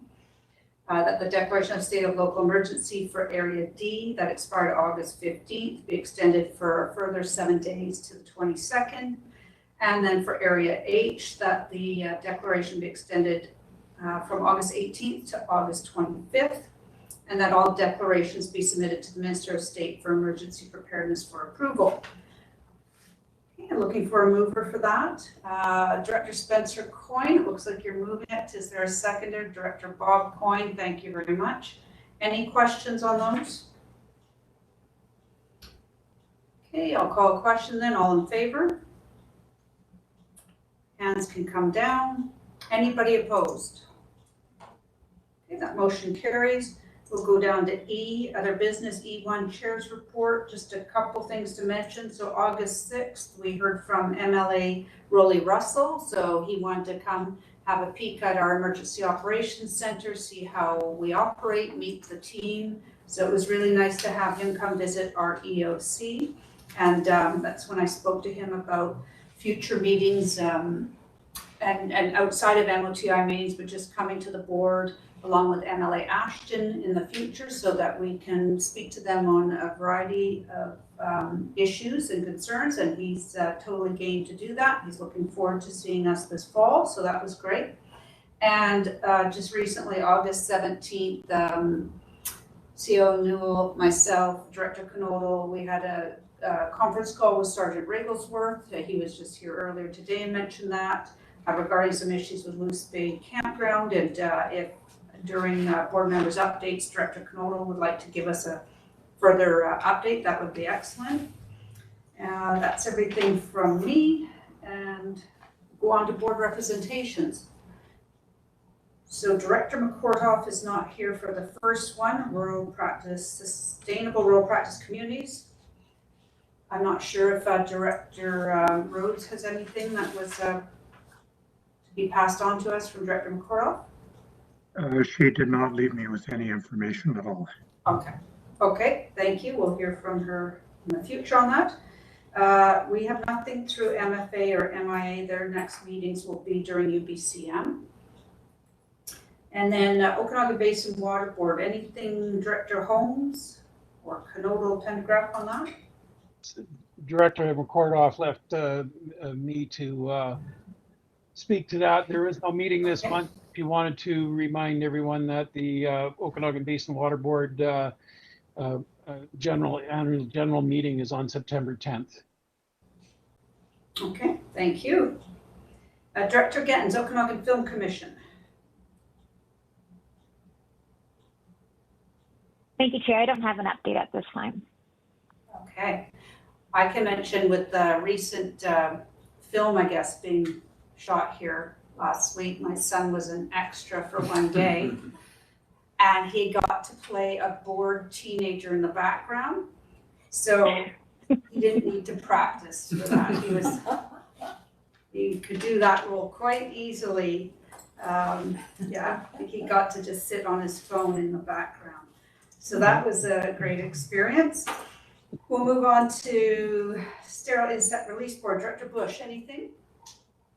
No, we had a meeting and apparently everything's kind of running smoothly and the way it should be. And yeah, so far the season's going well. Okay, thank you. Director Knodel, did you have anything from CIMIA? Nothing from CIMIA. Great. Yeah, I don't think they meet again until the fall. That's good. Yeah. Okay, Director Bush, back to you. Starling Control, anything? Yeah, no news there. Okay, Director Pendergraph, did you have anything from the Fire Chief Liaison Committee? We haven't met. Fire departments have been so busy here. We'll be doing some meetings in the fall, I suspect. Okay, thank you. Yeah, and the same with Indigenous Joint Council. I know the First Nations bands have been very busy dealing with the forest fires and their communities, as we all have been. So we will move on to director's motions next. So we'll go to 3A, which is Director Gettens. So there is a motion there that administration present to the board for discussion the findings from the exit interviews of recently departed staff before the 2022 budget discussions begin, be referred to administration for analysis of the feasibility, legislative compliance, and budget impacts. Director Gettens, did you want to move that motion? Yes, please. I'd like to move it. Okay, thank you. Is there a seconder? Director Holmes is seconding. Thank you. Any questions or concerns regarding this motion? Director Sentis, go ahead, please. Thank you, Madam Chair. And this is just speaking from my experience in the municipality, so it might be different here. The employees are answerable to our CAO. So I would feel in conflict or intrusive into what would maybe be privileged information. Is that a concern here, that someone's comments on an exit interview would be a discussion point for the table rather than our CAO to handle? I'll go to CAO Newell. Well, it's not so much that. I don't think, Madam Chair, it's probably more freedom of information. They give those in a confidential manner. I don't even see the exit interviews. That's with our HR department. Right. But I will say that we did raise employee retention as one of the high risks on our risk management plan. And that is one of the issues that we think might be a good discussion topic at the legislative workshop. I know that Ms. Morgan is actively working away on coming up with a plan that we could have a discussion with on the legislative workshop. If I may, I absolutely agree. I mean, I think the information could be valuable. I just didn't know if we had access to it. So thank you for that. Thank you. Did I see Director Bauer? Yeah, thank you, Chair. I was going to raise the same question, and thanks for the CEO to clarify on the freedom of information and all. But, you know, we have to consider that attraction and retention is not just an RDOS problem, it's a Canada-wide problem because of external and internal circumstance. I'm sure I don't have to spell it out.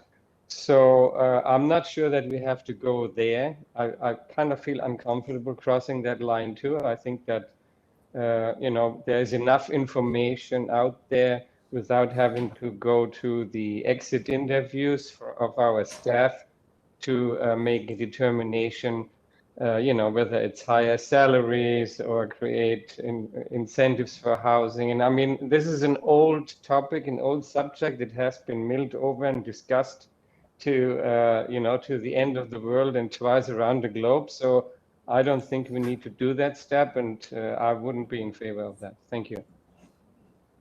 Okay, thank you. I'll go to Director Holmes. Yeah, thank you.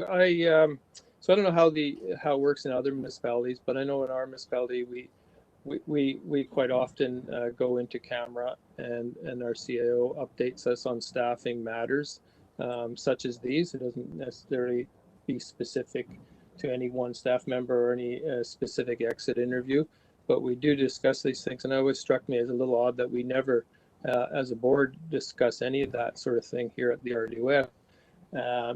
So being that labor relations is an allowable in-camera item, you know, we might want to consider, you know, just having this conversation in camera. Not right now, but if we pass this motion. Thank you. Director Gittens, go ahead, please. Thank you, the chair. So one of the reasons why I brought this forward, as the CAO mentioned, is that it's one of our risks. And at that last meeting in July, it was identified that maybe the RDOS is just a training organization. And so we're losing staff to other municipalities within the region. So we lose staff to Summerland or to Penticton. And I think our HR manager is very professional and can definitely go through the exit interviews and find out, because if it is just a remuneration issue, the board has the power to fix that if we want to. If it's something else, I think the board has a responsibility to support fixing whatever that issue is. So we had that risk identified along with this trend of parochialism as well. And so I do want to hear from some of our staff that I worked pretty closely with and as to why they left. And I know they're not going to come back, but I do want to hear so that we as a board are making the right decision, because staff turnover is so costly. The planning department losing all of that staff in a very short time, that puts a big halt, especially for the rural directors that don't have another table of staff working for their citizens. This is our only table for the rural directors. I think it's important that we understand as a board and figure out how we can support our staff so we don't lose them. Okay, thank you. Director Bauer, go ahead. Yeah, again, I just want to reiterate, there's lots of benchmarking out there already. It's not the RDOS has a particularly high turnover. Probably the city of Penticton is higher than ours. And everywhere else in the province, you can ask any CEO, it's a very high turnover right now for a ton of reasons. I don't want to get into it now. We don't need to go to those exit interviews. There's a lot of information already there, has been forever. Thank you. Okay, thank you. Yeah, we've had this turnover issue the past decade since I've been here that I know of, and a lot of times money has come up as the issue or people are moving for whatever reason. I wouldn't mind hearing from Ms. Morgan a summary or some suggestions of what she feels have been some of the reasons. I do have a real issue with us looking at the exit interviews, because the folks that gave those, my understanding is they're under the impression that was confidential and never thought that that would come forward to the board. So I don't know that that's fair that people over the past year, now the board might be looking at those exit interviews, but I don't see why Ms. Morgan couldn't do a summary and extract the important information out of each exit interview and pull that together for us in a protected way, so it's not necessarily identifying any one individual. So if that was how we were moving forward, I'd be in support of having some insight from Ms. Morgan. Director Gettens, go ahead, please. Yeah, thank you, Chair. I'm fine. Like, that's why I said the findings from the exit interviews, not the exit interviews. We don't need names, but we need to know what's going on. And if it is just the same thing that's been happening forever and ever, then let's figure out a solution to figure that out, because it is putting our staff behind, which is putting delivery of services and expectations behind. So finding out the findings from the exit interview, I don't think that's crossing any lines. Like I said, names don't have to be said. I think our HR department's very professional and they will give us a good summary, but let's just hear what they have to say. Okay, thank you. Director Robinson, go ahead, please. I'd just like to say I'm 100% behind Director Gettens on this one. I think it's important for the board to know what's going on. Okay, thank you. Director Obrecht? Yes, and thank you to the chair. I completely agree with Robinson in supporting Director Gettens on this. This is important. I think the motion is well drafted. It speaks to findings. I think the concerns raised by members about very sensitive and proper considerations, I think that's of no risk here. I think Director Holmes is really hitting a bullseye and is correct. I find it interesting that he's surprised that the RDOS doesn't do this, given the Summerland experience. And maybe we can learn from Summerland, and maybe we can, we've lost some staff to Summerland. Maybe we'll get some back. Thank you. Director Bauer, you had a hand up again? No, that was a leftover hand. Okay, so we have the motion is on the floor. Did anyone else have a comment before I call the question? Okay, I'll call the question. All in favor? Thank you. Hands can come down. And was anybody opposed? Director Bauer, Director Spencer Coyne. Anybody else? Did I miss anyone? Okay, motion carries. Thank you. We'll go down to 3B. Director's motion from Director Obrecht, and that motion reads that that there be a moratorium on cannabis retail applications in electoral area D pending the review and potential amendment coming from that review be referred to administration for analysis of the feasibility, legislative compliance, and budget impacts. I'll go to Director Obrecht to see if you'd like to move that. Yes, thank you. I would like to make that motion. Okay, seconded by Director Knodel. Thank you. Any questions or concerns with this? Okay, I am not seeing any hands up. I'll therefore call the question. All in favor? Hands can come down. Anybody opposed? That motion carries. That takes us to the very last item, which is board members' verbal updates. Anybody have an update to provide? Director Obrecht, I see your hands up. Go ahead, please. I am so sorry to the chair. I had a notice of motion. Oh, my apologies. Sorry, I skipped ahead after getting through these ones. I'm going to back up. It's and my ask fault. for- No, Yeah, no, it's no. my fault for not discussing it with you earlier. No, that's okay. I forgot to ask if there's anything new. So are there any notice of motions to bring forward today? Director Obrecht, go ahead, please. Thank you very much. And this is one of those notices that will require a special motion for it to proceed today. There is a time sensitivity to it. I think it's rather benign and easy, but I would like to ask for the support of this board. In Okanagan Falls, we have a volunteer fire department, and we have a society that is qualified to make an application to the Community Gaming Grant Branch for a capital project grant, maximum $250,000 for, in this case, we're looking at our 2022 limit on our fire engine upgrade or bringing it into compliance. Our last year is coming up, so this is something we need to do. We have $700,000 in our equipment reserve for that purpose, so we're in a strong position. The current equipment we have to replace would cost in the $750,000 range, perhaps.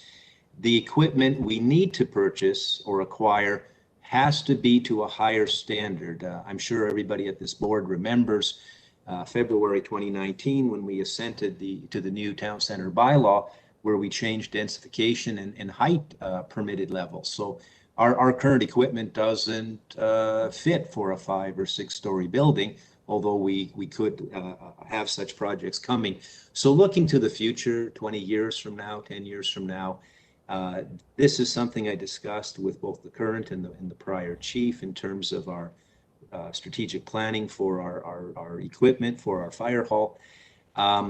The grant being applied for would be applied for by the society, and under the terms of that grant opportunity, there has to be matching funds minimum from somewhere else. Now, the RDOS reserve for Area D for equipment qualifies for those matching funds.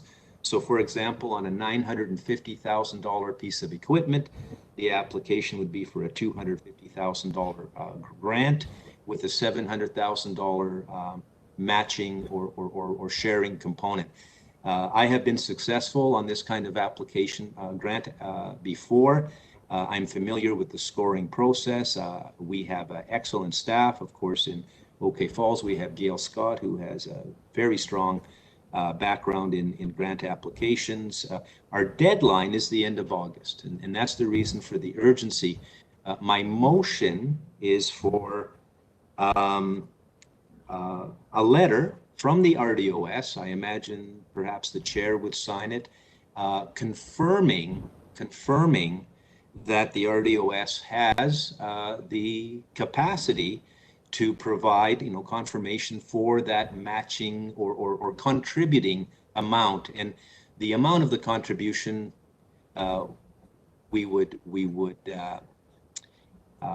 It's variable depending on which piece of equipment it is. So it would be up to an amount. We could say up to 700,000 in this moment.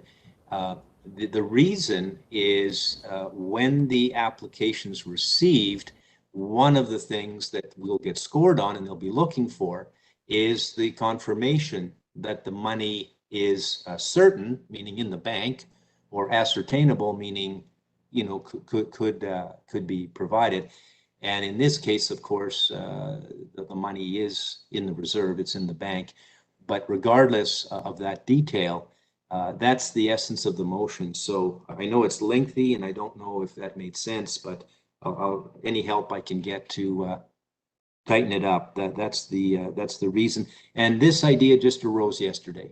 If we didn't have the idea, if we had it a little sooner, would have brought the motion sooner, but it's the deadline at the end of August that makes it urgent. Thank you.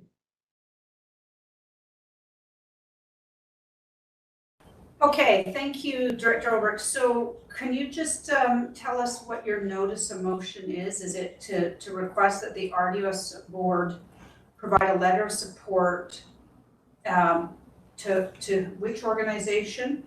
Well, it's the British Columbia Community Gaming Grants Branch, and it's a capital project grant application. And the motion would be for the RDOS board to authorize the provision of a letter confirming that there are monies certain to $700,000 in support of that application that is specific for a fire truck acquisition for Area D Fire Hall. And I don't know if Mr. Zaffino's here, but I'm sure he can confirm the funds are there. And okay, so I'm just. I wish I had a recording so I could see what I just said. Yeah, so Ms. Molden, have you got that notice of motion? Is that clear to you? Yeah, just for clarity though, at the very last, it's 700 funds up to 700,000 for fire truck acquisition, not equipment. Well, it is a fire truck specifically, which is also equipment. And the reason I said up to 700,000 is there'll likely be more than one option available. And the, you know, things can change because the equipment be bought next year, so prices can change. But the up to 700, I thought was a fair way to word it, because I think we have 700,000 in our reserve. And I think I hope that helps you. Okay, thank you. So Ms. Molden, I think you have that. And of course, in order for this to become a motion today, we need a vote of the board to allow that, if I'm correct, and it needs a 2/3 majority. That's Is that correct. Yeah. Okay. I see Director Spencer Coyne. Go ahead, please. Yeah, I just want to confirm that there's 700,000 in the reserve before we move forward, because if there's not 700,000, I don't want to make a motion that we do matching funds up to 700,000 from the OK Falls Fire Reserve or Fire Department Reserve if there's no money there.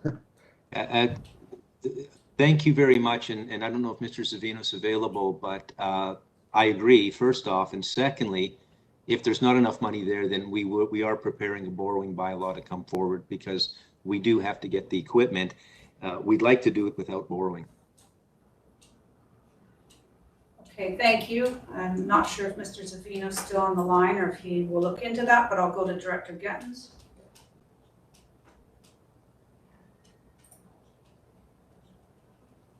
Go ahead, Director Gettens.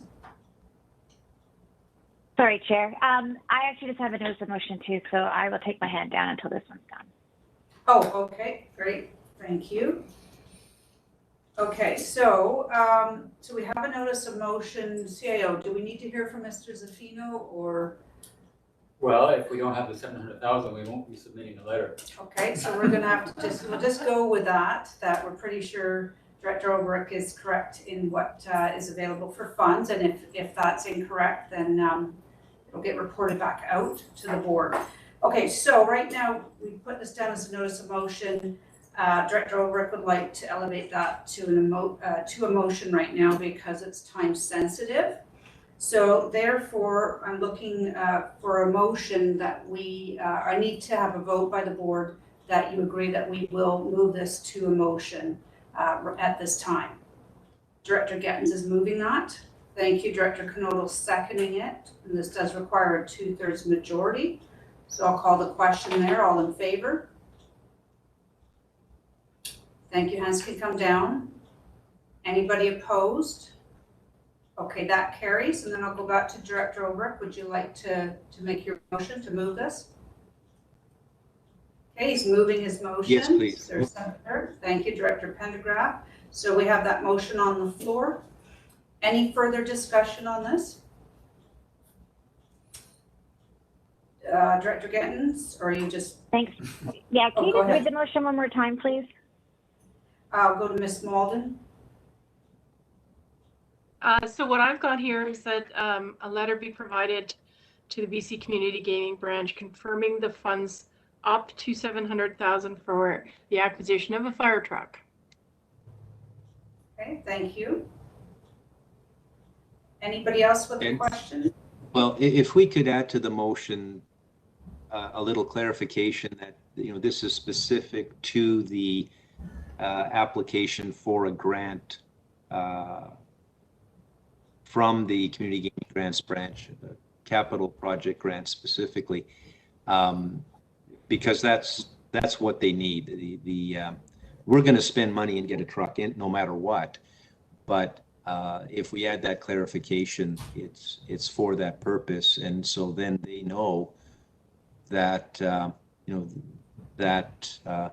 this is understood, that is for that purpose. It's actually an easy when we look at the grant, because fire trucks are relatively easy compared to some projects which are much more complex. Thanks. Okay, thank you. We'll call this a friendly amendment. I want to make sure that this does reflect Area D. Funds are coming from Area D, not Yes, not please. regional fund. Yeah, and I confirm and agree to that as well. Thank you. So Ms. Malden, are you all clear there? Everybody's Absolutely, clear? you bet. Clear as mud? Okay, thank you. Therefore, I'm going to call the question on this motion. All in favor? Thank you. Hands can come down. Anybody opposed? Okay, that motion carries. Now I'm going to go to Director Gettens. Go ahead, please. Great, thank you. I'd like to put forward a notice of motion that staff brings forward amendments, recommendations to the APC bylaw to address non-attendance by APC members. Right. Thank you, Director Gettens. I'm just going to go to that. You did send that in an email. Here it is. Okay, so Director Gettens' notice of motion is that staff bring forward amendment recommendations to the APC bylaw to address non-attendance by APC members. Is that correct, Director Gettens? Okay. That is correct. Excellent. Okay, so that's a notice of motion then that we will see at the next meeting in September. Anybody else with a notice of motion? Okay, thank you. And just a friendly reminder, if you can get them in writing, it will make it a little bit easier. Right, Director Ulrich? Right? Okay, thank you. Okay, I know you're speaking, Director Ulrich, but we can't hear you. Or maybe you're speaking to someone else. Okay, we're going to move on then to board members' verbal updates. Director Sentis, you have one. Go ahead, please. Yes, I do. Thank you, Madam Chair. Just a point of clarification on our future meetings. I know as we are trying to come through this pandemic, we talked about the value of being all together as opposed to the Zoom meetings. And I thought that there was some intent to maybe try and bring us back in person in September. So as this is the last meeting in August, the next meeting will be September. Is there an update or any thinking about what the future holds for us? Will we stay in the Zoom mode? Will we try and come in person? Will we try and do a combination? I'm curious about an update. CIO? So if the province of British Columbia moves to step 4 of the recovery program on September 7th, as they have indicated, then our intent is to bring the board back for that second meeting in September, Okay. with the addition of having the capability for electronic participation for those that are still uncomfortable about attending. And we are now looking at boardroom configuration and the electronic capability to do that. Okay, thank you. I appreciate that. Thank you. Is there any indication, I know there's been an increase in some of the COVID cases in the Okanagan. Is there any indication that the province might change the phase 4 start date of the phase 4 restart plan? We haven't heard yet. Okay. Okay, thank you. Director Gettins, go ahead, please. Thank you. With just along the same line there as Director Santos, has the RDOS made any commitment to employees having to be vaccinated or not? Like I know there's some rumblings around federally and other kind of publicly paid personnel. I'm just wondering if we've determined that at all, especially just with the rising variant and possible fourth wave. No, we haven't taken any action like that, Madam Chair. Okay, thank you. Anybody else with an update from their community? Director Knodel, go ahead, please. As was mentioned earlier, we're having some issues at Loose Bay, and I'd like to commend Sergeant Rigglesworth for the potential solutions that he's brought forward, and I believe we're going to be implementing them, and hopefully it will make a positive change in how Loose Bay is functioning right now. Thank you. Okay, thank you, Director Knodel. Director Bob Coyne, go ahead, please. Yeah, so we had a really good meeting yesterday, I guess it was, with the Kamloops Fire Center and EOC in Princeton, and Highways was there, and it was very informative, opened up some new lines of communications. It brought a light to a lot of subjects that there are procedures that they're following this year that are a little different than before, with the overwhelming amount of fires that they're having. And they've identified some gaps that they have in their system and their communication systems, and there will be more, sounds like there will be more direct lines of communication coming out of the Kamloops Fire Center.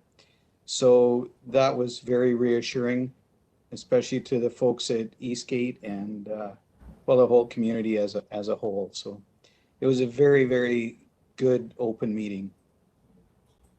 Thank you. Thank you very much. Next is Director Spencer Coyne.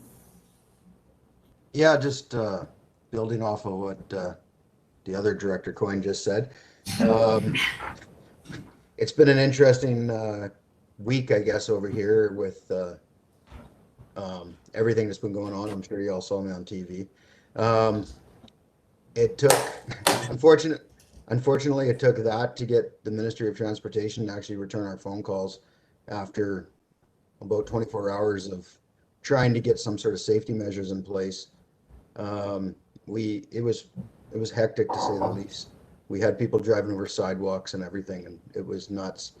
That being said, Ministry has offered us support in the future, and they've given us the authorization now to step in without having to get their permission ahead of time until somebody else shows up to help us, which is greatly appreciated. That's all we wanted, was some sort of safety measures in place, as we had thousands and thousands of cars coming through our community, and it was a 2-hour drive from Aspen Grove to Princeton that night, and that's usually less than 45 minutes. So gives you an idea of how many cars were coming down into our community. That being said, also, it was good. This meeting yesterday was good.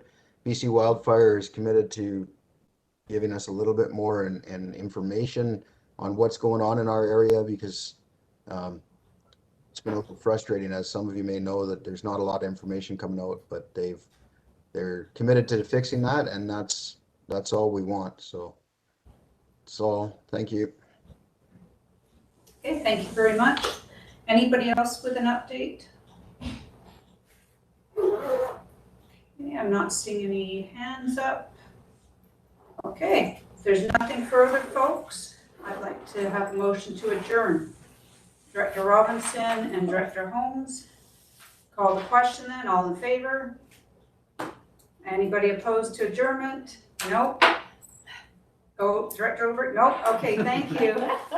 Goodbye. Have a good evening. See you in September. Bye, everybody.